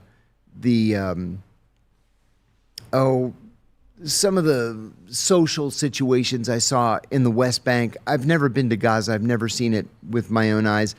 Didn't have a desire to go, on my own. And it's dramatically worse just since 2022. Dramatically worse since 2022. For Palestinians, yeah. Okay, yeah. Got it, yeah. And in the West Bank. I mean, in Gaza, obviously, there's a war going on. Right. But I'm talking about in the West Bank. Yeah. Your experience when you went there? I have to say, I loved every minute of it. So your experience was a good experience. Yeah. So you think the criticism, because it's... And if you go to the West Bank, right, go to any Palestinian territory, the Palestinians treat you with love, And I get it, Riyadh, you're a Muslim. Riyadh, you're Arabic, whatever, you're Middle Eastern, whatever people want to say. Your opinion is invalid. You've got some biasy, whatever. You got a dog in the fight. But, I mean, seriously, go look at any non-Muslim journalist who goes to the West Bank, who visits these Palestinians and their settlements and everything like that, or reports on the Israeli settlements. You'll find the Palestinians are actually really good hosts. They are very gracious, and they're not the people that the Israelis paint them out to be, which is imperative for their actual premise and paradigm of destroying them. Is like, they're animals, they're terrorists, we must remove them. But then you go and visit the West Bank, you go and visit any Palestinian occupied territory, and you realize, like, they're peaceful people, and any violence is just really resistance that is breeded from the violence or Israeli aggression that started initially. So, become in such a nasty, like, it's almost, I talk to people, and some people are like, I don't even go on Twitter anymore. Mm-hmm. I actually dropped. I mean, I have a guy that runs my Twitter, but I don't go on Twitter anymore. Yeah, because it's almost like each of the social media accounts. You don't go on Twitter anymore because everybody's cranking your ass backwards. You're getting fried. That's why you don't go on Twitter. They have their own nasty bots. You go on Twitter and you ask who you should have on the show, and everybody's like, let Marin fry you on PBD, and it gets 8,000 likes. That's why you don't go on Twitter. That you attack and do, it's part of the game. You can't have an opinion and not expect people to push back. The moment you say, I believe LeBron James is the worst GOAT of all time, you're going to have people that are going to debate. The moment you have an opinion on that, but I think I'm right. I think he's the worst, greatest athlete of all time because he whines so much and he bitches so much. And go ahead and talk about it. Watch the comment section, right? So we can't be... Are we having a religious debate in the chat? Come on, guys. Get along. Get along. Get along. Come on. Like, oh my God, don't call me out. It's unfair. I feel bad. I don't think that's the problem. We deserve to be called out. Mm-hmm. Like, we deserve to, like what we just did right now. Hey, you said it. Great. I addressed it. I apologize. Great. We move on and we can have our own conversations together. I just think it's creating division. I just think it's creating a level of divisiveness. So do you think a part of it is that guys are afraid of others getting paid? Like, would you trust people that are getting paid from a government you don't trust? So let's just say some influencers are getting paid from AIPAC or Israel. Some influencers are getting paid from Russia. Some influencers are getting paid from Qatar. Some influencers are getting paid. You think that's what the fear is, where the market believes that people are paid mouthpieces, that you don't trust them? I think that's probably a part of it. But I think that the other part, and a very powerful part, is professional jealousy. Yeah, I think I feel very strongly that a lot of this is professional jealousy. I hear it about you. I hear it about Tucker. I hear it about Sean Ryan. People are jealous. They're jealous of people's success. And, what easier thing to do than to just go on Twitter and start yelling about somebody? Yeah. There's an influencer. I'm not even going to say her name because she doesn't deserve for her name to be said. Who just out of the clear blue sky attacked me viciously a couple of weekends ago. I was never important. I have an inkling it was Laura Loomer. I don't know. I feel like out of the blue sky, female, that sounds like Loomer. Enough to attack. And I've never met this woman, and just came out and attacked. And heavyweight or middleweight? Heavyweight. So it's a heavyweight. Okay, yeah. Got it. Yeah. And I'm a communist. I'm decidedly capitalist, first of all. Nobody's ever in my life called me a communist. And I actually had to chuckle out loud when I read it, that I'm a communist. I'm a spy for the Russians. Look, just to respond to what Patrick's saying here before this guy goes on in this trope about how he's being attacked, even though he's bought and paid for at this point. You know, it's not about being divisive. I actually believe in unity. You know, I just told Muslims and Christians to not fight on my chat. But you ought to be on the right side of this conflict. And if you're not, well, then I think you have an issue, or there's Israeli money in your pocket. It's something going on, you know? I'm always very wary of somebody who doesn't get this foreign policy shit right. And of course, it just comes from a lack of information.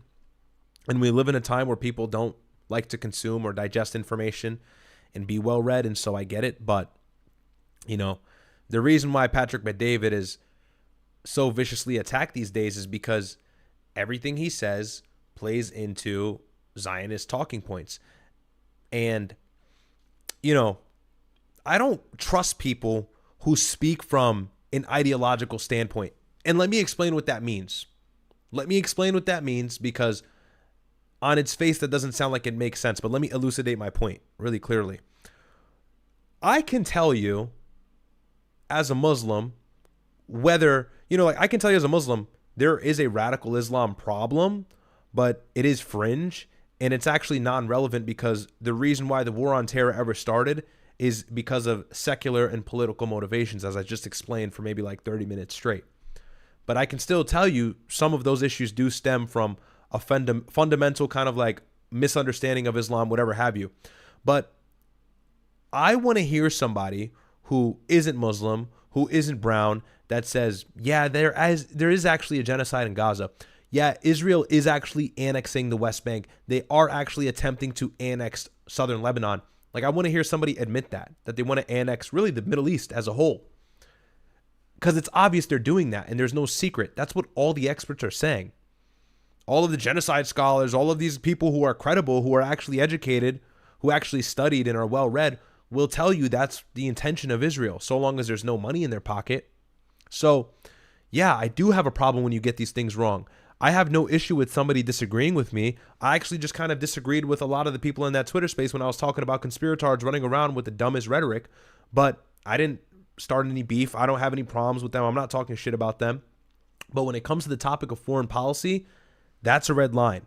And it's also a litmus test, because foreign policy, specifically Middle Eastern foreign policy, really is a great way to discern as to whether somebody actually has a fundamental understanding of what benefits our country or what doesn't.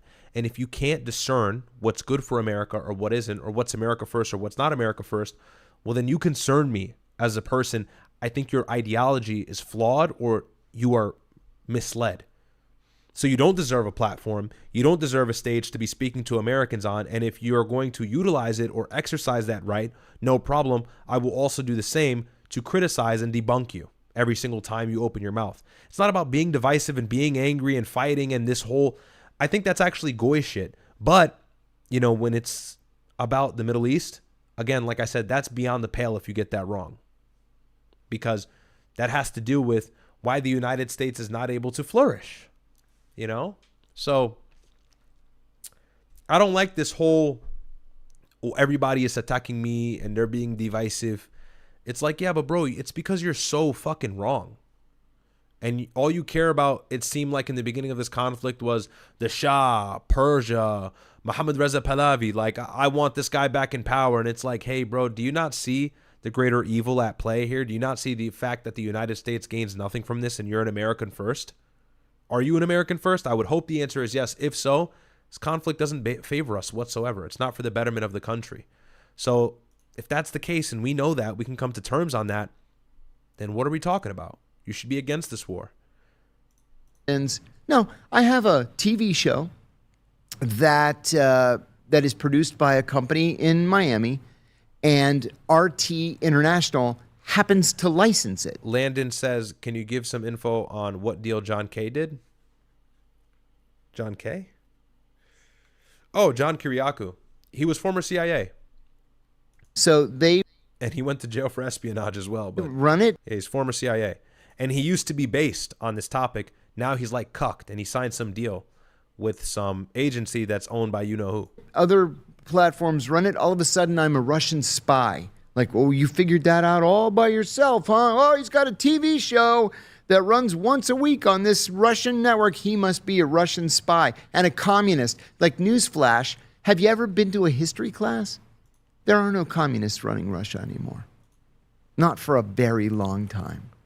But, you know, she just rolled out of bed. I say this all the time, and my friends hate when I say it because it's mean-spirited, but any slob can roll out of bed, log on to YouTube or Twitter and criticize. That doesn't mean we have to respond to them. Yeah, it's going to be be nonstop. It is not going to be. That's not going to slow down anytime soon. And I wonder, like, what words no longer carry weight. I don't know if being called a communist carries the weight of the 80s. No, Like, exactly. I don't think that. Exactly. Yeah, I don't think that does. In the 80s, that might have stung a little bit. Yeah, like But bigot. Today, does bigot have the meaning today of the 90s? I don't think so. Do you remember this little mini trend on Facebook when COVID first started? Admit to prejudice. Mm-hmm. And I thought, okay, I'm gonna do this. So I go on Facebook and I said, I admit I am prejudiced against Amish people. I am. I grew up with the Amish. I don't like them. They're mean-spirited. They talk about. You posted this on Facebook. Yeah.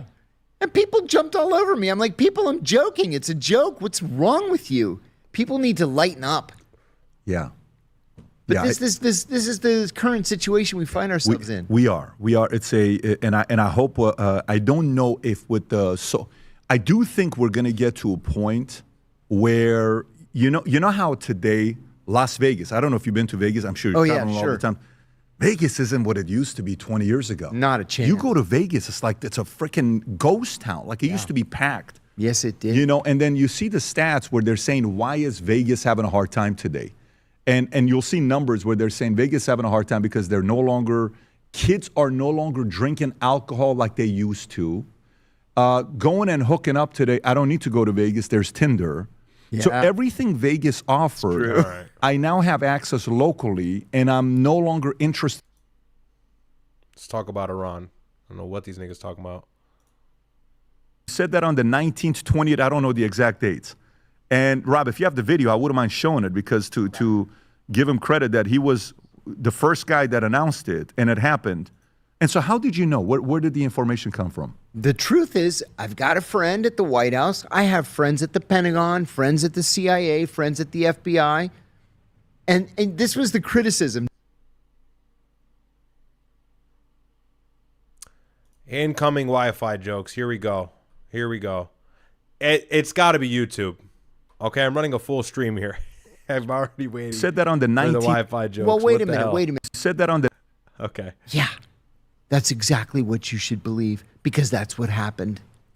So I've got friends all over Washington. I've been in Washington for 44 years, right? We're all neighbors and we hang out together. I'm the only person in my church who's not a retired colonel or lieutenant colonel in the military. Seriously. It's like a VFW meeting at church every Sunday. And so, a friend of mine said, hey, listen, there's some shit going on at the White House. I said, yeah, I'll give you another example. I've never told this story before. We really are going to attack Iran. I was asked Is this a CIA guy or no? Is this a... He's a... I should probably protect his... Just if it's military or intelligence. Military. Okay. Military.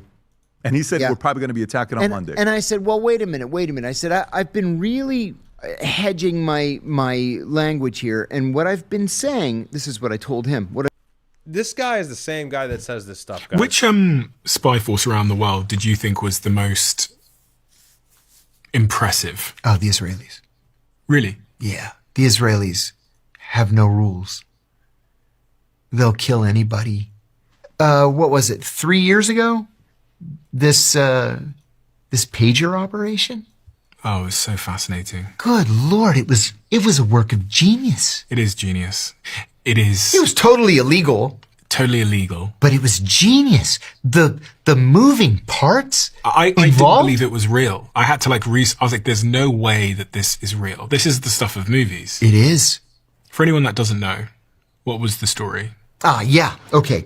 So the Israelis knew that Hezbollah, the terrorist group Hezbollah from Lebanon, was communicating using pagers. They didn't want to use cell phones because they didn't want the Israelis to intercept their phone calls. And they thought, oh, pagers, those are safe. So the Israelis bought a company in like Hungary, I think it was, that made pagers. And they got Hezbollah to order the pagers from this company. They were able to insert explosives in the pagers. And the pagers went to like Taiwan, and from Taiwan to Thailand, and then from Thailand to, I forget where, Syria, I guess, and then from Syria to Lebanon. And so... And I believe they called this Operation Grim Beeper. The Israeli officials, that's what they coined the term for the pager attack in Lebanon. And this killed 42 people, but it injured several others. So what the Israelis did was they were able to activate the explosives in all the pagers simultaneously. Killing people? They killed everybody of any import in Hezbollah. They essentially decapitated Hezbollah. And then the ones they didn't kill in that operation, they bombed the apartment buildings where they lived. See, this is the thing, too, about the Israelis. And shortly after, they killed Hassan Nasrallah, the leader of Hezbollah, and that's how Syria was able to have a peaceful regime change. It was like all an elaborate plan. And this was the system of events, really. This was the systematic approach or plan for Israel to finally attack Iran. This is what kind of led up to all of it. They needed Hezbollah weekend. Obviously, they were done dealing with Hamas. They had that ceasefire that has not been honored. There's been 80 people killed in like the last few months in Palestine, in Gaza. They're still encroaching land in the West Bank. Settlements are still stealing homes from Palestinians, killing their livestock, killing their sheep, right? But this pager attack was brilliant. It did weaken Hezbollah. And aside from what it did physically, imagine the psychological effect of knowing that your phone, I mean, imagine you at home, your phone could be an explosive device controlled by an adversarial government. That's unsettling, right? So not only was it a really crude but brilliant mastermind plan, but it's really like the sinister, insidious perception or really like thought behind it that went into it. That's actually terrifying. And that's what this is what they do, right? It's psychological warfare too. If they want to kill you, if you had a phone in Lebanon at this time, you probably threw it the fuck away. They won't think about the effect that this had on everybody else. They won't like just do a close-in hit. They'll blow up the entire city block where you live. They'll kill 1,000 people just to get you, and they don't care. And then they say, "What are you going to do about it? You're going to go to the International Court of Justice?" Do they really do this? Yeah. Uh-huh. Which spy force around the world did you think was the most impressive? Oh, the Israelis. Really? Yeah. The Israelis have no rules. They'll kill anybody. What was it? Let's see what else he's been saying. Like this guy has been... The Knesset, as you pointed out, has passed this law calling for the death penalty by hanging, but only for Palestinians who are convicted of taking a life during the commission of a terrorist act. But of course, it's the extreme right-wing government in Israel that decides what meets the criteria of a terrorist attack and what doesn't. And this would, by definition, not apply to West Bank settlers who attack and who are terrorists, who are terrorizing an attack. And if you guys don't know, just a few weeks ago, actually, I think in the beginning of this month or at the end of March, the Israeli government passed a law that allows them to kill currently sitting Palestinian prisoners via hanging. It's the death penalty law that they just newly enacted. And of course, the national security official, you can think like Israel's kind of Pam Bondi, their attorney general / like secretary of war / like everything else. It's a high ranking position, really. Ben Gvir kind of spearheaded everything and was celebrating about this because, of course, he tried to push this law in place. This is a very far right Israeli nationalist extremist, like Jewish supremacist, if you will. And they actually had noose pins. I mean, they don't hide this shit. They had pins of nooses when this law got passed, and they were popping bottles of champagne. The reason why this is so sinister and disgusting and crude is because a lot of Palestinian prisoners are arrested under false pretext, and some of them are just arrested for no good reason. You know, they're not given due process. A lot of them have never sat before a judge, never been given a fair shake at like an actual trial. And so there's this no rite of passage to innocence. It's just kind of like you're arrested and you're sat in prison. And this is the video. Israel's parliament on Monday passed a law making the death penalty the default sentence for Palestinians convicted of deadly attacks in military courts.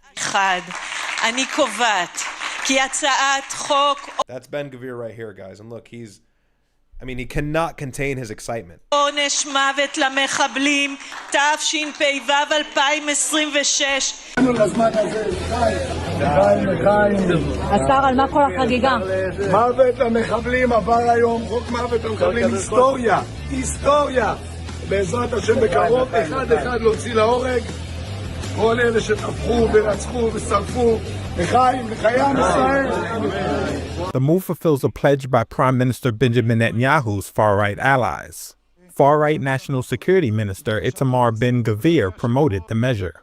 מהיום ידע כל מחבל. From today onward, every terrorist shall know, and the whole world shall know, he who takes life, the state of Israel will take his life. And I mean, look at the newspin right here. You know, there's no act of decency. You know, there's no act of decency. Of course, they're passing this vicious law, but they don't even try to hide like the crude and honestly demonic motives. This justice needs to be seen and done, and starting tomorrow morning, with the help of the blessed God, it will be done.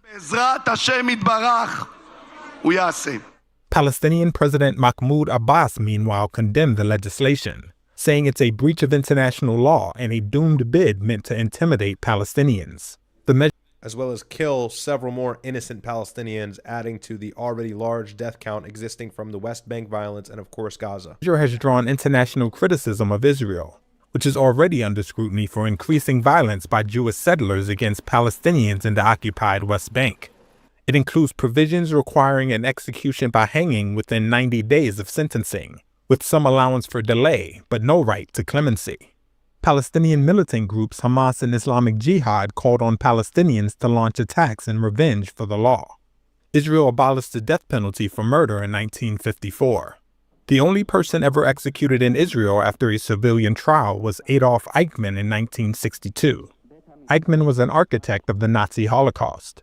According to Amnesty International, some 54 countries around the world permit the death penalty, including a handful of democracies such as the United States and Japan. Crazy. You know, and this is what it is, right? They want to invoke this idea that, you know, the Palestinians must be killed, they must be eradicated, they're terrorists, you know, and it's unfortunate. And there's no real address from the U.S. base to condemn this behavior, but more importantly, there's no real address from the U.S. base or people that really have a mainstream large platform to highlight the fact, I mean, there's a few, but not many of them, to highlight the fact that, you know, this is what causes this grievance from the Middle East. Laws like this, you know, Israeli policy like this, their celebration that they can hang Palestinians. You know, this is why Palestinians and other Arabs and Al-Qaeda and other extremists go to Europe, go to Berlin, go to Paris, come here in the United States at home and attack us. You know, they provoke them. They put the battery in their back. That's why they do that. So, you know, when 9/11 happened, Colin Powell, the Secretary of State under George Bush, had said, this is great. This is the foregoing for us to actually establish a Palestinian state. You know, because Osama bin Laden said, we're going to attack the U.S., his declaration of war, his letter to America. He told the Americans he's upset with them. By the way, this was just declassified a couple years ago, but of course, as American officials knew, he told the United States, we hate you guys effectively because of the fact that you serve Israel's interest. I said this earlier. And Secretary of State Colin Powell said, well, let's establish a Palestinian state. Let's give the Palestinians some sovereignty without brutal, harsh Israeli military occupation and force. and the open air prison in Gaza. Let's remove that. Let's give the Palestinians some sovereignty so that we can take the battery out of the back of these terrorist groups, of these military factions that have emerged from Iraq and Syria and Afghanistan, Al-Qaeda being the first one, spearheaded by Osama bin Laden. And that idea was, of course, shot down by libertarian think tanks, Jewish architects who said that, no, it's really an Islamic problem. So the real way to address this quote unquote Islamic terrorism, disheveled Muslims that have poor grievances with the United States and attack us as a result, or any terror attacks in Europe, is to give these Palestinians that effectively did have their land taken from them some sort of sovereignty, some sort of representation, some sort of ability to have autonomy, right? And that would actually discharge these groups from their attacks on Western nations or Western allied nations. But instead we say, no, it's the terrorists, and now we're going to administer this war on terror. We're going to launch this revolt, and we are going to destroy the terrorists. We invade Iraq in 2003. And so we don't actually address the issue and fix it, which is what Colin Powell had the idea of doing. No, we actually exacerbate the issue, and we play right into the hands of Osama bin Laden. And by the way, several Israeli officials were quote unquote satisfied with the fact that Colin Powell's plan to give the Palestinians a state to eradicate terrorism was not fulfilled, and that the other ideology that Islamic terrorism must be answered was fulfilled and actually receptive by George Bush, the president. And you can find this in Scott Horton's books and several other verified outlets. So it's right in front of your face. And that's from his book Enough Already. I believe that's in the first chapter. Palestinians who are locals in order to, just to get rid of, ethnically cleanse them, and in many cases to steal their land. Yeah. And so, basically, Ben Gvir was photographed, videotaped, toasting this passage of this law with champagne. He said, this is a quote, "We will count them, the hanged Palestinians, one by one," he said, while laughing. Yeah. This is a bloodthirsty government, John. At this point, nobody can question that it's an apartheid state, because this is, even apartheid South Africa didn't have a separate legal code for whites and blacks. On paper, that's exactly right. It was an egalitarian society. It was just in practice, they had apartheid. In this case, this is they're codifying racial and their discrimination within the areas in their control. And I know what they're going to. And look at this. This was about an hour ago from Rerum Novarum on Twitter. Bro, how much more do I have to prove it to you guys? This is why I always go hard on people like Patrick Bet-David. The Israeli Defense Forces investigating an incident captured on video of IDF forces destroying solar panels in IDF-controlled Christian-majority Debel in southern Lebanon. This is a Christian village. Look at this. They want these people out. And actually, this is shortly after an IDF soldier was smashing the face of a Jesus statue. So it's like, bro, call me a conspiracy theorist, call me whatever you want. I have the evidence. I have genuine evidence that's indefensible. Going to say is, well, this applies not to Israel proper, it applies to the West Bank. But that's sophistry. They've controlled this territory since as long as you and I are alive. And it specifically exempts settlers who kill Palestinians from coverage. So if you're a settler, you're just some guy from New Jersey who goes to the West Bank, opens fire on some Palestinian family, you're good to go. But if you're... And that's real. A lot of Israeli settlers are not even from Israel. They're American. They're from other countries. And of course, you always have the birthright of returning to the Jewish state, the Jewish homeland, which is fine. But in turn, they join these, by the way, illegal by Israeli and international law, attempted settlements and stealing or annexing of Palestinian land. They steal their houses. They steal the livestock. They hurt the people. I have evidence of this. We can now take add a look at this journalist video from CNN, and I don't even know if I can put this here, but whatever, might cut this might be an exclusive segment because I might cut it from the live once it renders, but we'll see. Assault to the types of violence Palestinians say they face from Israeli settlers here in the occupied West Bank. This is the tent where a Palestinian man named Kusai says Israeli settlers stormed in, seized him before using these zip ties to bind him by his hands and legs. He then says they cut off his underwear before tying his genitals with one of these zip ties and then parading him around his village in front of his family. جروني على الخيمة جوا. أول بلشوا في ضرب بوكسات. Leading him around his Some village. of you may be listening, so I'll go ahead and translate. In front of his family. جروني على الخيمة جوا. They pulled me inside my tent أول بلشوا في ضرب and started beating me. ضرب بوكسات. They beat me bad. They tied up my legs, grabbed my belt. قطعوا هذا يتقطع ها شايف كيف؟ They cut it, as you can see. وقطعوا البوكسر And when اللي they cut لابسه. it, they also cut the boxers I was wearing. مكتفين ويضربوا. They zip tied my genitals while I was bound and controlled, and they continued to beat me. في يضربوا في وجروني من هناك وحطوا علي مي. And they dragged me from here, pointing to his shoulder, and poured water on me and dirt. تراب. What was going through your mind when that was happening? شو قتلونا قتل موت شو. I thought they were going to kill me, he قتل says. موت. Beat me to Kusai death. says the settlers also stole hundreds of his sheep that used to be in this pen right here. Israeli authorities are investigating this incident, but we've seen that these investigations too often don't lead to any arrests, and settler impunity continues. So, you're a Palestinian who shoots the guy from New Jersey to protect your home from being seized by these American settlers, you're hanged. It's a nice country. And yeah, nice country. So the death penalty was abolished in 1954. and take a look at this as well.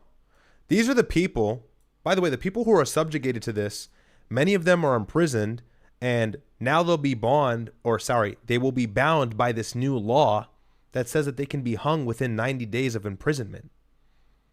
These are the potential people, these Palestinians who rightfully own their land under international law. They can be arrested too for fighting back against settlers, and now they're hung. Do you understand why it's so problematic?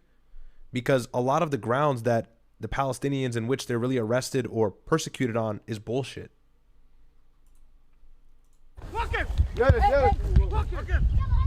Rifles aimed directly at us, Israeli soldiers order us to the ground.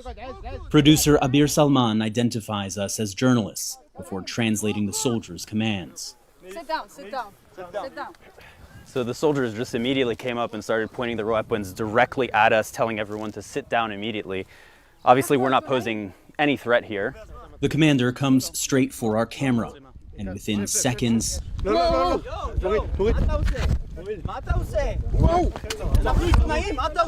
a soldier has just put photojournalist Cyril Theophilus in a chokehold, forcing him to the ground. Don't touch him like that. Don't touch him like that. Give me my phone. The soldier who assaulted Theophilus continues to demand he turn off his camera before another smacks my phone. We've come to the West Bank village of Tayassir, where Israeli settlers have established an outpost considered illegal even under Israeli law. And yet here, the soldiers stand idly by. Soldiers detain us too and walk us back to our vehicle. They say they're trying to establish order between settlers and Palestinians. But as the cameras keep rolling, it becomes clear these soldiers are here in service of the settler movement. And they always were. So the journalist is asking him what he's doing here, and the IDF soldier is telling the journalist, well, this is our land. And he continues to say, is the West Bank yours? IDF soldier says, of course. Not just for the soldiers, for all of the Jewish people. And this is the old man that was subjugated to the beating of IDF soldiers. Look at this. Settlers. This actually is difficult for me to watch. Took the land at the expense of 75-year-old Abdullah Daraghme.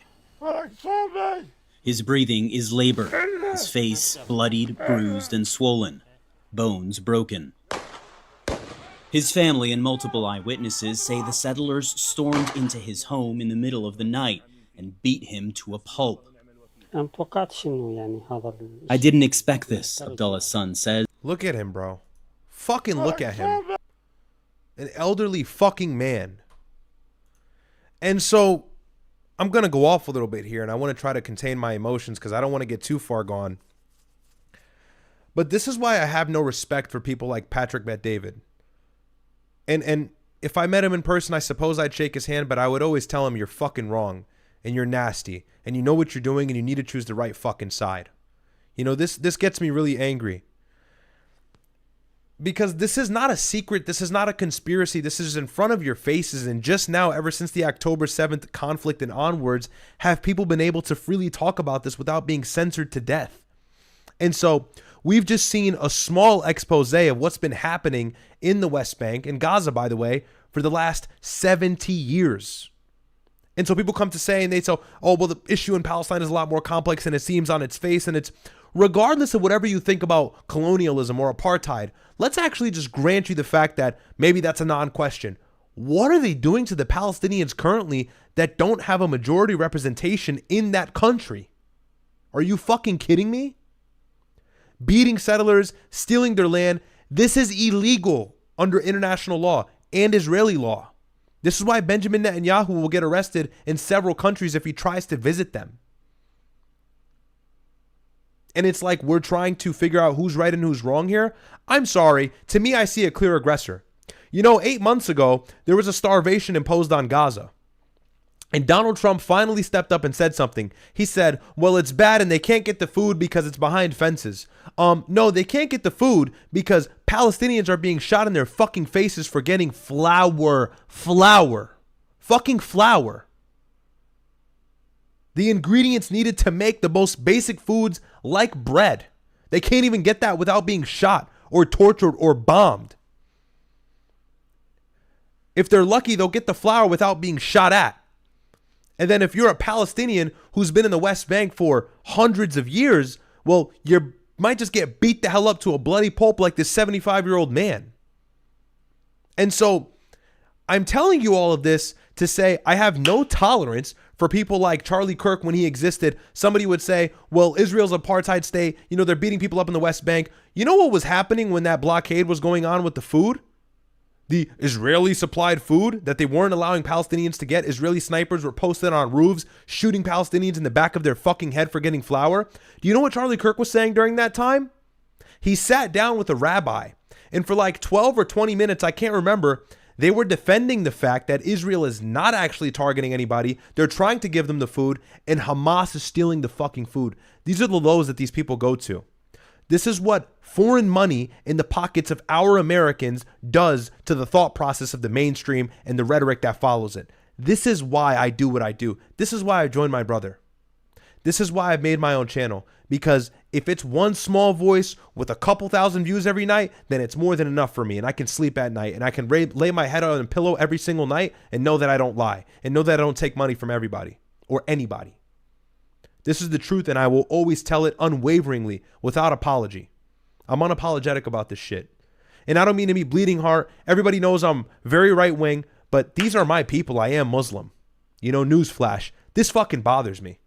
And at the end of the day, if you're a human, it should kind of bother you a little bit too. It should stir you the wrong way. You should be unsettled when you see shit like this. They're tying people's balls up, putting them in the air, and parading them around their family in their village. And then you got people like Patrick Bet-David saying, well, it's Islamic terrorism. Where the fuck do you think the terrorism actually comes from? These people have been subjugated to this horror and monstrosity for 70 years. Do you think they're going to peacefully sit duck and not do anything? And then they say, well, Europe is undergoing an Islamic invasion because people cannot live in the Middle East. They're subject to this. If it's not this, an American Tomahawk missile will rain on your fucking head.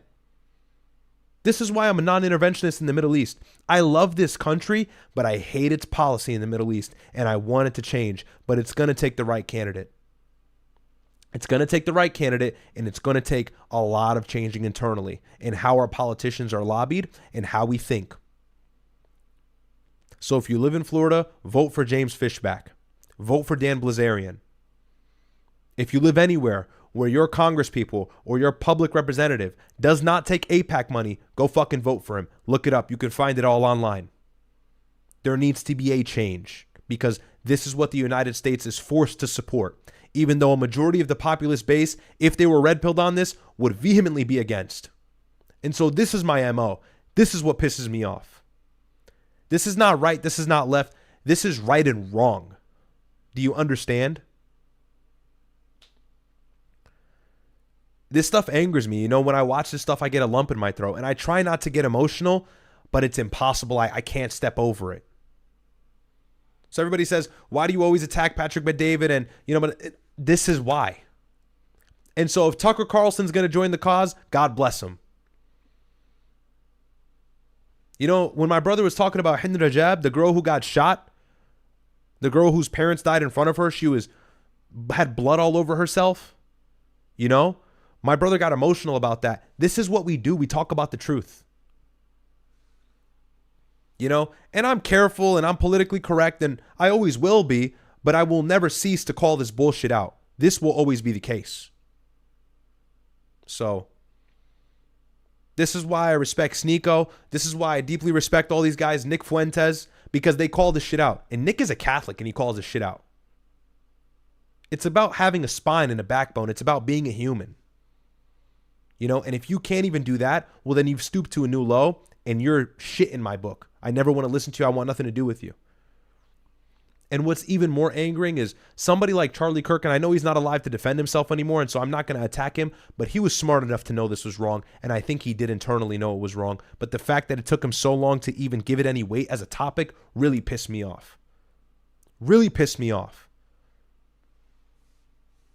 As I've said many times before, I've said it a million times, there are certain topics where difference of opinion is entirely accepted, and then there's others where there's none of it allowed.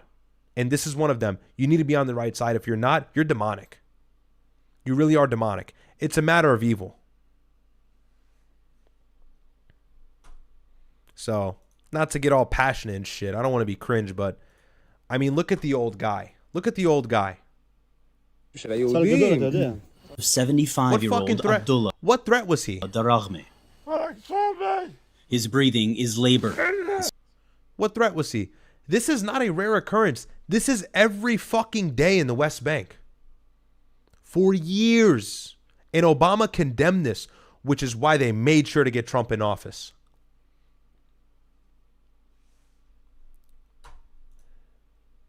They knew that in 2016, a Democrat could not win and succeed Barack Obama because those settlements would have been gone. Or they would have been on their way to being gone. And I hate Obama, but I give his credit. Flowers are due where they're due, and I will never hesitate to give them when they are due. Obama condemned this shit. Donald Trump and J.D. Vance, well, they've been spun around with this question since October, and what do they say? J.D. Vance outside of Air Force 2 on the tarmac back in October or November, he said, well, they're not going to annex the West Bank, and that's going to continue to be our policy. Well, then what the fuck is this? What the fuck is this? How about you voice some condemnation for this? How hard is it? How hard is it? When Israel was bombing Qatar, when Israel was bombing Iran, when Israel started the 12-day war, what did Donald Trump say outside of Air Force One? I don't know what the hell they're doing. The most bombs I've ever seen them drop, something like the likes I've never seen before. That's exactly what he said verbatim. So it's not impossible for this administration to condemn Israel. Condemn this. No one said take the land. No one said support Hamas. No one said support the Palestinian liberation and support. No one said that. You know, the bar is really low. I'm just asking you to tell Israel to stop beating the shit out of Palestinian people. You know, I had a friend who went to the West Bank. He went to Jerusalem. He visited the third holiest site in Islam, Masjid al-Aqsa. He got beat the shit out of for trying to go into the mosque. Do you know that? My personal friend. He has pictures and everything of the bruising. They weren't allowing men into the mosque because men would pray and then go kill a couple IDF soldiers. And so whatever, understandably so, they didn't want to let him in. Fine, whatever. That's not even the grievance I have. He was walking away, disheveled, but he was walking away, following the IDF's command under their harsh military rule on an Islamic holy site. They chased him down and beat the shit out of him with the butts of their guns for like 5 minutes. His grandma and mom sat there and watched it and screamed in horror. And his grandma told him, stand up or they're going to fucking kill you. Get off of the ground. At least take the beating on your feet. Because she's likely seen that shit before. This is what they deal with. I have real life anecdotal experience, real life. Real life. And I would never go there because they'd probably question me for 6 hours and not even let me in because of my name. And I want to go there. I want to visit. Like, this is the shit we're talking about. This is the shit that Fox won't talk about. At least CNN will. a liberal, democratic, progressive echo chamber, but they're actually highlighting the war crimes. So my advice to people on the right, Zohran Mamdani's a Muslim, he's taking over New York.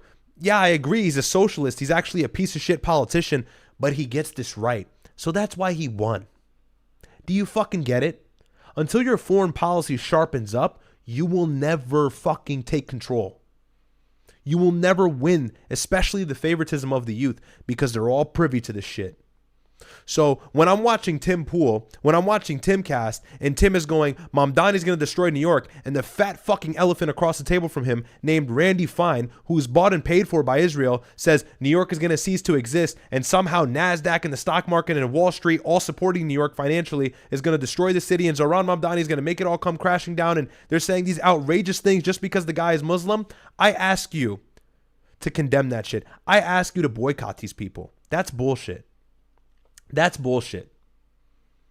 This is why Zohran Mamdani won, because all of these right-wing nutfucks are walking around saying, well, Mamdani's a Muslim and I don't like him. But when he was asked during the debate stage, months before the actual election took place, where his first visit would be as mayor, he said the 5 fucking boroughs, not Israel. And every other fucking person said Israel. Could you believe it?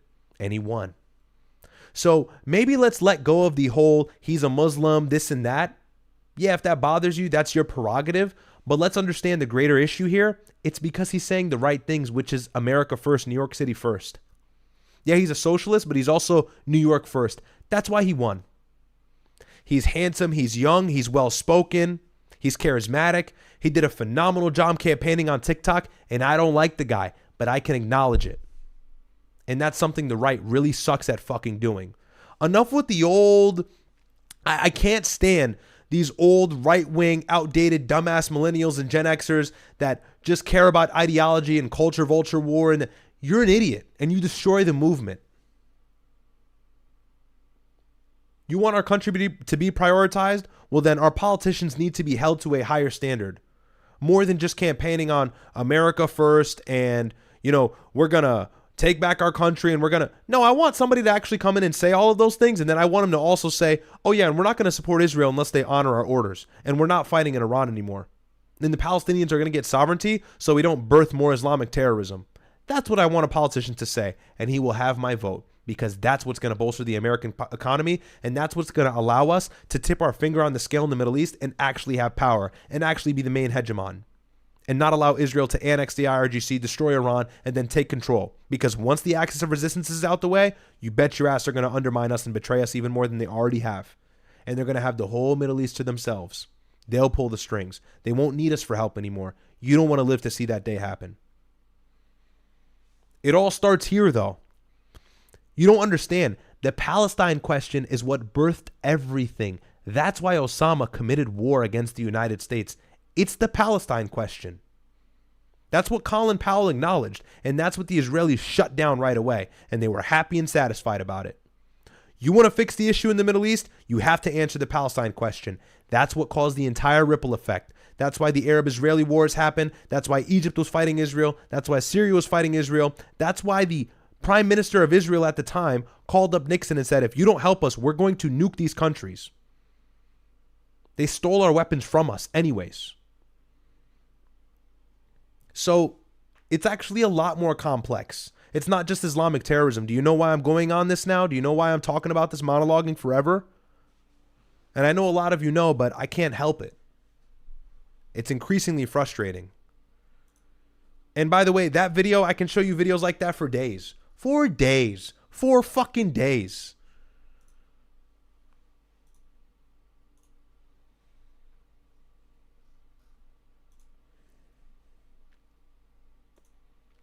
All right, let's see. Thoughtic says, Shaitan will lose. Thank you so much, bro. I appreciate your ongoing support. W Thoughtic. Super Javi, $10 sticker. Thank you, bro. Igor Tigor, I love the dynamic between you and Myron. Good guys. God bless you, bro. Thank you. So, yeah. I didn't mean to get that into it, but, that's what it is. That's what it is.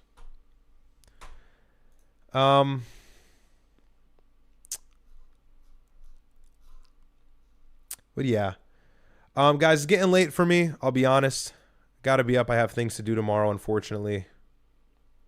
But before you guys go, please, I really appreciate if you can go and follow my Clips channel on Instagram.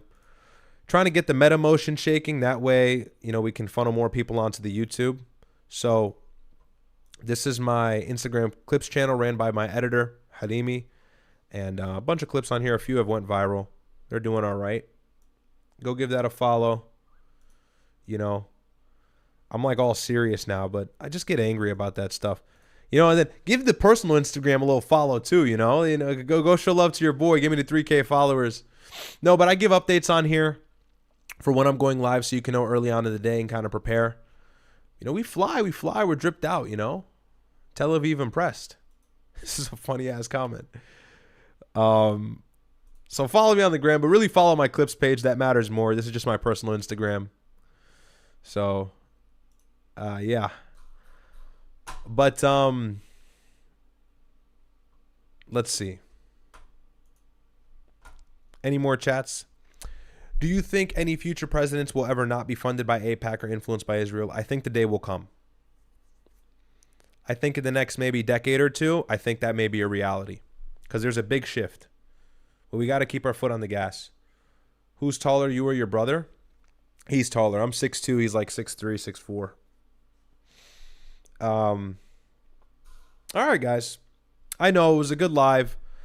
We maintained viewership, though, about 1,400 the whole time. 1,500. We dropped down to 1,300. It's getting late, so I'm assuming people are falling asleep. But I hope you guys enjoyed the stream. I usually stream alone. But at times, you know, of course, I'm with Marin, and those are always really fun. But moving forward, we'll continue the grind. I am moving into a new apartment on June 19th. Oh, why would I give the date? I'm moving into a new apartment in June.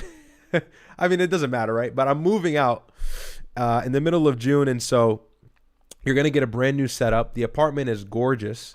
And you know what? For those of you who stuck around, I'm going to give you guys a little treat. Check it out. I feel like I've grown closer to you guys. You know, we're like a big family. You know, I don't know what it is. I got this like warm, fuzzy feeling. All right. I'm getting gay. Shout out to you guys, man. Love all the supporters. But check it out. This is the new place. This is an exclusive. Okay. I'm going to go ahead and show you guys a little clip of the new place. And the reason I'm showing you is because the streams are about to be sexy. Okay. The streams are about to be, I know that is Juneteenth. Black Power. But the streams are about to be really good. The backdrop is going to be nice. It's not going to be like an official studio, but it's going to be like a real nice streamer-esque setup. You know, I'm kind of in my bedroom right now, so it's a little bit ghetto. Moving does suck, but I'm really excited. So I'll just show you. I'm not going to show you the whole video, but I'll show you guys where the stream is going to be. At least how I'm going to set it up. So tell me, guys, what you think. So this is the place, right?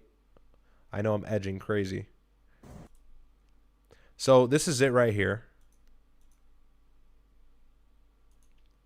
Okay. That's not docs, right? I don't think that's docs. So I'm thinking, right? I'm going to, and this is just the living area. The kitchen is right here and then the bedroom's this way. But I'm thinking, right? It's a good amount of square feet. It's not too small. I'm going to set up the couch like right here, maybe like a couch right here. Okay. TV here. And then I'm going to have the streaming desk right here along this area, like in the front, right before the kitchen counter. This is the island. That way you guys just get like the backdrop. You know what I'm saying? So, and I'll have like the sign maybe like somewhere over here.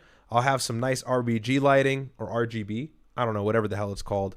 I'm not a studio engineer, but it's going to be good. We're upgrading the quality. Okay. That's the only reason I'm really leaving. You know, I have a good apartment now. I don't mind it. A good leasing agency, good management, but this area is a little bit nicer, as well as the fact that the streams are just going to look way better. So, chat is hilarious. But yeah, it's a nice view. It's pretty decent. It's high up. And, you know, that's not docs, right? You know, it'll be fire. It'll be fire. No, it's not. I'm not in Miami. I'm not in Miami. But it's going to be nice. So the shows will be official, you know. I think the backdrop is not too bad now. You know, you got like the lights, you got the sign. It's not terrible, but I mean, like, come on. The bed in the back is an eyesore.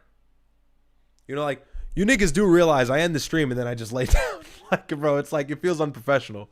So, but it looks good. You know, shout out to Marin for funding the setup.